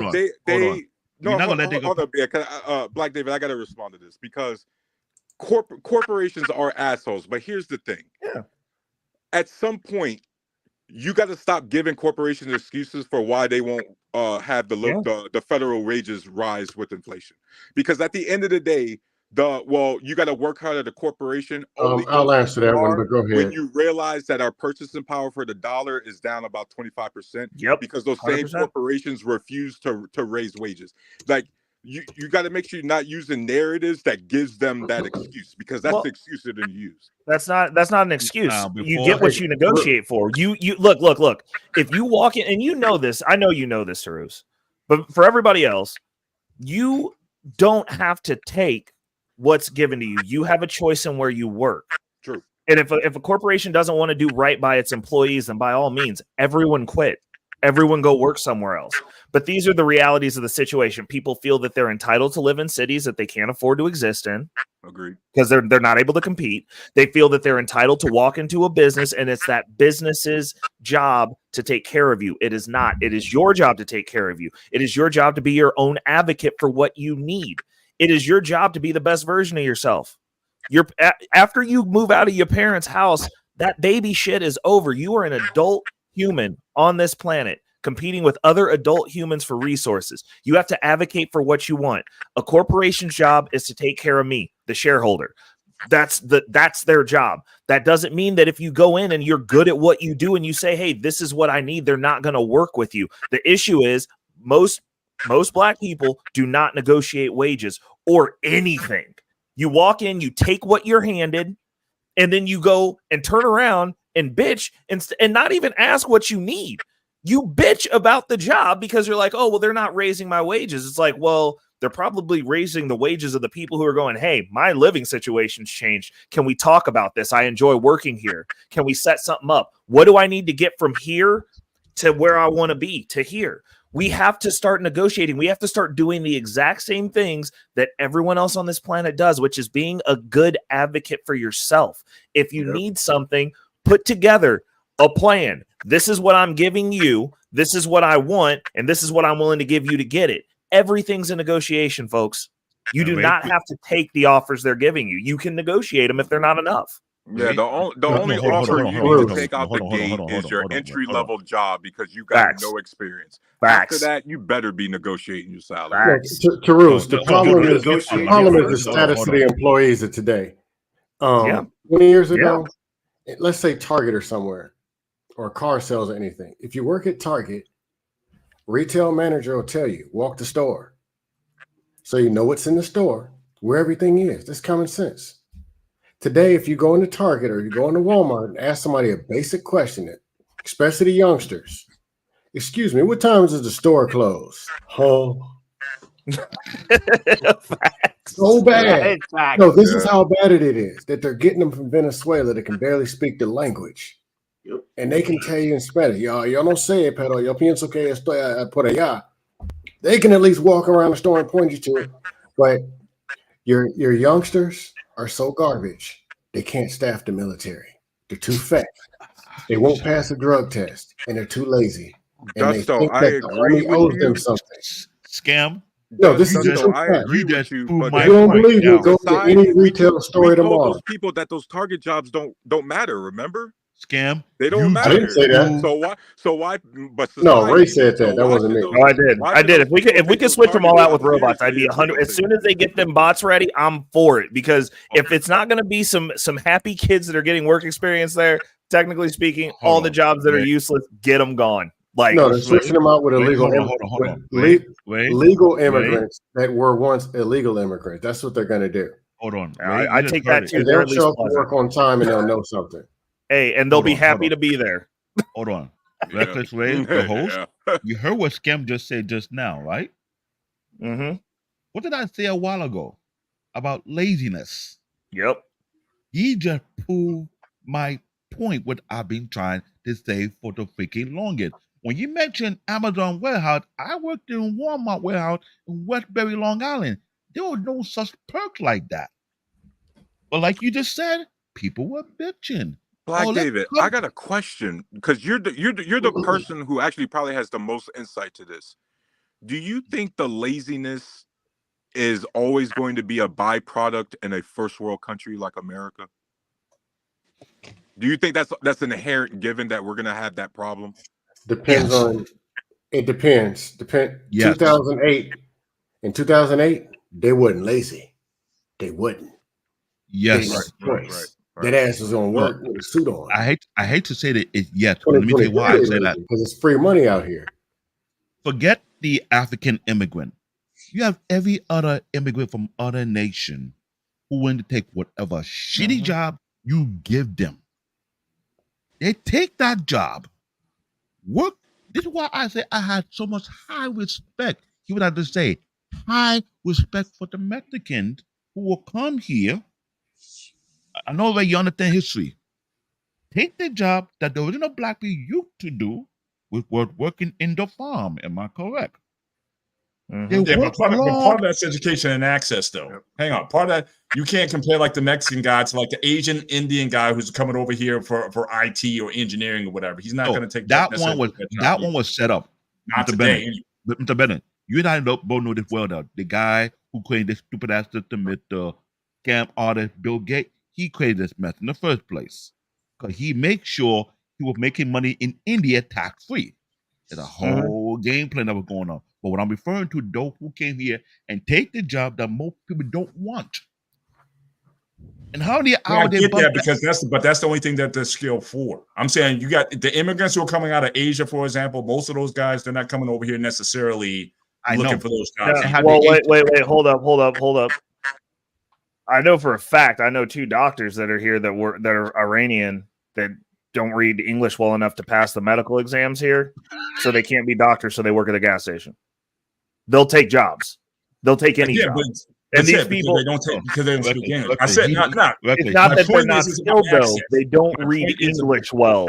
Like the ability to perform 2 years, they'll be in there. But that's still part of access. That's still part of access. You got not only the technical skill and the ability to communicate; those things are both of those are essential needs. If you don't have one, you don't have to speak English to program.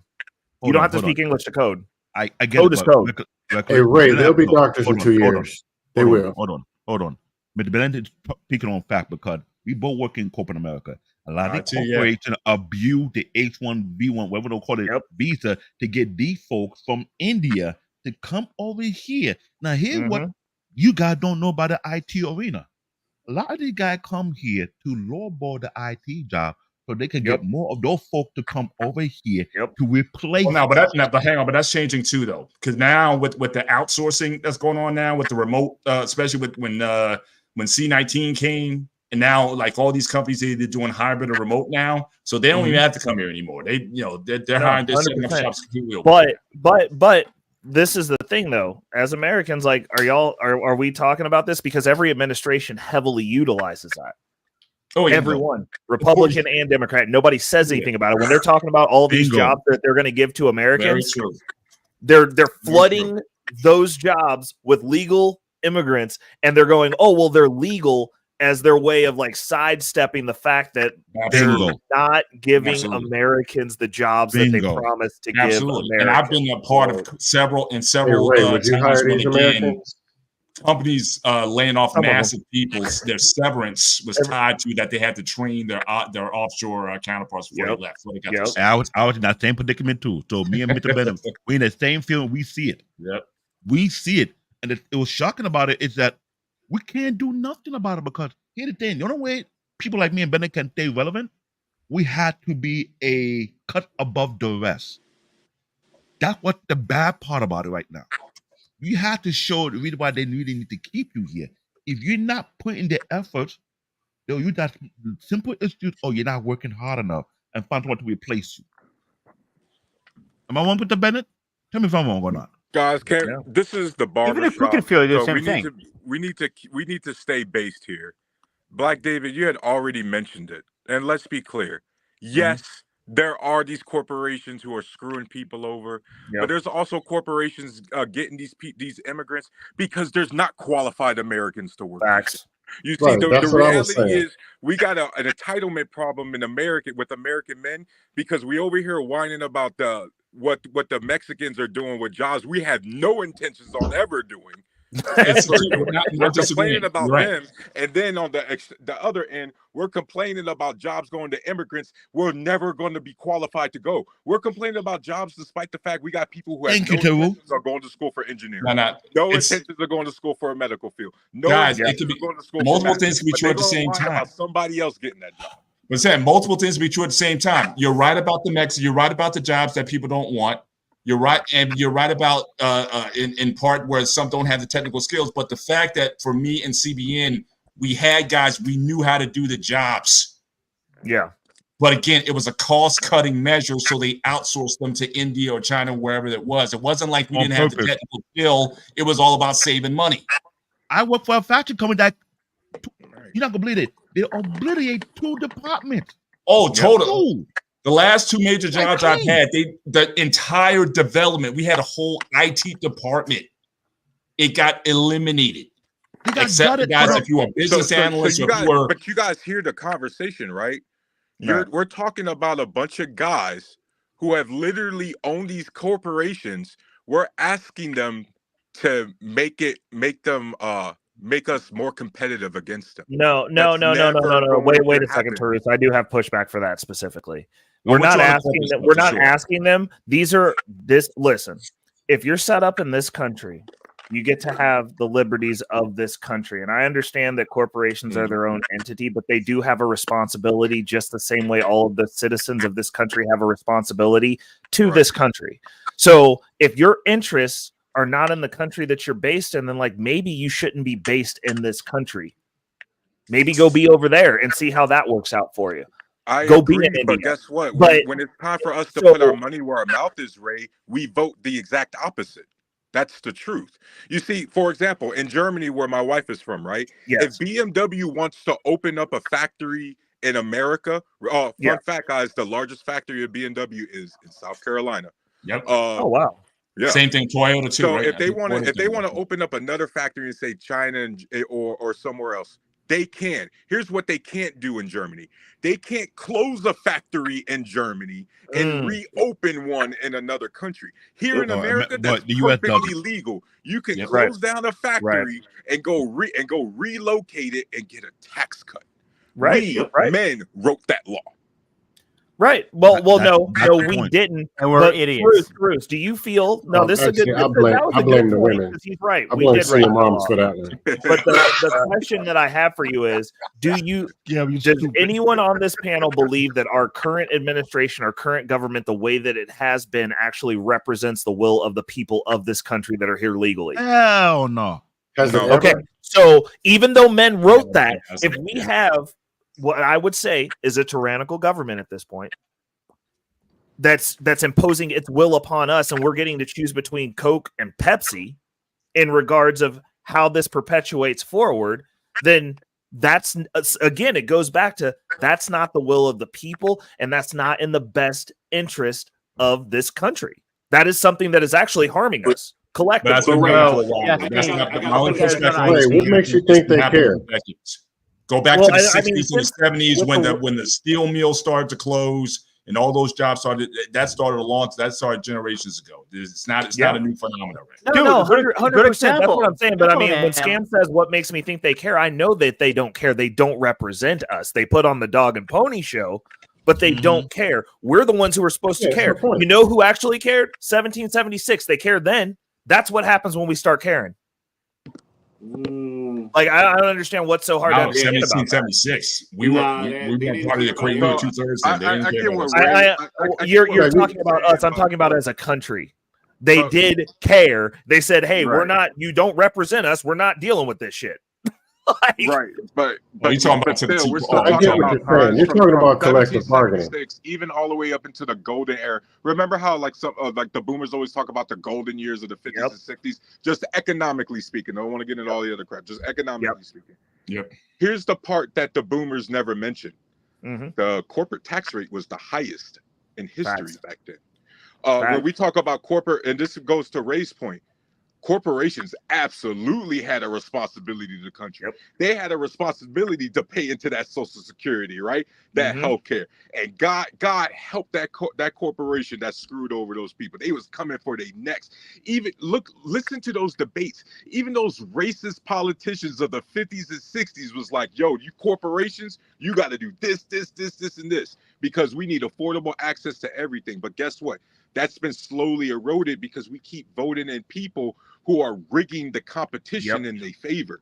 That's what I'm saying. Like, we're expecting people to undo the shit that we voted them in to do. We're expecting people to be nice with the power we gave them. Come on. So we'll be careful. On the ballot, there's Satan versus Lucifer. That's who's running. And you rang. The majority of people, and especially black, are campaigning for one of the damn. They're campaigning for one of them. What? Hold on. There's Satan on one ballot. There's Lucifer on the other, and a lot of black people are actually campaigning for one of those.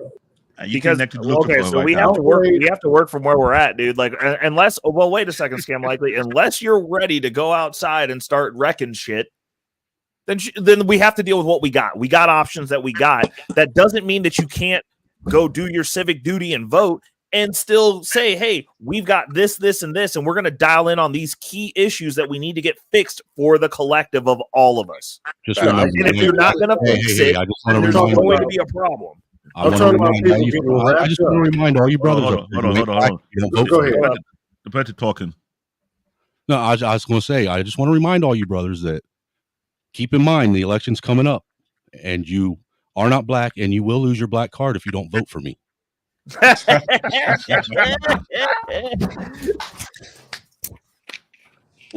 Scam Likely wrote it down. He said, "Where's he gotta go?"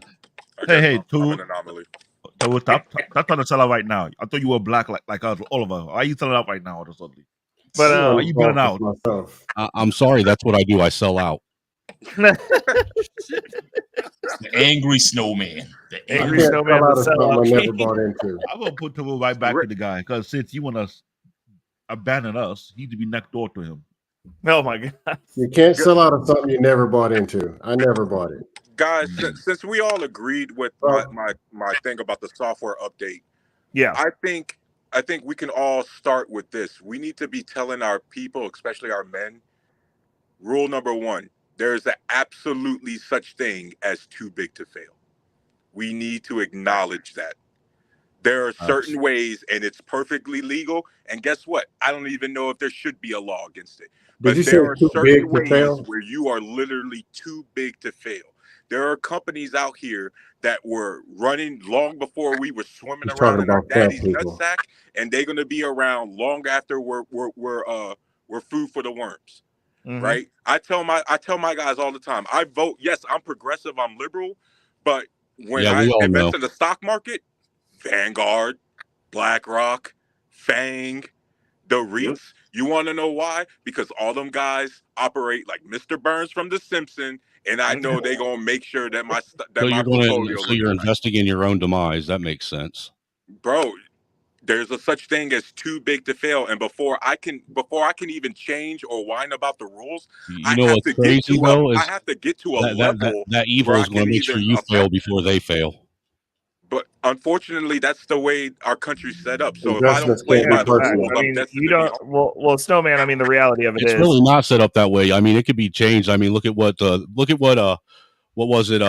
Reddit. Those Reddit guys did when it came to GameStop. They completely screwed over all them trust fund babies.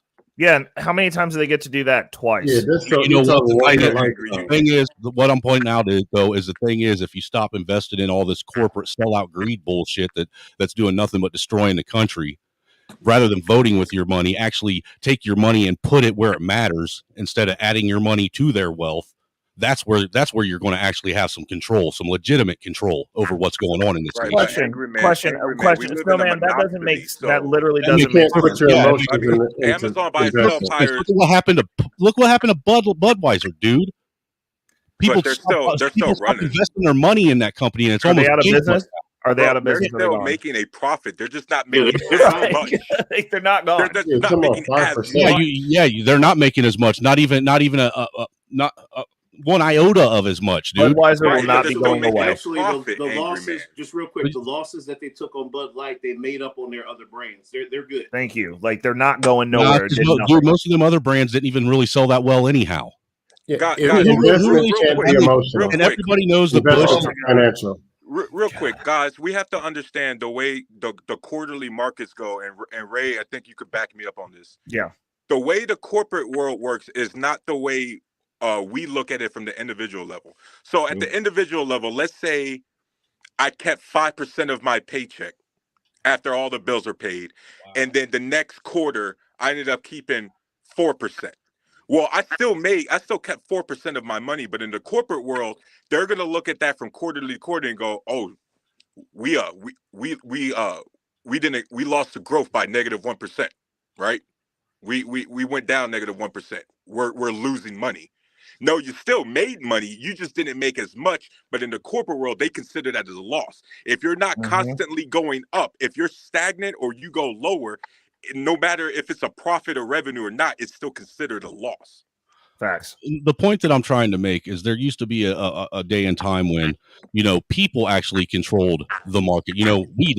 We controlled the prices of things, because if something was unaffordable and we didn't think it was worth the price they were charging, we didn't pay for it. We didn't buy it. We didn't invest in them. Now we're letting all these companies tell us how much we're going to pay for stuff. How much we're going to pay for their nonsense. Why all the complaints over the woke stuff then? If that's true. But it's because I don't get that. Because people are this is the issue, and this is like really a good case example of it. It's people are lazy and they're not financially literate. So to begin with, the first thing that you would have to do is have some set ground that you can go on. Like the thought that people are going to, you're playing a game of prisoner's dilemma where it's like two people in the interrogation room. It's a round robin. It's exactly what happened with GameStop. While they screwed them out of that, the part of the story they don't tell you is all the people on the tail end that came in late that lost money because the people who were screwing the people took the profits. There's always a winner and a loser. Right. There's no kumbaya. Even with people, you're still competing. You almost the people who competed best and consolidated power are the ones who are the hedge funds now. And the reason that they're not the issue. It's the lobbyists that are the issue. The corporation is doing what they're allowed to within a legal framework to benefit themselves and the investors.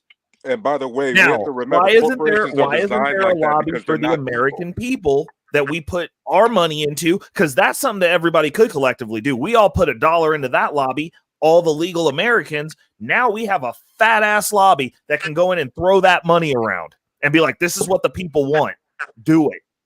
Because that's what the companies are doing.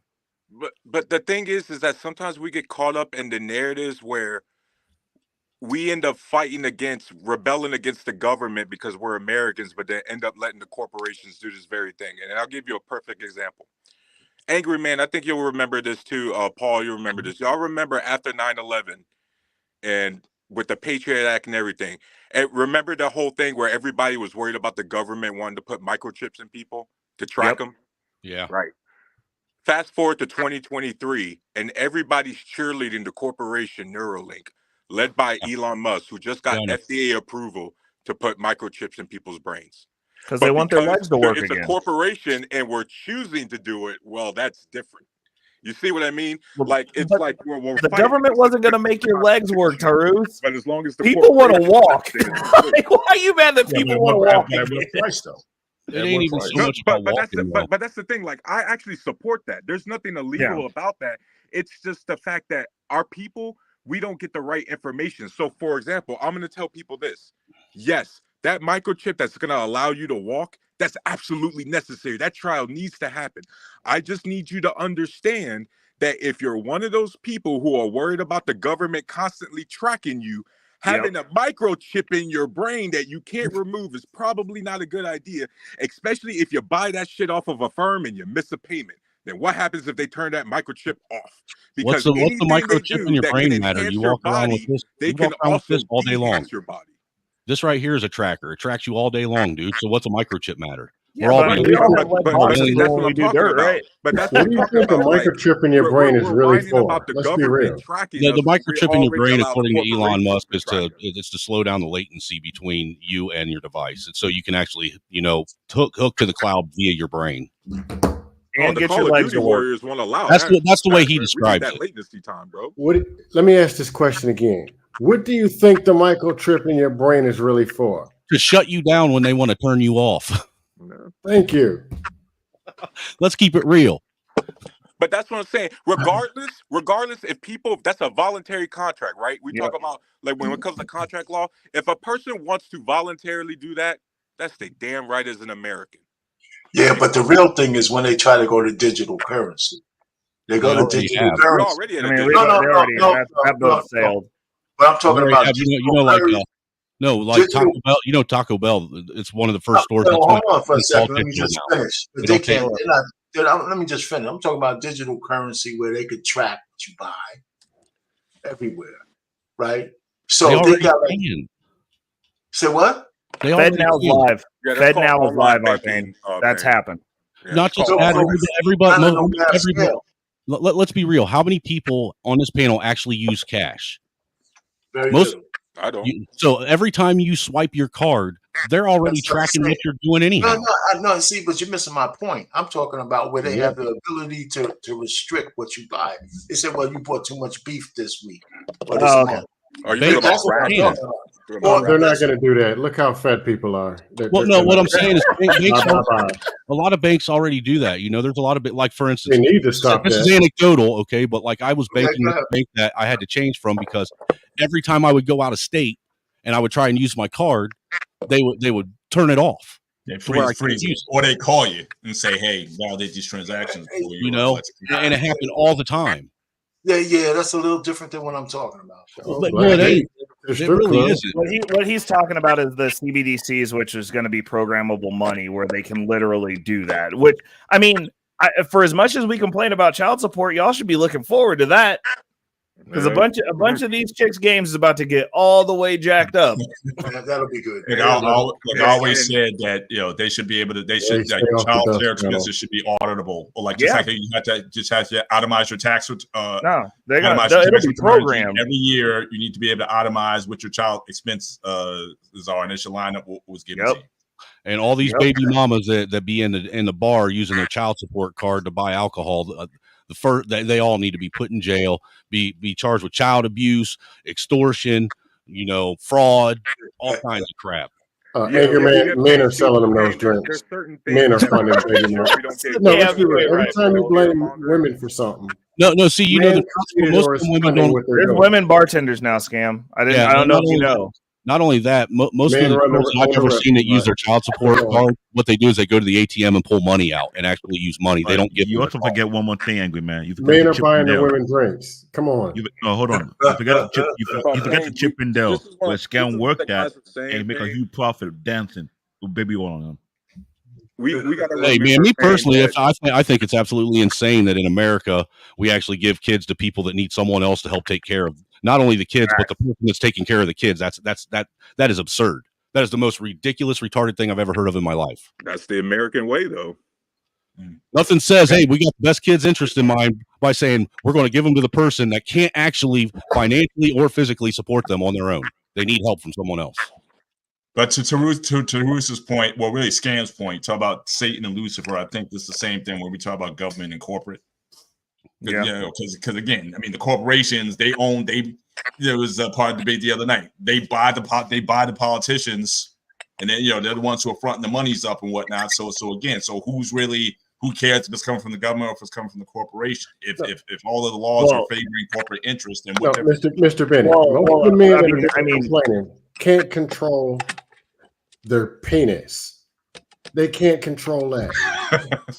How so? I'm the first one who always talks about that. How so, Scam? How can we not control it? Because they've been raised by a bunch of hypersexualized females. Blame the women again. I mean, technically speaking, not having kids would be controlling your penis, right? Somebody's sticking these very women you complain about, and they are men. But the fact that everything got to be a female's fault. Oh my God. No, my point was when they said everything's a female's fault. But if you're the government, how'd you make the government into a woman? Hold on. If you're going to, the thing is, if you're going to sit up here and only focus on what the men's doing, then somebody has to focus on what the women are doing, because the shit of women being able to go unaccounted and all the shit that they do to bring things on being swept under the rug. I wonder where they learned that from. To be unaccountable. Men, because men are forced to take accountability for what they do. Where did women, somebody answer where they might have learned where to be unaccountable? Because you're telling me men are not held accountable. Huh? You're telling me that you believe that men are not held accountable. Men are so unaccountable that they're trying to push it on the damn women. For what? Dude, you know they're going to be pushing it on the kids and the dude. dog next week. They're going to be called. There's going to be a panel called "Blame the Dog." They blame the government. They blame the illegals.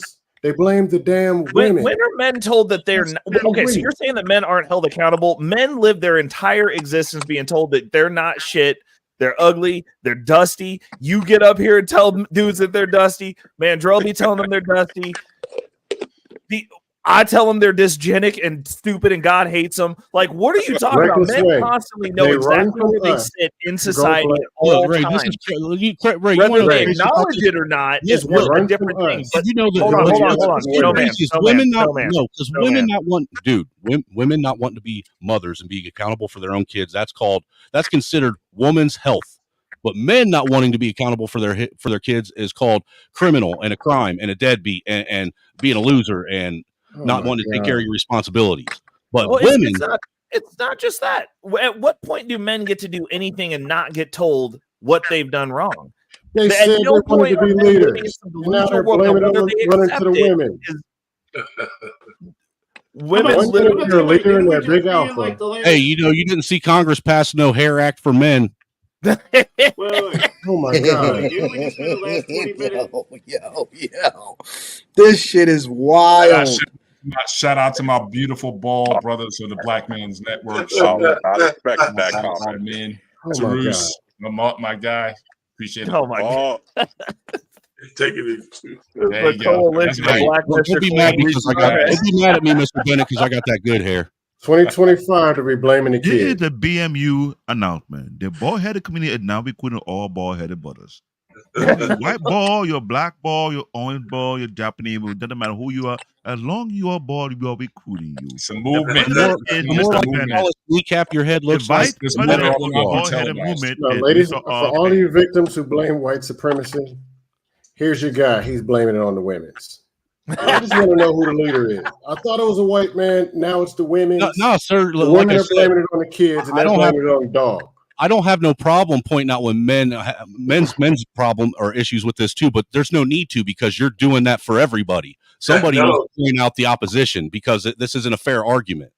You're wanting to put everything on men. Somebody needs to bring this back to reality and realize that these are two separate people that are both responsible for things going on here. This isn't a one-sided issue. It's the women, right? But the society. Wait a minute. So you're saying that as a man who doesn't have children, that I am also to blame for these ratchet ass women? Because you ain't wiped one up, mustache man. Wait a second. That's right. You're allowing one to stay out on the streets.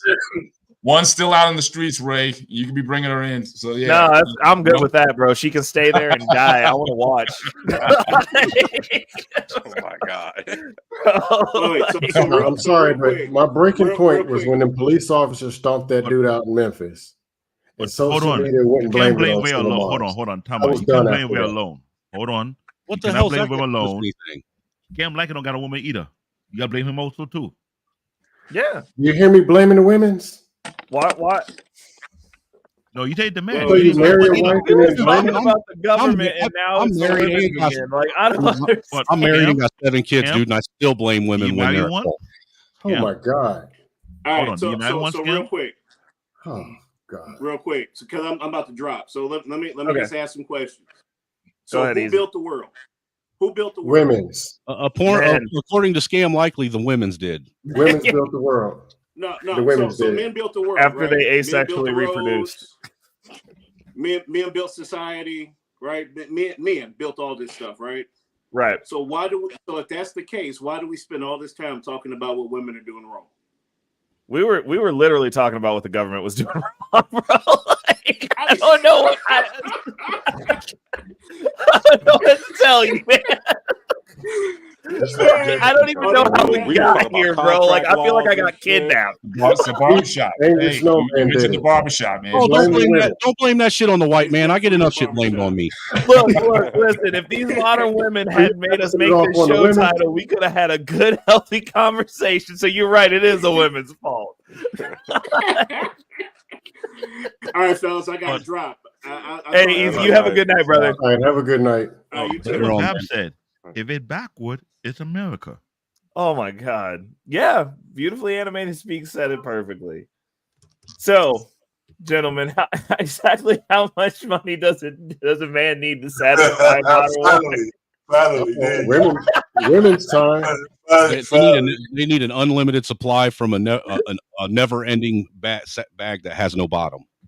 Oof. Oh. The magic bag money? Okay. Now hear this joke, though. Yeah. Well, I think Prince said it best. He said, maybe she's just like my mother. She's never satisfied. Mm. You know, I'll keep it real with you, Ray. I'm not dropping bars, man. Look, I'm not going to sit here and even try and put out there. Why you gotta bring that one up? Why you gotta bring Prince? You know that's a low blow. Why you gotta bring Prince of all people? He made a killing of that lyric alone. Get me some women's, dog. He also made a killing off of being 5 foot. Yeah, anything she wanted, she wore a raspberry beret. You know. Oh my God! I'm not sitting here trying to imply that all women are like this. That there ain't decent women out there. I would never do that at all. There are decent women out there. But generally, the thing is, generally the decent women, they're already taken and married by decent men. Also true.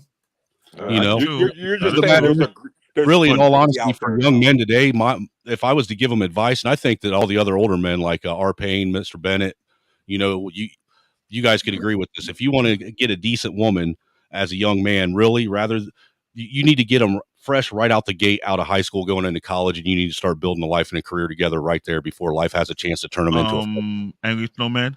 That is like a raffle draw because in the high school, Ray can attest to this. Well, dude, I know in the high school. What high school they went to depends on what high school they went to. Right, I get that, but the only reason why I say out of high school, I understand that they're already being, feminized there. But the thing is, if you get them fresh out of high school, you actually have an opportunity to reprogram or rewire their programming. You know what I'm saying? Hold on. Time out. Hold on. When was Snapchat created? You remember the year? Snapchat? What year was created? 2015, 2014, 2015. Around they created that stupid ass social media platform. You know how many underage swinger party were created among middle school using that same program across the country? I blame women's for that. I blame parents for that shit. I was who telling just single moms. I was telling parents throughout the time on the Snapchat. Okay, I'll blame absent fathers then, since the you're Twitter getting era. No, listen. When they created Snapchat and Twitter, a lot of the middle school students were using that thing way more than everybody else. And the stuff was seen on the news across the country.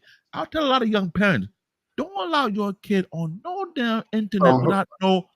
Who created that platform? Was it women's? The white man. Ladies and gentlemen, it was gone full dust on us, guys. If you want to invest in women, the stock ticker is WMNZ. Women's. It was some point. Why don't we stick on that point? You talk about if you want a woman that has somewhat chaste left, you got to get them early. Now, I think it's deeper than that because it's not just whether they're just at high school age, because that depends on how old you are as well. That's what you're looking for. Yeah, but right. So when I told my daughters, I said, listen, the pool of eligible bachelors, you'll never have a bigger pool of eligible bachelors. The people put in your Rolodex, whether you deal with them or not, than you would at in college, because you have all these people who have dreams and aspirations there, and they're all in this pool, right? You don't have to mess with them, you have to sleep with them, but you can know them. You can know them for later life, right? Because that's where they are. Because you'll never be that. You will never have that kind of proximity of thousands of people than when you're in school, right? And that's what I think a lot of the folks from the white community teach some of their women, because a lot of them get married. And I get at RP, but according to the group like Jedi Mike, Monk Piers, and Cheeky Banter, the black sisters don't give two crap about those type of men. The white women. I mean, hey. Well, the reality of it is this. The reality of it is this. That's the reason you got so many free agents out here. You're gonna get picked up. You'll get. This is the deal. If you're working to be the best version of yourself, somebody's gonna see value in that, especially if you're on a trajectory. And you know what? There's just gonna be less of the black men that black women say that they want, because they're gonna get picked up. It's just the reality of what it is. Other cultures will see value in it. If you're not dysgenic, they're gonna try and arrange you to marry their daughters and shit. Like, it happens. Like, and they will shame you for that after that. And that's why, just based on what you said, CBN, that's why when we see the NBA draft or the NFL draft, we see those young high school guys getting drafted. Are we really talking about the NFL players, bro? Man. I mean, you can look at corporate CEOs, you can look at business owners, you can look at anybody. You can look at black men who own who work in blue collar fields that actually have money, that know how to build wealth. Like, I mean, you can take this across the board. The most productive of us are getting picked up by chicks, bro. I mean, I don't know what to tell you. No, I'm just saying the beat up the black women. Or the ones with the it's not to beat up the black women. Look, there was another. And I've said this multiple times. It's not my job to walk this planet with my head down and my tail between my legs, waiting to be chosen by a black woman who sees value in me. That's not my prerogative. It's not my responsibility. I don't owe that shit to nobody. Overbashing of black women is all I'm saying. No, I don't bash black women. Scam. Hold on. I'm not a second. Wait. Let me deal with it first. Let me deal with it. Scam. I hear what you're trying to pull, but let's be frank and let's be real. I been in the country since the 80s. Your black woman you trying to defend don't give two shit of the one who trying to build themselves. They're going after the one who already have it or think they have it. By the time Mike Jones back then didn't want me, now hop their own on me. Like, you seriously speaking? You know how many construction workers? Black David, what race is your wife? What race is your wife? She's Trinidadian. What color is that? What difference does that matter? Not a black woman in the back room. Modern woman. What race is your daughter? Last I checked, Scam Likely. What race is Mr. Bennett's daughters? Last I checked, Scam Likely. Today, black people call themselves FBA and ADA. They don't call themselves Caribbean women. So let's keep that on the left. Look at them run. All my daughters are white. If you want to play the no, really? That is what we're doing, because they differentiate. What are you talking about? It's a different tribe. I can be technical. I'm an IT specialist. Next thing you know, you're gonna say somebody identifies as something. Hold on. Answer the question. If you want to be technical, I can be technical. Now we got to get technical. You said black woman. What I've noticed. And now you're ducking. Now they're orange all of a sudden. I noticed. They identify as something else. What are we doing? Black women today don't want to be under the same category. Then file for divorce. What are we really talking about? I mean, Scam Likely, you do realize that you couldn't even give bone marrow to a Trinidadian, right? Because it's a different tribe of people. I'm just saying, since you want to take this down to bare basics, it's a different tribe of people. You couldn't give bone marrow to somebody who you consider looking like you. But you can give them a ring. Bone marrow, bro. What are we doing? And then you're talking about how the NFL players dead outside the race. This is why I say, what are we doing? How much dust can you really do? What you doing? Cam's just kicking up dust now. Look at him. He's laughing. You playing with the dust. Why are you dusting me like this? What did I ever do? What I'm doing, I'm taking my Dyson vacuum. Mr. Bennett, did they dust? Mr. Bennett, did they dust? Yes or no? I didn't dust. You tell me, Mr. Bennett, did they dust? I'm being technical with you. I got a little speck. You talking to the guy where my fellow black brothers in the country call me African booty scratcher. So why try to consider the same as me in the first place? Let's be technical right now. Ask you the question, Black David. CBN, Don't try to run. Now we're getting tribal now. Come here. Answer the dusty question. I'm being tribal because first and foremost, when people want to be technical, you got to be You careful. married outside your tribe. I'm a You're Nigerian, not both right? African. What are you doing? Hold on. I'm a Nigerian, right? I'm from the motherland. Is she Last Nigerian? last I checked, majority of the slave trade came from Nigeria and a few other countries. We're going back to the slave trade. It doesn't mean I went outside my route. Last I checked, 30%. She's not a fair sign project. Scam, are you farting right now, bro? Mr. Bennett just did. We got $20, man. We got $20. Mr. Bennett, do it again. I'm claiming my Nigerian piece, Black David. So, all right. Hey. Quit lying, Whitey. Quit lying, Whitey. I'm just saying, out of line. Last No. year Reckless we way, had this this is what I- going on. Got play technicality.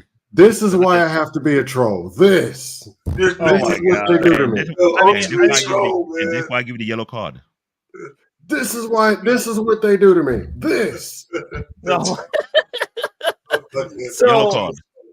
So the question still remains. It's like what are we supposed to do as a community? So the black men who are actually There ain't no trying. community.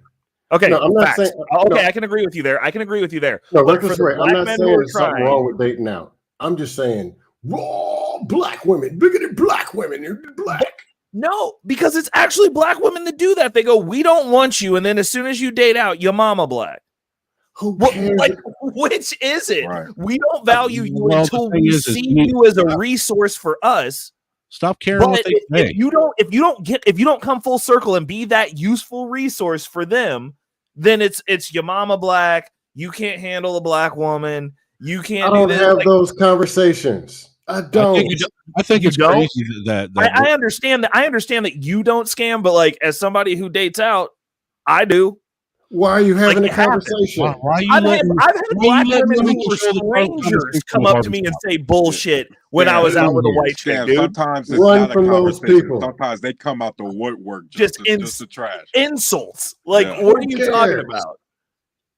It happens in public, like offline. Like I'm not You joking. don't talk garbage if you're dating a black woman. I mean, look, the nation of Wigwam is 4 million strong. And to be honest, looking at the men, I can't blame them for going over there. The men are dusting and running women over to the nation of Wigwam. And this why we had the If you nature don't of the believe me, throne. I'll put a link to a dust panel. And this why I we have the dare you nature to of put a daughter or a female cousin and say, hey, I want to see the this leader. dust panel, sir. I haven't seen a good dust panel. in a while. We're gonna have to come over to Scam Life. The brotherhood Understand the of the nature of beautiful Wigwam. and the bald is and that way have a new nation for the counteract bald. to the- Go ahead, to brother. the That's a new nation nation now to counteract the nature of Wigwam.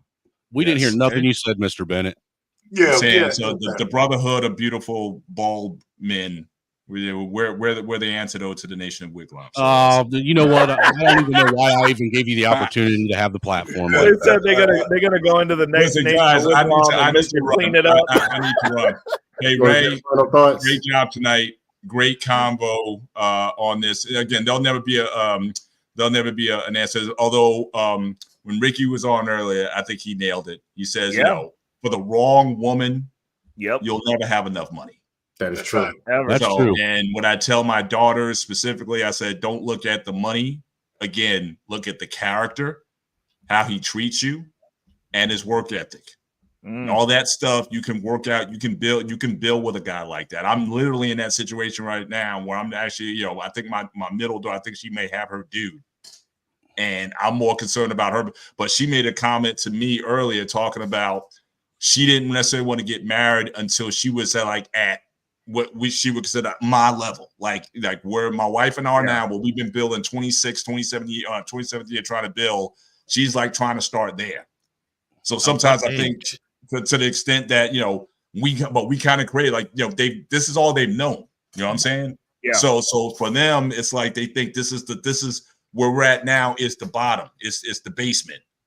And then, so versus them with the economy. I didn't get to talk to you about that. I got a solution. What I was going to say, Go because ahead. you left before I got to talk to you, is you set a standard. Women do not go back. They have an issue with that. So like having daughters, like but it's not even. But see, what I'm trying to do, what I'm trying to certainly impart to her and get her to understand is the standard is not material. The standard has to come from within. That's what I'm saying. Your character. Mm-hmm. Like I told my oldest daughter, she was messing with a dude. Sorry, he was a Nigerian dude. Sorry, CBN, but I'm telling her stay away from the Nigerian dudes. Because she was messing around and she never brought him around. David. She never brought him around. So I said, I nor did the guy ever want her to meet his family. Oh, that's a red flag. Red flag. So what I'm saying is this. It's I know why. I know. You can't, and I know why also. I'm just saying. I told my oldest one, whoever you meet, if he can't come here and meet me like pretty early on, then he's just looking to mess around. He's not the dude. So I'm looking for a guy to bring a guy over who can look me in the eye and say, hello, Mr. Bennett. In fact, come over when I got her uncles over here. I got guys who are 6'7", 6'8", 280, 290 pound dudes. We kind of look up dudes up and down. We'll let you know if this is the guy or not. If that guy come into this space and interact with us and look us in the eye, that's a character guy. But guys who just always looking to meet you somewhere, nah, that's not the right guy. So again, character. You got to come to the monster show. Absolutely. Hey, come Barrett, in. Look at my gym. Look at my you're gonna come. Yeah, you're gonna shake hands with me. I'm gonna touch your hands. Yeah, we doing all of that stuff. So I'm saying, so if you can get through that, okay, that's a good first step. How you address me, how you come in to the house, how you treat. Those are the things I'm looking for. So I'm trying to change the standard. We got to change from this materialistic thing. I'm not saying material is not important. I'm not blind to that. Obviously, you got a point. What I'm saying, but if you got work ethic. There's a lot of guys like Reckless Ray out there who are looking to build, who you might look at them at a snapshot and they may not be necessarily what you may be thinking of, but the fact that he grinds, the fact that he networks, the fact that he's always putting in. Mm-hmm.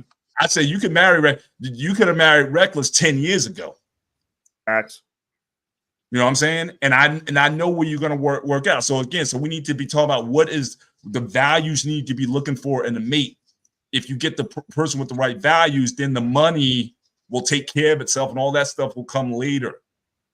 But again, everybody wants instant, like it's got to be here before we launch off. And that's a narrative that I think we really need to change in our daughters and in our men. Don't be afraid to marry early. I think Snowman was talking about it earlier. I do believe in early marriage for the simple fact I think the older you get, so do I. The more you get set in your ways, it gets harder to combine. But the longest marriages that I've ever known, it's like these are the folks, they got a one-bedroom apartment that you built from there. You built something, but you got two people, you got two condos, two Mercedes, two of everything, and y'all trying to come together. What's there left to build? That's what I'm always saying, Mr. Bennett. That's the point I was trying to make with doing it young. Actually building and creating an empire together instead of trying to blend two empires. People don't know how to do it. That's why I'm trying to work on that. Like I said, in my house with the women that I have access to, and those are the conversations that we've been having. And trying I'm glad you said that. Mr. Bennett, I got two solutions. Go.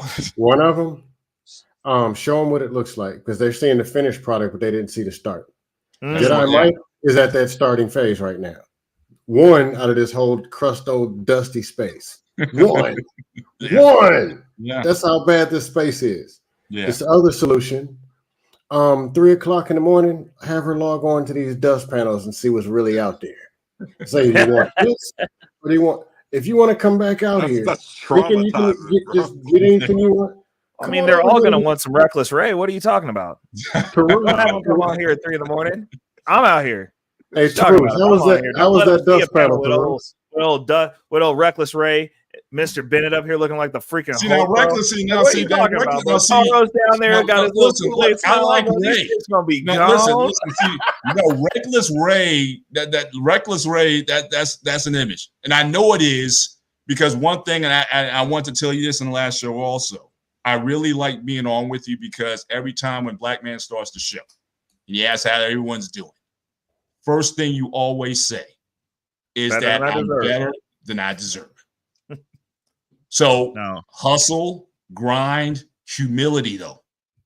You may not always see that, he's just, having fun doing his thing or whatever. But so again, you might not get that in the Dust panel. But again, that's the thing. You bring guys around, you understand where guys are really at. You're not gonna be the guy who hustles, who works hard, and who's humble. True. Those dudes are going to win most of the time, and those are the guys I'm directing my daughters. Those are the guys you need to be talking to. Don't look at him. I'm glad you mentioned what you're saying. Hold on. I'm glad you mentioned what you're saying. You and Angry Man. I'm glad you mentioned. What about arranged marriages? Listen, whereby you as the family interviewing the family as well before you make any judgment. Listen, I'm down at this point. I'm down with arranged. I'm down for betrothal. So it's like if I knew about to get my boys back in the days, like, look, we know we're both going to be getting married and whatnot. When my kids turn 18, let's take care of the paperwork now.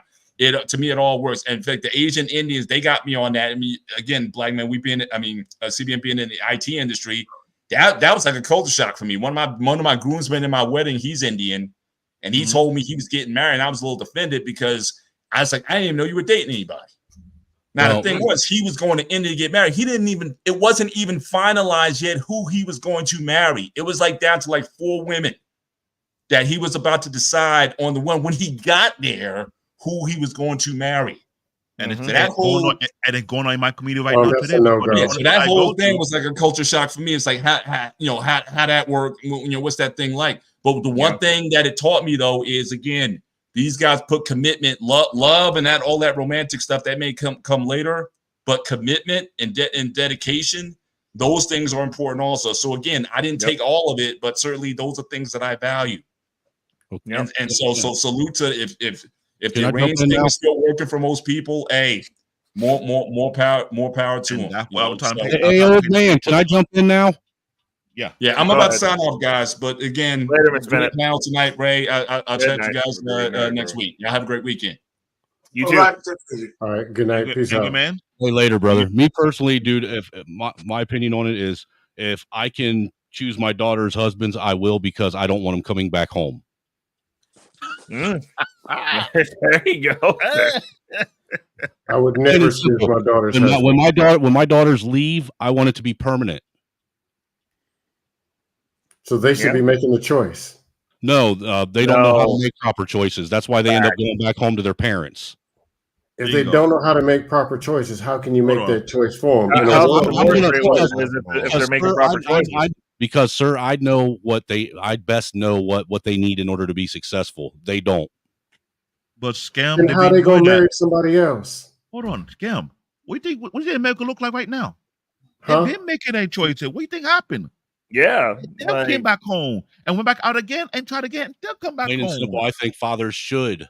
Where do you think baby mama come from? Fathers should arrange. Dude, why aren't fathers? Let me ask you this: why aren't fathers arranging the marriages for their daughters if they're doing the ceremonial? Walking their daughter down the aisle and passing them off to the man, and vetting the man before they get married. Well, okay. So Taru, how about you're not forcing your daughters, but what if you got a network and like within your network, there's some solid dudes within that network. Now you're exposed to these men. That's kind of the same thing. Like you're putting her in a pool where it's like these are solid guys, same value set, same culture. Ray, that already arranging a marriage. Like my mom was Puerto Rican. Oh, I got this daughter that's around your age. I think young sons should young sons should have arranged as well as the girls. Doesn't happen on a grand scale. No, Angry Snowman, let me ask you a question. You said you don't believe in your daughter's ability to make the choices. Hell no. She's eating her own boogers. You think that by the time she's 18, I'm going to trust her judgment in men? Hear me out. If she can't make choices, why would you put her in a marriage which is required to make choices on a daily basis? Because it's not my responsibility to take care of her for the rest of her life. She needs to go out and be able to create her own family and her own legacy. That's what we're put on this earth. She can't make choices. We are not put on this planet just to sit here and be idle and go out and make money and spend money all the time. We're here to. You said she can't make choices, and she's constantly making bad decisions. And is that then why would you put her in a marriage? If you can't trust your daughters to make decisions, oh my lord, what I am sitting here saying is, I think that all young men and young women should have their marriages arranged for them by their parents. You know, back in the day when parents arranged, they tend to last. This is worse than the dust panels. Well, hold on. Before we get how is it worse? Before we get too dramatic, hold on. We already said I'm glad you asked how it works. We got how is it worse? By women who make their own decision. Black David literally brought up one culture. Wait. They're not ready for marriage. Hold on, talking about something that ain't going to happen on a grand scale. It ain't. But you know what, kid? I think we already said what would be in the West. Will be if you have a network of guys around your age and they have families. It'd be good to have your daughter be introduced to their kids or your son introduced to their daughters. That's a way to do it without arranging anything. If they click, you at least have vetted their parents. Yep. You know, and like Farouk said, that his mother tried to hook him up. I know this guy. I mean, it doesn't happen on a grand scale. That's one of my biggest regrets, that I didn't do some of that or more of that for my daughters. Not that they needed to be, they could do on their own, but I know a whole bunch of people that and my age just said he worked with people who does that. To a couple of them. What? Hold on. Reckless said he worked with people who does that and they don't allow that daughter to date down in those community that's not part of their clique on their network. The community thing makes sense. But they have to make their own choice. You move it. The way I said it, they still have to make their own choice. But it's who you introduce them to. What kind of that part is fair. Yeah, I'm saying the network thing is cool, but arranged, hey, I don't think you can make a good decision. You know, I'm gonna pick a spouse. You're not a spouse yourself if you can't make a decision. That means you're not prepared for marriage. Well, then nobody's prepared for marriage because everybody's making crappy decisions. Yeah, everybody's not making crappy decisions. I mean, the majority of them. I mean, over half of them are. Well, reckless. Most people are not. No, I agree. Most people are not fit for marriage. I agree. It shows. Should we have a new system? Robinhood Men in Tight. Should we have a new system where all this is why America. This is why America is failing, because nobody wants to step up and do what needs to be done to fix it. That's not fixing it. But America's never Let's get the man ragdoll if he's willing to marry. Country on the planet. I don't understand how changing that would. That's like saying, "Hey, I'm trying." In order for arranged marriage to work, you have to have a culture that's not based on individualism. The reason that America's failing is because no one else is functioning as individuals. Individuals lose to groups. Like it is what it is. But Ray, to what you were saying. Oh my God, there'd be so many more abortions if you had to force these dudes to marry us. Ray, to what you were saying. To what you're saying about the whole, have a pot of men, that are there. There is truth to that, because look, I grew up in a small town. I've told you that, right? This was a town that was predominantly it was a German town. Everybody could trace their heritage right back to Germany and shit. But in this town, you had there's probably about 15, 20 of the exact same name, 15, 20 last names that were prominent in that town.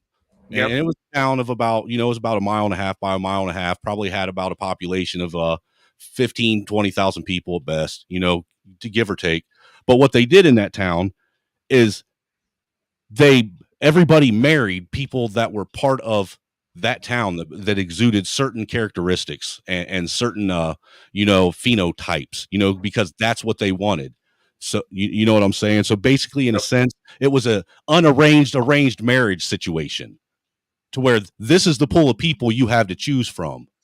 Choose one, because you're not bringing some dusty from outside and having them mess around and squander the empire that your family has already created.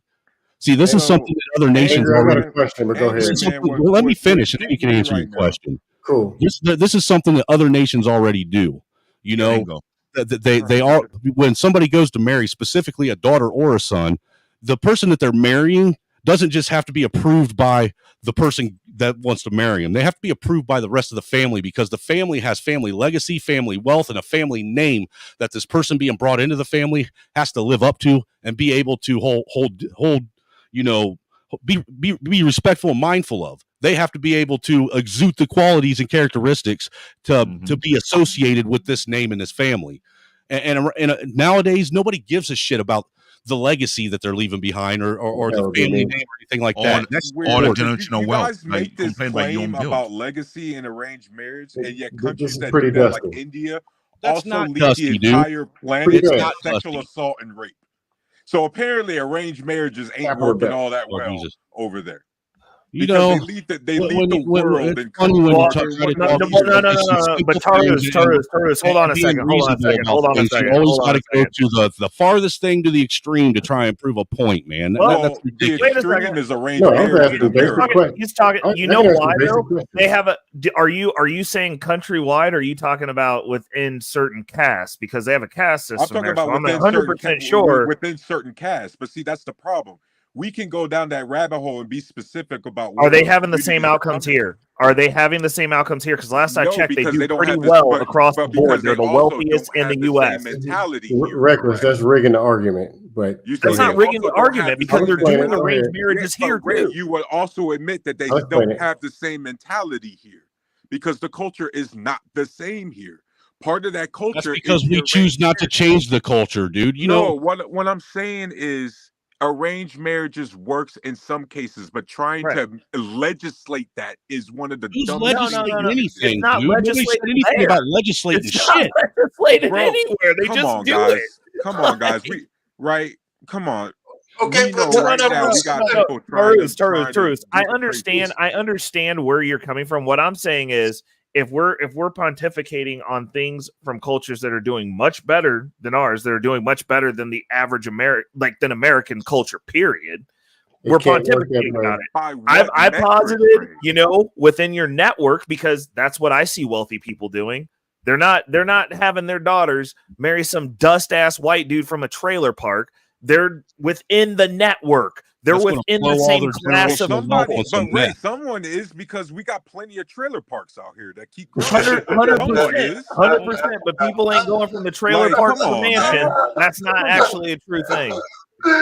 Like, unless you're a girl, you're not going from a trailer park to the mansion, bro. Like that, I'm dead ass serious because a dude sometimes can you go could go change from the a chick's trailer life. park to being buried Y'all in the cheated and middle of rigged the the desert where argument. no one knows Y'all where you're at. cheated. Oh my Yo, God. listen, You know what I mean? Bruce, you came on saying we need a software reboot, right? So, well, before this might not be the one you like, but wouldn't that be like a reboot? Wouldn't That that would be be a like a reboot. reboot? I just don't like that Okay, concept. all right, Yeah, it's But a I scam agree and it's a lie. that's a solution. He Like just Angry Man, what wants you to offered reboot is right a back into the solution. same fuck shit we're trying to reboot out of. You No, know what I I'll mean? Like explain that it was a question. So for because it's to pretty answer dusty. Ray's question, here's what I would do. I talked about it before, software updates. So the first thing we got to do is deprogram this mentality and stigma around certain jobs. I need my men to understand with this software update. Skip and Shannon said it best on Undisputed. Your talent matches your tolerance level. So in real life, when you see these women, you're like, yo, why do these women keep choosing dudes like that? It's because your talent level dictates your tolerance level. This is why Future continues to have them lined up despite having baby after baby with woman after woman, and why some of the greatest dudes, the hardest working dudes, die lonely. Your talent level matches your tolerance. That's general. It doesn't apply in every situation, but in today's society, we need to understand that. We also need to tell women as a software update to help with this problem, hey, you're allowed to go get that bag. I hate using the word allowed, but that's how we're going to use it in this context. You're allowed to go do the same thing, pursue the same goals as men is. As They don't need us such, to tell them that. They already that got means some of the legislation. materialistic Oh my financial God. responsibility This is is no horrible. longer solely on the men, and you have to be okay with that because that's what you asked for. Why do we got to constantly be giving women attaboys all the time? This is why Because they're they running for the constantly nation ask of for it. wigwam. This is They why. constantly ask for it. That is what they asked for. He got a point. They asked for that. Women, if you're in the chat, run. Here's the deal. No, they ain't got to run. I'm married already, dude. You know what? And I ain't got to deal with all this stuff. Off the market. Y'all already done lost. 15 people who saw this, they opted out of marriage. Don't change the law that they're all men to marry 2 wives. Then what's going to happen next? Listen, Cool. that's not. It's just, you know. Like I said, 15 people in the chat opted out and said we'll be single. They said just no. They'll be single until they're 60 years old with 80 cats and can't find nobody to help them Right. carry the groceries in the house. Here comes the traditional dust. Here's the problem. People fought and they died for choice. That's what they died for. Do I agree that people are making bad choices? Yeah, starting with the ugly ass parents. That's how they got here in the begin with. Actually, the problem with the parents is parents aren't being parents, sir. They aren't raising their kids right. They're letting the world raise their kids. Can I finish? I'll make it very simple. The parents or the people are creating problems. Then they're finding whoever they can. Oh, it's this. Then they go back to the very dusty traditions that put them in the problem to begin with. Here's the deal. America fought for choice, and they got it. You have a choice to make good ones or bad ones. But choice, if that's available, you can't take people and stuff them in a box in the 60s and tell them to marry somebody. That's a fictional character. Why not build the person and make them a marryable person and put them out there in front of the best options? So you're telling me into it and saying you're going to marry this guy. It's their choice. Dude, this And is if insane. They can't make good choices. People that we got to let kids. If they can't make good choices, then they are not fit for marriage, no matter who you put them in front of. But if they can't make good choices, that is on you. Man. Raise them to be able to make good choices. I agree with that. That I do agree with. It's the parents' job to raise their kids to make good choices. But arranged marriage. The thing that I don't have to deprogram these kids into thinking that you got to get married as a finished product. I got married when I was 20 years old and about to get deployed to Iraq. I just turned 36. Right? Stop. Marrying young, the divorce rates are high as shit, but damn it, it works. And damn it, you learn a lot early. Mm-hmm. They're better if you marry young when than you old. in those relationships And I'm early older like now, that, even in the normal civilian world, you learn a lot early. But I'm tired of us talking about each other as human beings like we can only get with each other when we're a finished product. Like last time I checked, aren't we looking for people we can go through the journey together? But then we're asking people to basically be at the finish line already when we get with them. Like that's part of the solution. Kind of the point that I was we got to get past that kind of crap. You know, the point I was actually trying to make. I agree with that part of it about the finish line. But here you go, because I'm gonna hear scam likely. Men don't require women to be at the finish line. They sure don't. We don't require women to be at the finish line. So that one is not on us. Our pain. You know, somebody lied to you when they told you. You're listening to social media and it's six-figure. That's nothing to do with social media. Men always marry women in their circle, and they always reach down to get them because women are the ones who are high privileged. That's not true. It's so true. It's not so true. Come on, man. Stop that's true in the real world. Dude, I hate to say this, but you are stuck in the matrix. You don't hear no man who's a CEO saying he won't marry a bus driver. You he ain't coming out there saying that shit. He's gonna marry the woman. I wasn't talking about just income levels. You don't see tens marrying threes. I'm saying men don't generally. Hold on. Are we going tens on looks? Like we're talking about something that's completely arbitrary. No, he brought up bus drivers. Because that whole 10-3 shit, that's only an internet thing. In real life, nobody sits and looks at somebody and says, "Well, they're 5. I can't marry them." I wasn't talking about looks. I had to because that's who's throwing bus drivers out here. I was talking about a woman's social status is not necessarily the man's first. It's not something to bring up the bus driving thing for. Because thing, man. It's the same. It's an example of the same thing. Because how much money do you think a bus driver makes? Not a whole lot. The point I'm trying to make is that a man who's well-to-do, if he he could fall in love with a woman who's a bus driver. Women are typically wired that way. They look at that as marrying down. And they got to get used to doing that because they're making a lot of money these days. Our pain. Men don't go check for women based on careers. Listen, man, I'm talking about women who are successful. They take their why did you throw the bus driver in her career in the argument to begin with? Let me finish, man. They have a small pool of men. There's only a small pool of men they have to choose from at their level or higher. That happens to men all the time. If you're a $1 million man, you ain't have a whole plethora of women at your level or above to marry. It's a small pool of people. Our pain. Men don't date based on money. What are you talking about? Right, but women do, and that's the software. What are you talking about?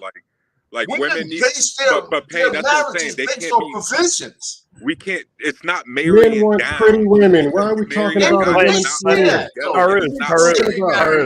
Harus, for a woman, for all the time. I know it is, but that's what I'm saying. The software update, we got to stigmatize that. That's not marrying down. You know what I mean? We got to. You turn the men into women. Why did you do that? You turn them into women. Men aren't checking for their careers. Stop letting him. They're not going to the club. He's trying to raise your cholesterol. He attacked your blood. I'm letting him go. Go ahead, man. Go ahead, take it over, brother. Damn, stop it, bro. I know what you're doing. Quit smiling too. I see you smiling. You laughing right now, Cam. You're trying to stroke our pain out, man. I'm not going to get talking about $1 million man or high value whatever. They want pretty women, not career women. Fact. You said a bus driver. Well, if she makes $30,000, you can stop it. What you're saying is literally what you're men talking about. No, Scam. What you were saying was literally what he was trying to express. Yeah. Literally, what you were saying, it was what he was expressing is that men don't date women based on money, but women date men based on money. Money, label. Here's the other truth. That ain't true either. Yeah, they do. That is. Come on, Scam. Majority of them. They marry. Okay. So maybe not date, but definitely when it comes down to marrying, they do look for the best available option as far as what provision looks like. Yeah, they do. Hear me out. Resources and what you have to offer as a man does matter. Women choose men based on safety and security, so the standard is different. We got to understand it's not necessarily a bad thing. The standards is just different the way they view. Because as men, we're going to pick straight up based off of looks and everything else is secondary, unfortunately. Well, let's be real. What I'm saying is money. It's only maybe 3% of the population that earn enough money to use for that money qualifies them for all these women anyway. Men really don't even start when it comes down to picking, though, get their woman taken by the dude in the post office. Let's be real. The dude in the post office has good insurance and can keep a mortgage and a house over his head. Yeah, right, that's my point. That guy's going to get a check probably. The dude's that's my point. This man is based on money. Still banging the people they but deliver the mail to. But the reality of the situation is when we talk about how women pick men, that's a circle back. That's not necessarily the man she wanted. She goes, I wish I could have your income with his dick, but like, guess what? Since that can't happen, I'm gonna live in your house. Can men get supermodels every day? Let me ask you this, man. How many standards for sure? When you look at wealthy men who could get supermodels, they don't have supermodels. Most men aren't looking for anything but fun times with that level of woman. You marry between a 5 and an 8. You play with 9s and 10s. Those women, I swear, you motherfuckers are some of the hardest. How are those bottle service girls constantly always just getting circled around and single and never married? How does that happen? Until they age out and they're ugly, and then they go find the dude at the post office. How you gonna make all the pretty girls bottle service girls? Figures, because Ray, I know for a fact, just like I do, Ray. There's some 9s and 10s out there with like 100 followers on IG because they just stay in their communities. What about 9s and 10s who are nurses and teachers and regular people? Chicks are also have bottle girls and IG models. So many options that they play their cards until they are over the wall. And then they go back and get the post office dude after everybody who could afford it done ran through that shit.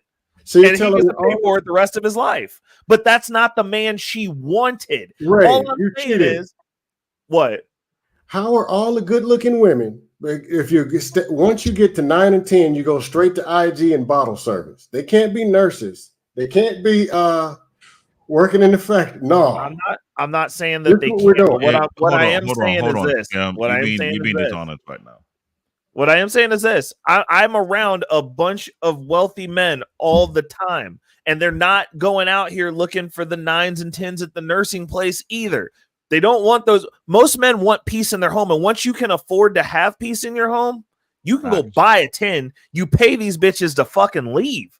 You're paying for them to take their drama somewhere else in a transactional sense. You don't want that shit in your house. To be honest, go put down a few 9s and 10s, bro. It ain't what it's cracked up to be. So all 9s and 10s are out there in the street somewhere.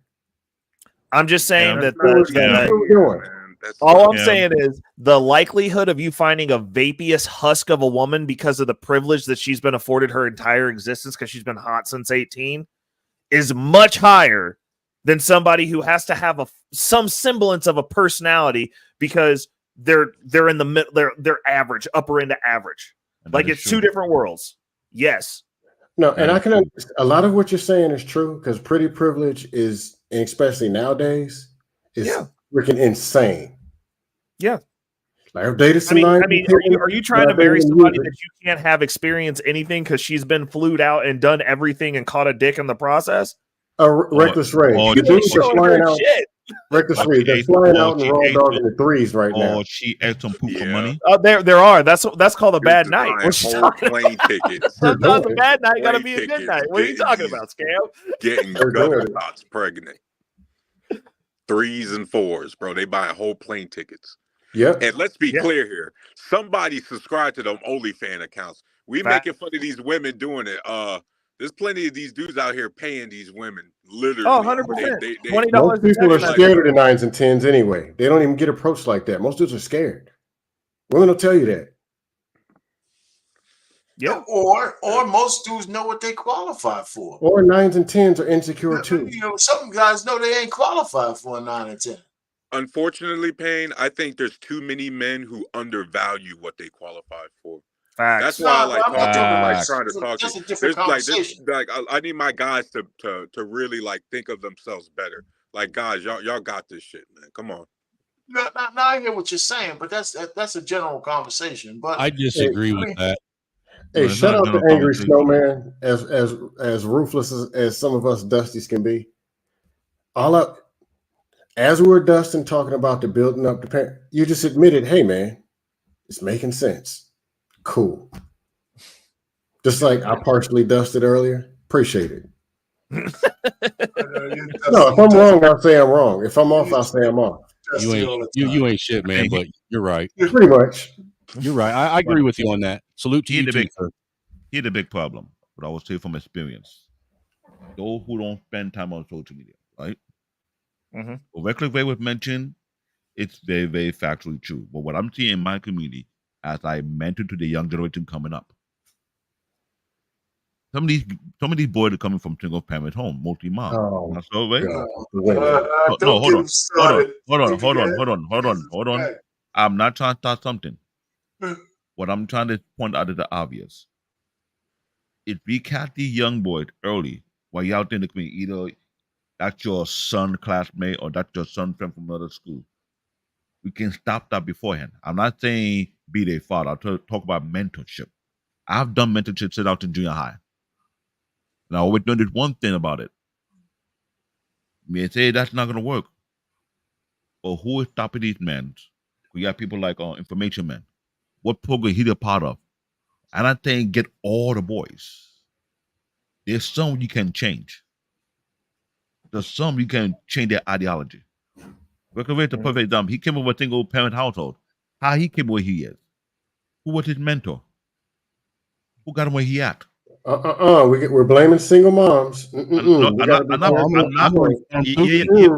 not blaming single mom. I'm saying, even though he came from a single parent with a single mom, he able to follow a mentor who direct them to the right path. Do you not say that regularly? Tell me if I'm wrong. No. Tell me if I'm wrong. Because You're y'all not say, wrong. oh no, but he did say he found certain dude who willing to coach him to the right direction. Right? Yeah. Say, yo, wait, this is how you need to get to X, Y, and Z.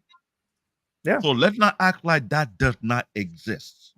Let's stop that BS right now. Because it's always that one or two individual who is hungry. Hold on. There's always that one or two individual who is hungry.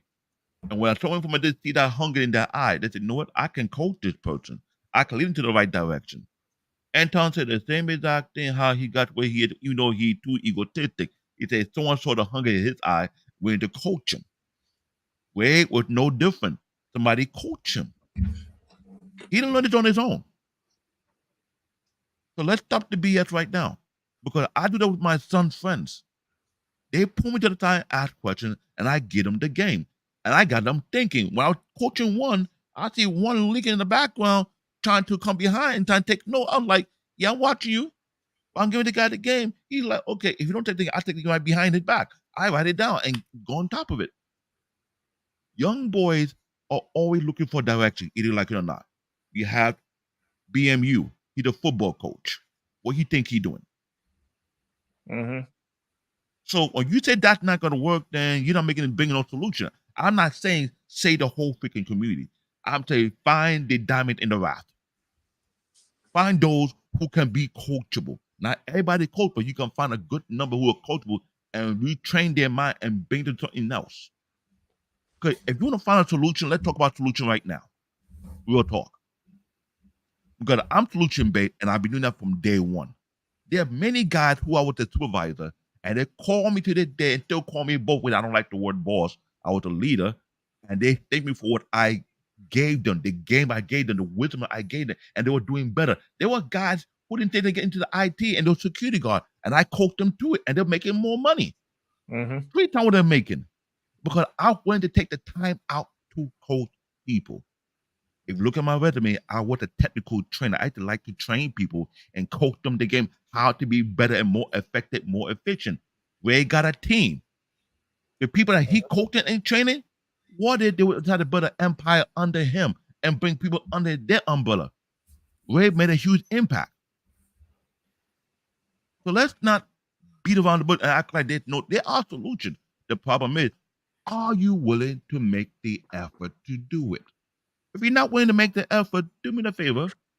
Stay on the sideline, stick with your popcorn, stick with your soda, and shut the fuck up. Yeah, that ain't. If you're not willing, no, hold on. If you're not willing to be a true man and say, let me step in the realm of leading the next generation to do something better. I don't care. I can't save everybody. At least I can save a couple. Then do that. If you're not gonna do that, do me the favor. Get the F out of my face. You're talking to the wrong person. I'm not saying to you, I'm talking to generally because people have been going to multiple panel. People are going to multiple panel and say like there's no solution. Yeah, just call them. I mean, what do you like there's no solution. Information man who I moderate on the channel, I heard about a lot of the folks that I heard on the street, not from social media. And they're going out there doing the ground work. Mm-hmm. I'm not talking about funky and dumber. I got a question, David. You know who I'm referring to, but they're full of shit. They're con artists. They're not the real deal. The real deal David, I got a question for you. Give me the question. How do you blame social media for everything and then be on YouTube? I'm not blaming social media. I used to work for social media. First and foremost, then why I'm not blaming social media? If I tell you once again, I work with the first social media company that was out there that created all this. One thing I do know, people know how to use social media to combat. I'm not blaming social media. I'm blaming the people who fall for the okie doke. Hey, I do that. And it's because I'm a hypocrite. No, that's fair. So I go and give him hell. One thing about me, I can play chess, but when you're trying to troll me, be careful. I can get super technical and tear down. Over here, you can. I got my own platform. Don't worry. You have your own platform, and I won't be Black David. I'll be Bear Paw. Oh my god! Oh my god! I'll make a character called Bear Paw. Oh my!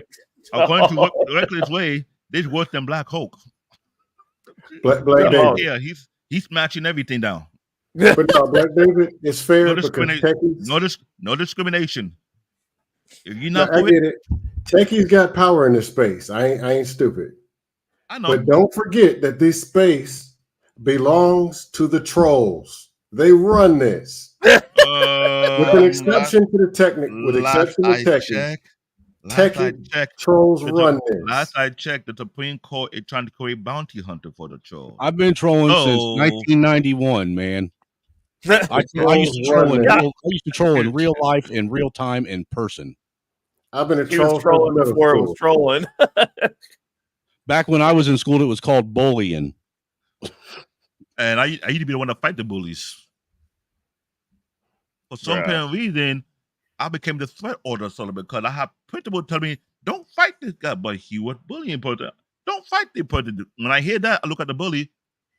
I'm coming to your house. I will beat you for your father. He ain't stopping me. I was that kind of person. I had it got to a point, it got worse. I was cool with the bullies too, man. Even in the church I'm in, everybody putting warning sign.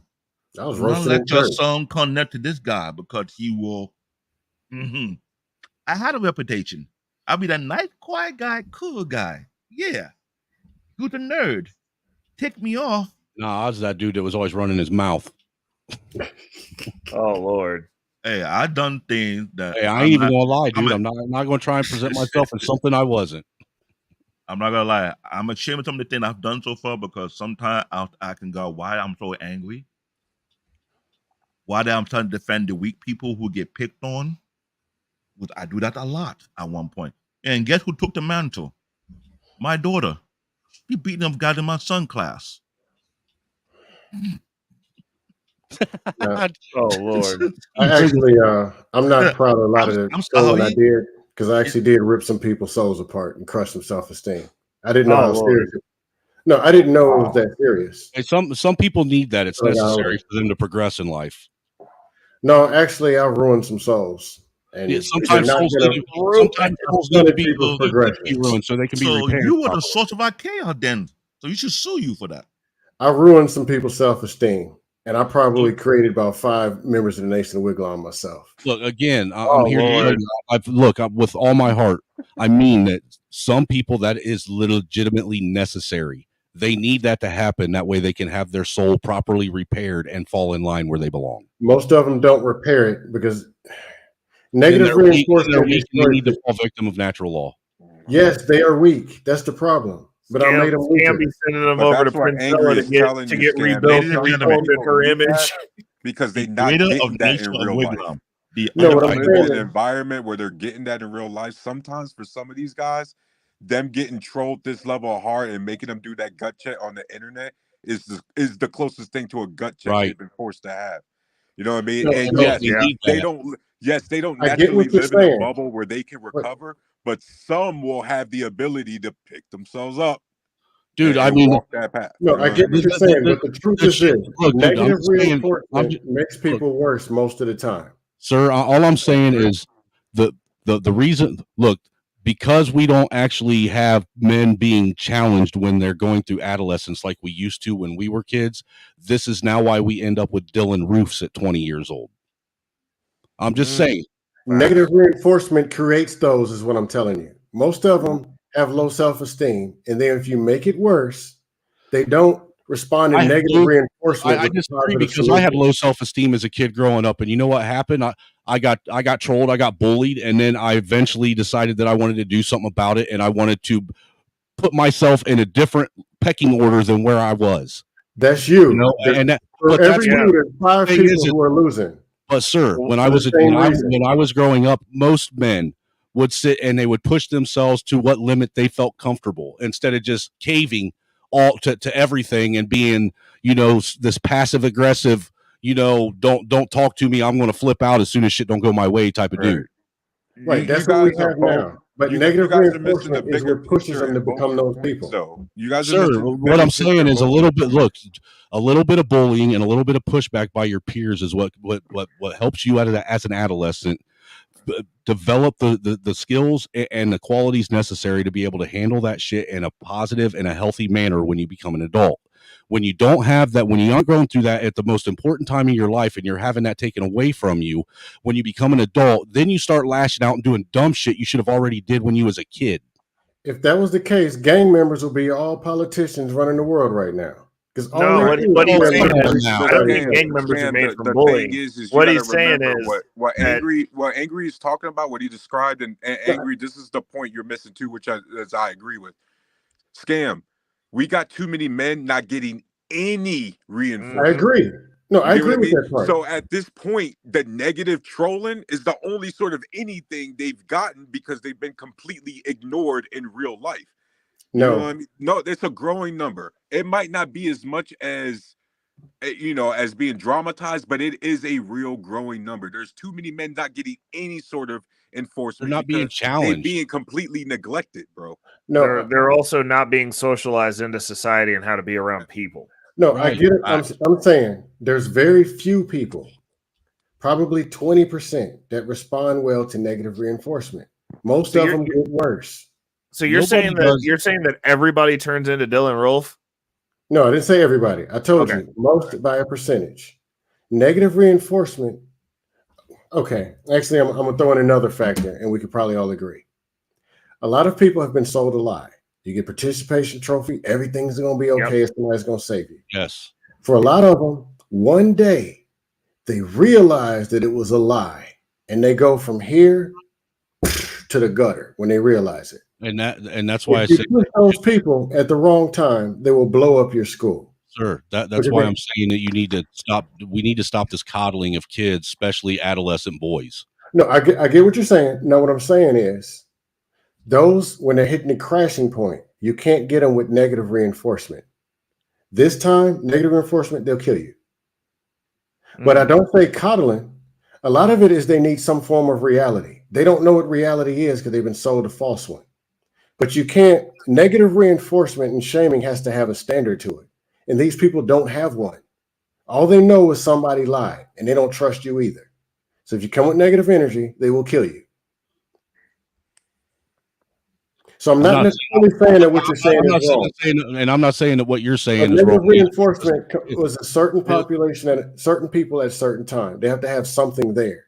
But and like I said, I'm not disregarding what you're saying either. I understand that we're in a situation now to where there's things that have been going on for so long with the youth. Right. That's the problem. That coming at it's got to be done in a I don't know. It's got to be done in a fair. I don't know. It's going to be touchy how you come about it to bring them out of this, because, like you said, if you do come at it the wrong way, you're going to turn a whole nation into a bunch of lunatics that are probably going to off themselves. Mm-hmm. And there goes our workforce. I don't want to lose my Social Security. You're going to see a lot more of that very quickly. But all I'm saying is, number one, I hate to say it, people call it sensitive and whatever. People need to be heard. A conversation needs to be had from the crazy to the whatever, but people need to be met where they are. Otherwise, people aren't even understanding the problem. It could be a coddling victim. It could be a Dusty. It could be a misguided, or it could be somebody who has something to work with, and then they lose and they don't know what to do. So it's different types, and a lot of them have different motivations. But negative reinforcement, the majority, 51% or more, negative reinforcement either put them there, because let's be real, the parents got low self-esteem, and they're telling the kids they ain't nothing, they're a jive turkey, or they're telling them the world's going to give you something. Both extremes can cause them to break all the way down. We got to meet them where they are, find out what the problem is, be able to have the conversation for a sense of reality. Then decide negative, positive, whatever kind of reinforcement or guidance we're going to use that's got to be effective. Well, let's be real. Between the boomers and Gen X, we really missed the mark on this one, because boomers didn't care enough to actually raise their kids, and Gen Xers didn't know either. But go ahead. Hold on. Boomers didn't care enough to raise their kids. They let their kids raise themselves, basically. Gen Xers, because of that, they were, they overcorrected and did too much to protect their kids from everything outside the world, and you know, that messed them up on top of it. So there's got to be some kind of happy medium between the two to where, you know, you're involved, but you're also allowing children to naturally go through, you know, the things that life throws at them so that they can be well-rounded individuals that can actually face the world when they become adults. Spot on. But just one thing to add. The old and the whatever, what's the first, the old and the boomers, they weren't taught either. I'm just being honest. Well, they were, but they weren't, you know. You know, boomers, they were the hippie generation. They just didn't give a shit, man. All they cared about was smoking dope, you know, going out and screwing everybody and making money. I can respond, but I'm not trying to hog the mic. No, I'm just saying that just because that's how my boomer parents were.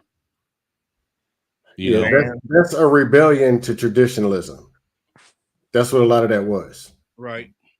But that spawned a lot of today's liberal nuances on the college campus that's, you know, producing what we have now into the adult world. You are correct. Normalizing everything. Yeah, it's 50 problems all running at the same time. Right. Yeah. You know, nobody took the time to actually check some of these liberal boomers and say, wait, hold on a second. Let's be a little bit, you know, let's actually be objective about this. You know, let's not lean all the way one way. Let's give them both sides. That way these kids have the opportunity to have an objective mindset and choose for themselves.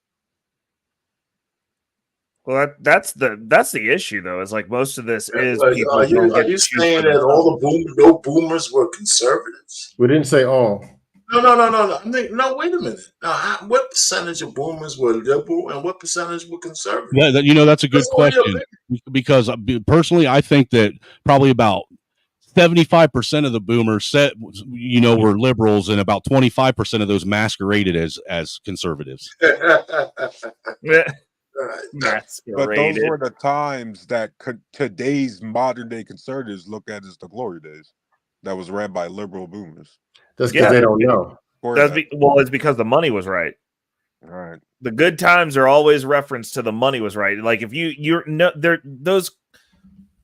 those scenarios that we always herald back to when we were like, back in the day, it was good. It was the money was right. You had the ability to navigate. You had the ability to make a decision to move up in the social hierarchy if you wanted to do the work. Corporations were held to a higher standard as far as what they were responsible for as far as their responsibility to this country. The infrastructure was there.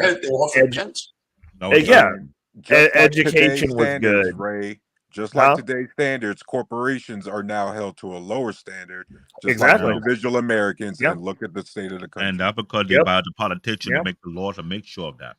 We did not pay no mind to that because we were quote unquote chasing the bag. Well, the weakness of traditionalism is lack of adaptability. Traditionalism is you do this, don't look left, don't look right, do as I say. That's not going to be an adaptable person. So when things change, they panicked and broke down. It's like falling but now we have people.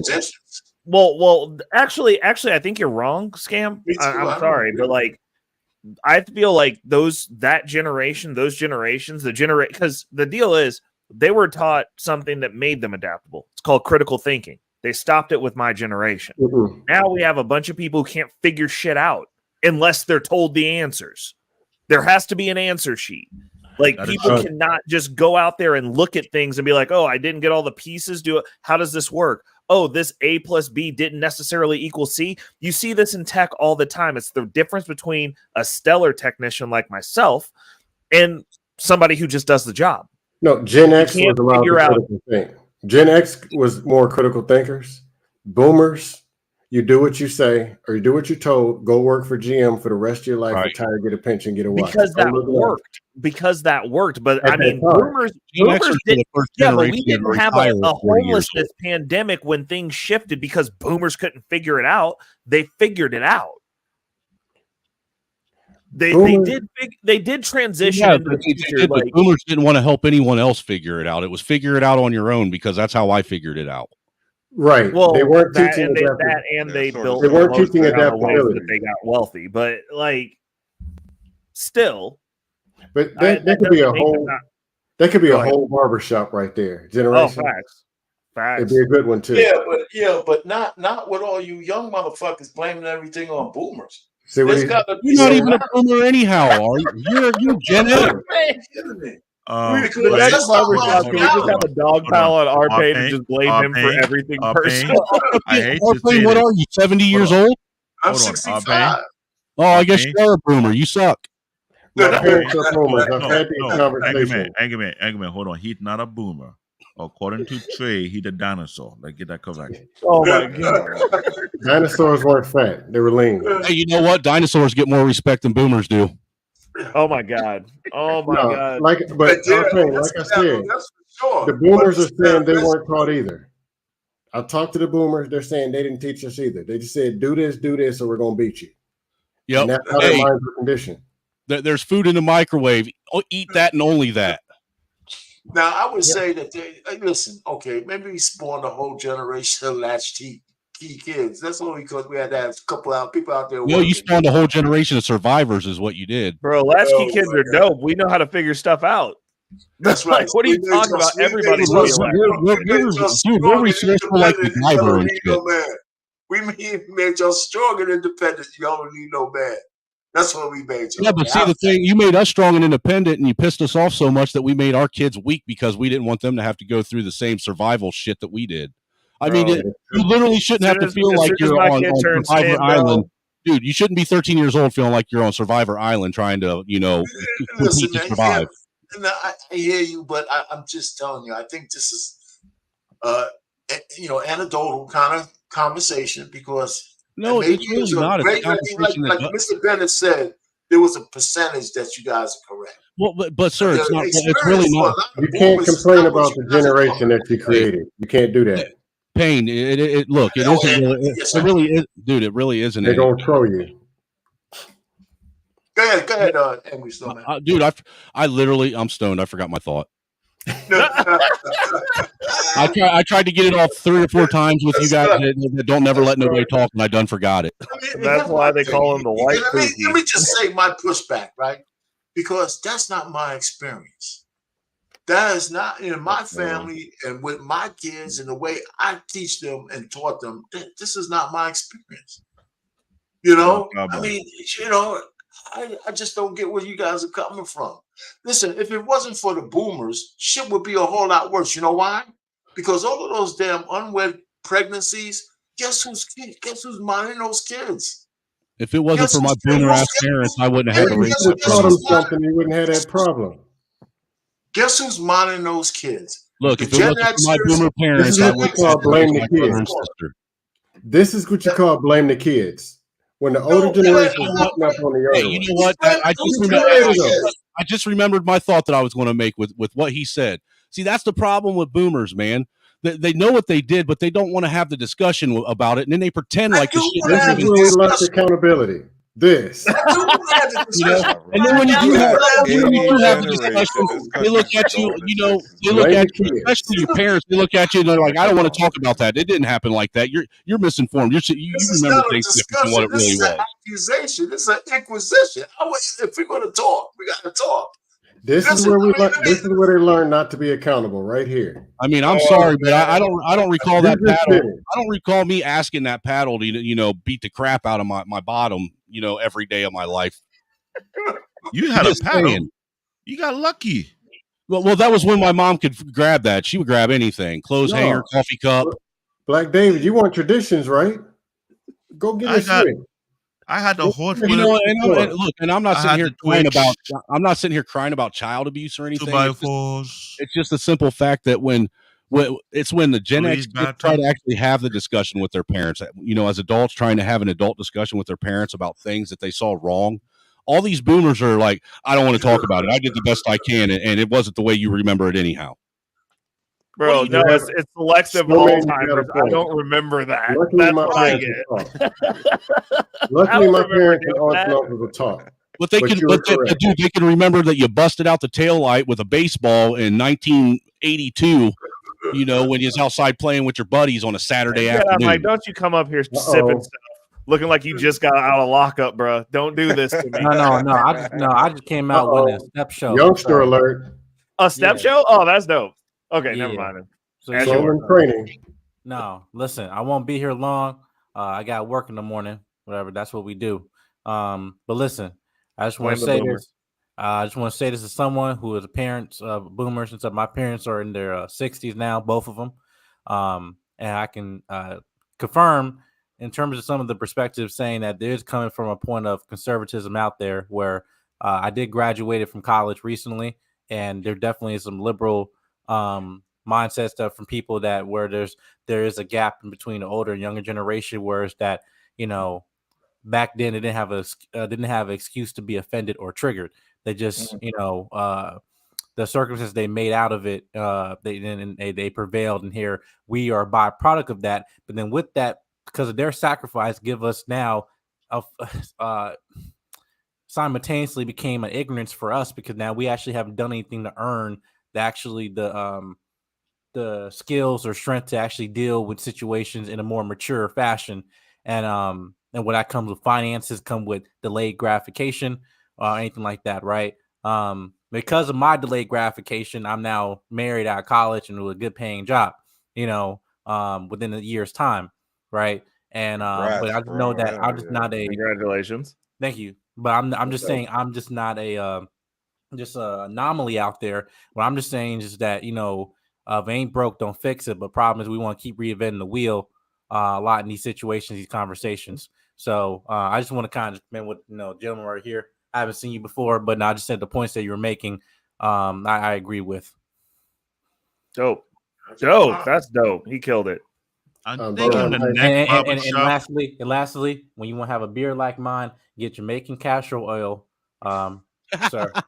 And I don't know what you're Hey, doing bro, there. I'm signing up for Highway Patrol to arrest your ass, bro. What are you talking about? I'm filling out my application tomorrow. Where you live? I'm too dark skinned for me to actually, you know, have to cut this off, whatever. But I'm thinking if you shave the head hair and actually let grow this out, you might be working with something. But I might be working on not being able to get on planes. Reckless Ray, you look like a stunt double for the 18. That much. Hey, bro, Highway Patrol. That's what we're going.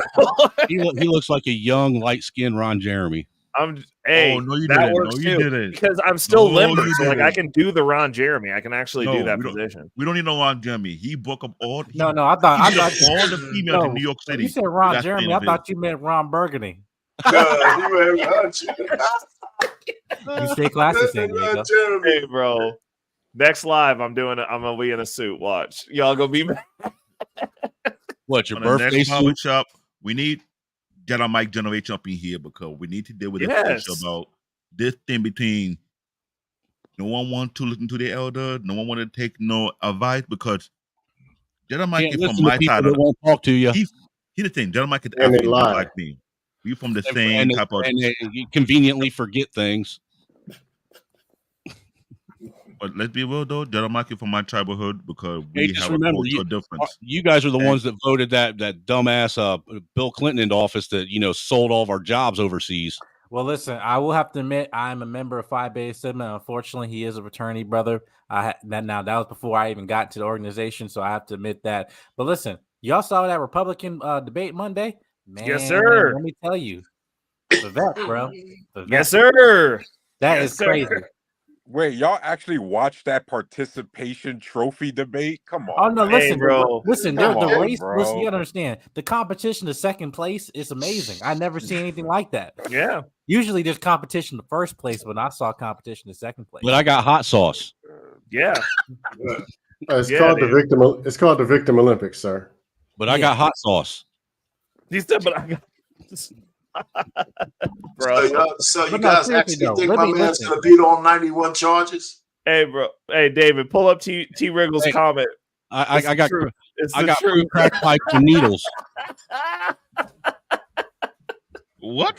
But no, seriously though, we want to have that conversation. I wish I would have gotten here earlier, but I mean, I had stuff to do. But no, I'd love to contribute to this topic because I just joined a church not too long ago. Me and my wife, and it's a lot older church, but that was on purpose because I wanted to, you know, be in more of a an older, you know, environment because again, that's been lost, you know, where we kind of leaving that gap. And then they're also leading to people, we need younger people because like, you know, we're not going to be here forever. But again, I just think we kind of lost our way in terms of the conversation because of one word, which is pride. So it's like, both sides became entitled to like, hey, listen, I refuse to listen to you because I know better than I have years of experience. And then you have younger people where it's like, listen, with those things, traditions you have followed, we're in a different time now. But regardless of that, there's a difference between intellect and wisdom.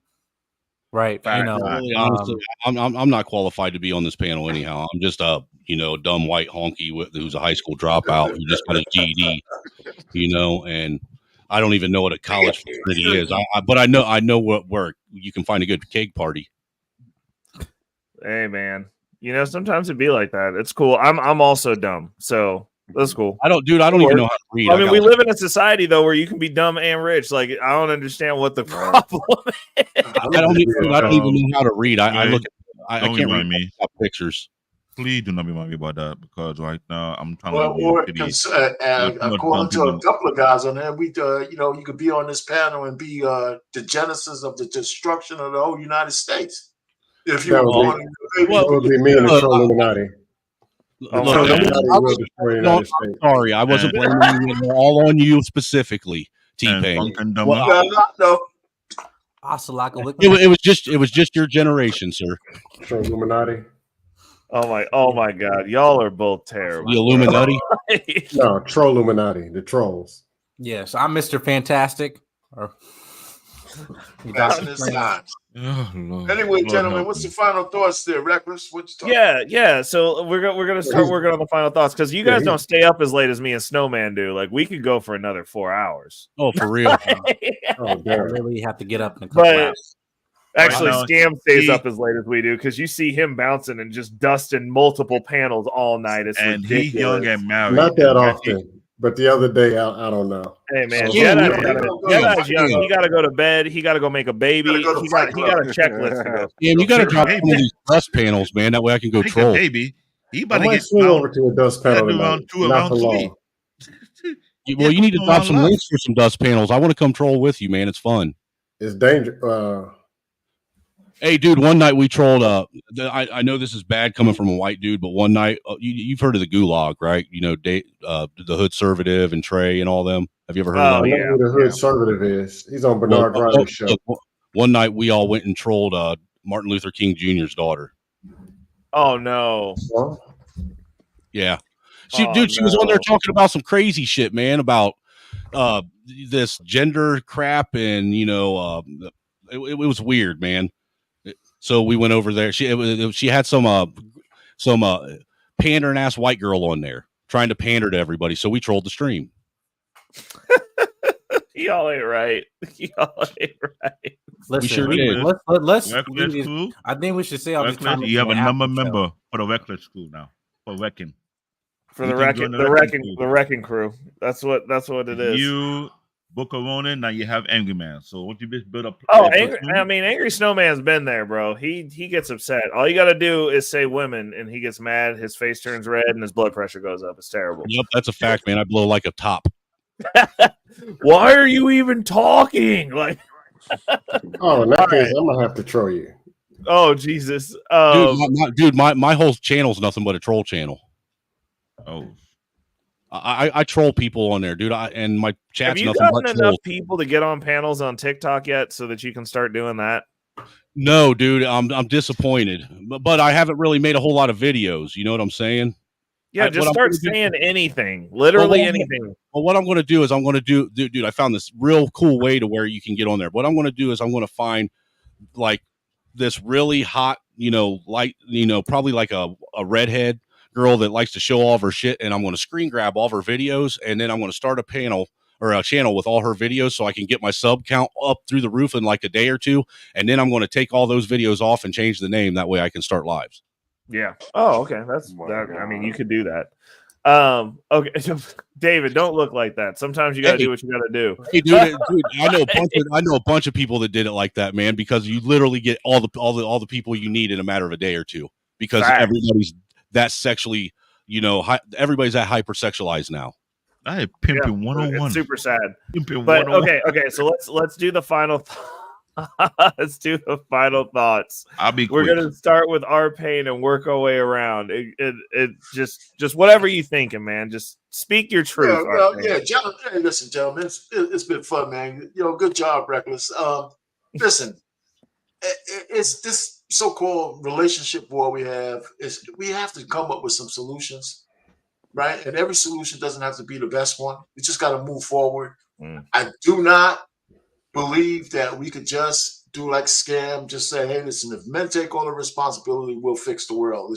This I think it's kind of childish a little bit. I didn't say that. We both have we run the world.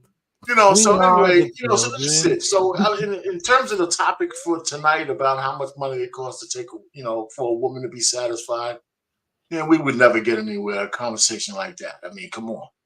Right, that's woman by woman. It depends on what your motivation is with a woman and that kind of stuff. So I'm glad we had some other things to talk about while we went on, because that one was going to be kind of a disaster, I think. Anyhow, so, hey, gentlemen, I'm going to have to go to bed anyway. So I appreciate you guys. Good night, R-Pain. Take it easy, R-Pain. Good night, bro. Yeah, take it easy, everybody. All right, I'm out. Mad respect for you too, brother. Okay, I'm next. How much money does it take for a man to satisfy a modern woman? Easy. Say what? None. How much money does a man need to satisfy a modern woman? Easy. None. Just drop her on the corner like Hank said. Leave her at the restaurant. That's all you got to do. Because these days I'm hearing all that bullshit. Like, oh, you got to spend at least $300, $800. Okay. Check, please. I pay for my own lunch. You pay for yours. I'll leave you at the restaurant. Don't waste your goddamn time. I'm sorry. So all the young brothers out there, if any chick tell you you gotta spend at least $300 or more to wine and dine them, like our big brother Hank say, leave them at the restaurant. They pay for your food and walk out on them. If they try to grab you, get them that look. Like, if you want to keep your hand, take your hand off me. You got about 10 seconds before you lose it. And keep it pushing. All right? We're not the ATM. When we at ATM, you can bend over for them. Other than that, I'm not doing that for nobody. On that note, there's a black man. There's a black man on filter neck. I'm Black David, a.k.a. Bear Paw. You know. I'm letting you know. Bear Paw don't discriminate. Anyone can take it. If I come down there with a black bear paw, it's only meant for one thing and one thing only. To destroy you and to wreck you. Period. They cannot be bargained with, and they will not stop until you are dead. That was Black John Wayne. The BT-1000, the Black Terminatrix. The BT-1000. And don't get me started with the BT-1100s. They the BT-1100 is Sukahana, right? No, that's the mamas. So is it not Skynet anymore? We call it Skynet. No, that's the boomer generation. We call Skynet Skynet now. All right, Scam, you up. Good evening, ladies and gentlemen. The question was, how much money does it take for a man to satisfy a modern woman? And doing some of my calculations. Let me see. Wig dues. Wigs. About 3 ugly kids. Let me see. Her vagina's been loose and stretched, so you're gonna need some pliers and wall tighteners.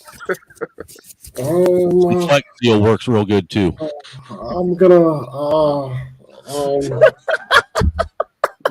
square root of metric 6 over sine of cosine 37. I would say that you broke Dusties don't have any money anyway, so I don't know why you asked the question. Oh, however, the Scam Likely Show is in effect. Scam Likely. I'll drop it in. I have a channel. Mild dust, but actually real topics and real conversations that need to be had. I'm looking for Dusties, Crusties, and sometimes even Musties. But closed panel. About mayonnaise busties. And sometime next month we'll get into relationship skills. And so all the single ladies out there, if your man ain't loving you right, Oh Lord. Reach that 832-555 dust. Mm-hmm. Oh my God. Oh yeah. Scam Jackson in the building. I'll put my link in the chat. Dust. I ain't going to that shit. Don't do that. I'm going there. I'm going. I love the dust. All right, you up, Tarus? Hey man, this is a great panel tonight. It was fun. Guys, what we have is, if you was listening to the panel, we've gone from a society where the path you can take as a man was very limited. In some cases, you didn't have a choice. We've now created a society where we've given ourselves what's called information overload. We have so many choices available, it has made us indecisive. We actually don't know which path to choose anymore. And then now we're always second guessing ourselves. Sometimes, guys, in a society, we have to adapt and evolve, aka a software update, and that means it's an open world. Some of you guys play massive multiplayer online games, World of Warcraft, Destiny, all kinds of these sort of games. You even play a single player game, more single player oriented, like Elden Ring. Guess what? You got to create your own path. You got to figure out what that plan is. You got to have a big term plan, a long term vision, but your plan day to day, hour to hour, it's got to evolve. It's got to be able to adapt. And so sometimes all that takes, men, is just putting yourself in that situation. Putting yourself to show up. You know, a lot of people we talk about leadership and taking accountability. Guys, when I joined the Army at 18, do you understand how little I knew about anything? My accountability was showing up to MEPS and filling out the paperwork, doing the physical. But the moment you swear that oath and you get put on the plane, every decision that is made, you're not making. Someone else is. You're now property of the Army, the drill sergeant, right? The basic training, all of that other stuff. But I never get to that position to where I'm at if I don't do what? Walk that path. All I had to do was choose that path, show up, follow through. And guys, a lot of times the rest will handle itself. But what women unfortunately do a hard time explaining, and I don't want to bail them out, is that when they talk about salary, what they really mean is ambition. And what they mean by ambition is just don't be sitting around doing nothing. Don't be that guy who said, yeah, I got this plan, and you never enact the plan. Don't be the guy who has researched everything there is to know about everything, and you've done absolutely everything but actually use that information to better yourself in your household. That doesn't make you wise. That doesn't make you intelligent. That just makes you good at memorizing. You know, like flipping burgers. So my final thoughts is this, guys. I flip a mean burger. No matter what, be decisive. No matter what, don't be afraid to take a risk. You're not going to succeed at everything you try. You're not meant to. That's okay. Women, the way you value men, you can still have a high value, but just like we're having a digital currency software update, you need to update what value means with men. And it's not materialistic anymore. And it really has always been more about materialism. But we all need that software update. Those are my final thoughts, guys. At word. Have a good night. You too, man. You too, Tarus. It was good rocking out with you, bro. This is a good combo. All right, Snowman, you're up. First off, BMU, you are messed up. That you are messed up, sir. Them comments are messed up. Did you read what he wrote? Oh my God. Dude, I was dying.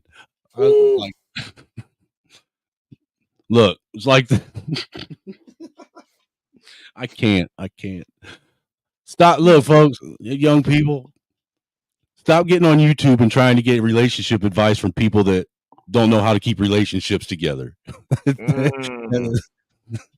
I mean, come on. You think that's common sense. Stop getting on here and listening to people that ain't even got their own life together.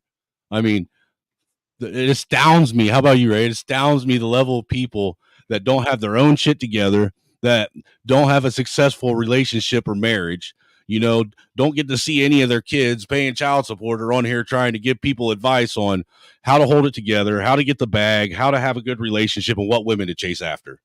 Facts. Wild. It is. Times, man. Blind leading the blind. For real. It's like Black Mirror. Oh no. For real. Black Mirror meets the Twilight Zone. Oh my God. You're right. No, man. Stop listening to people. Don't go on. Look. Do what you think is right for you. Stop listening to other people. And another key piece of advice, I mean, for young people that are out there trying to get it, have a relationship, build something with someone. Stop going to other people about the problems that you have with each other. Stop taking your problems to work. Stop discussing shit with everyone else and not discussing it with the person you have the problem with. Keep your home life at home. Keep your marriage private. No one else deserves to be in your marriage or your relationship. No one. So you shouldn't willingly invite them into it. All everybody else wants to do is make you as miserable as they are. So what makes you think they're going to give you, sound advice anyhow? They don't want you to succeed. They want you to fail so they can succeed off of your failure. It's that simple, man. Do what makes you happy. Do what you feel is right, man. Stop listening to everybody else. And shout out to the boomers, for screwing up Generation X and not letting us into politics. That's why you guys won't let us into politics, because you know what's going to happen when we get in there. We're going to mess shit up. I'm out. Well said. Well, I hope everybody had fun. It's a little wild. It's a little reckless. But we had some great conversations. So shout out to the chat. Shout out to everybody who came up to contribute. Shout out to the panel. It's not easy getting up here, engaging in these intellectual lightsaber battles online. But for my final thoughts, I'm going to tell you straight up, don't listen to miserable people about how to be happy, and don't listen to poor people about money.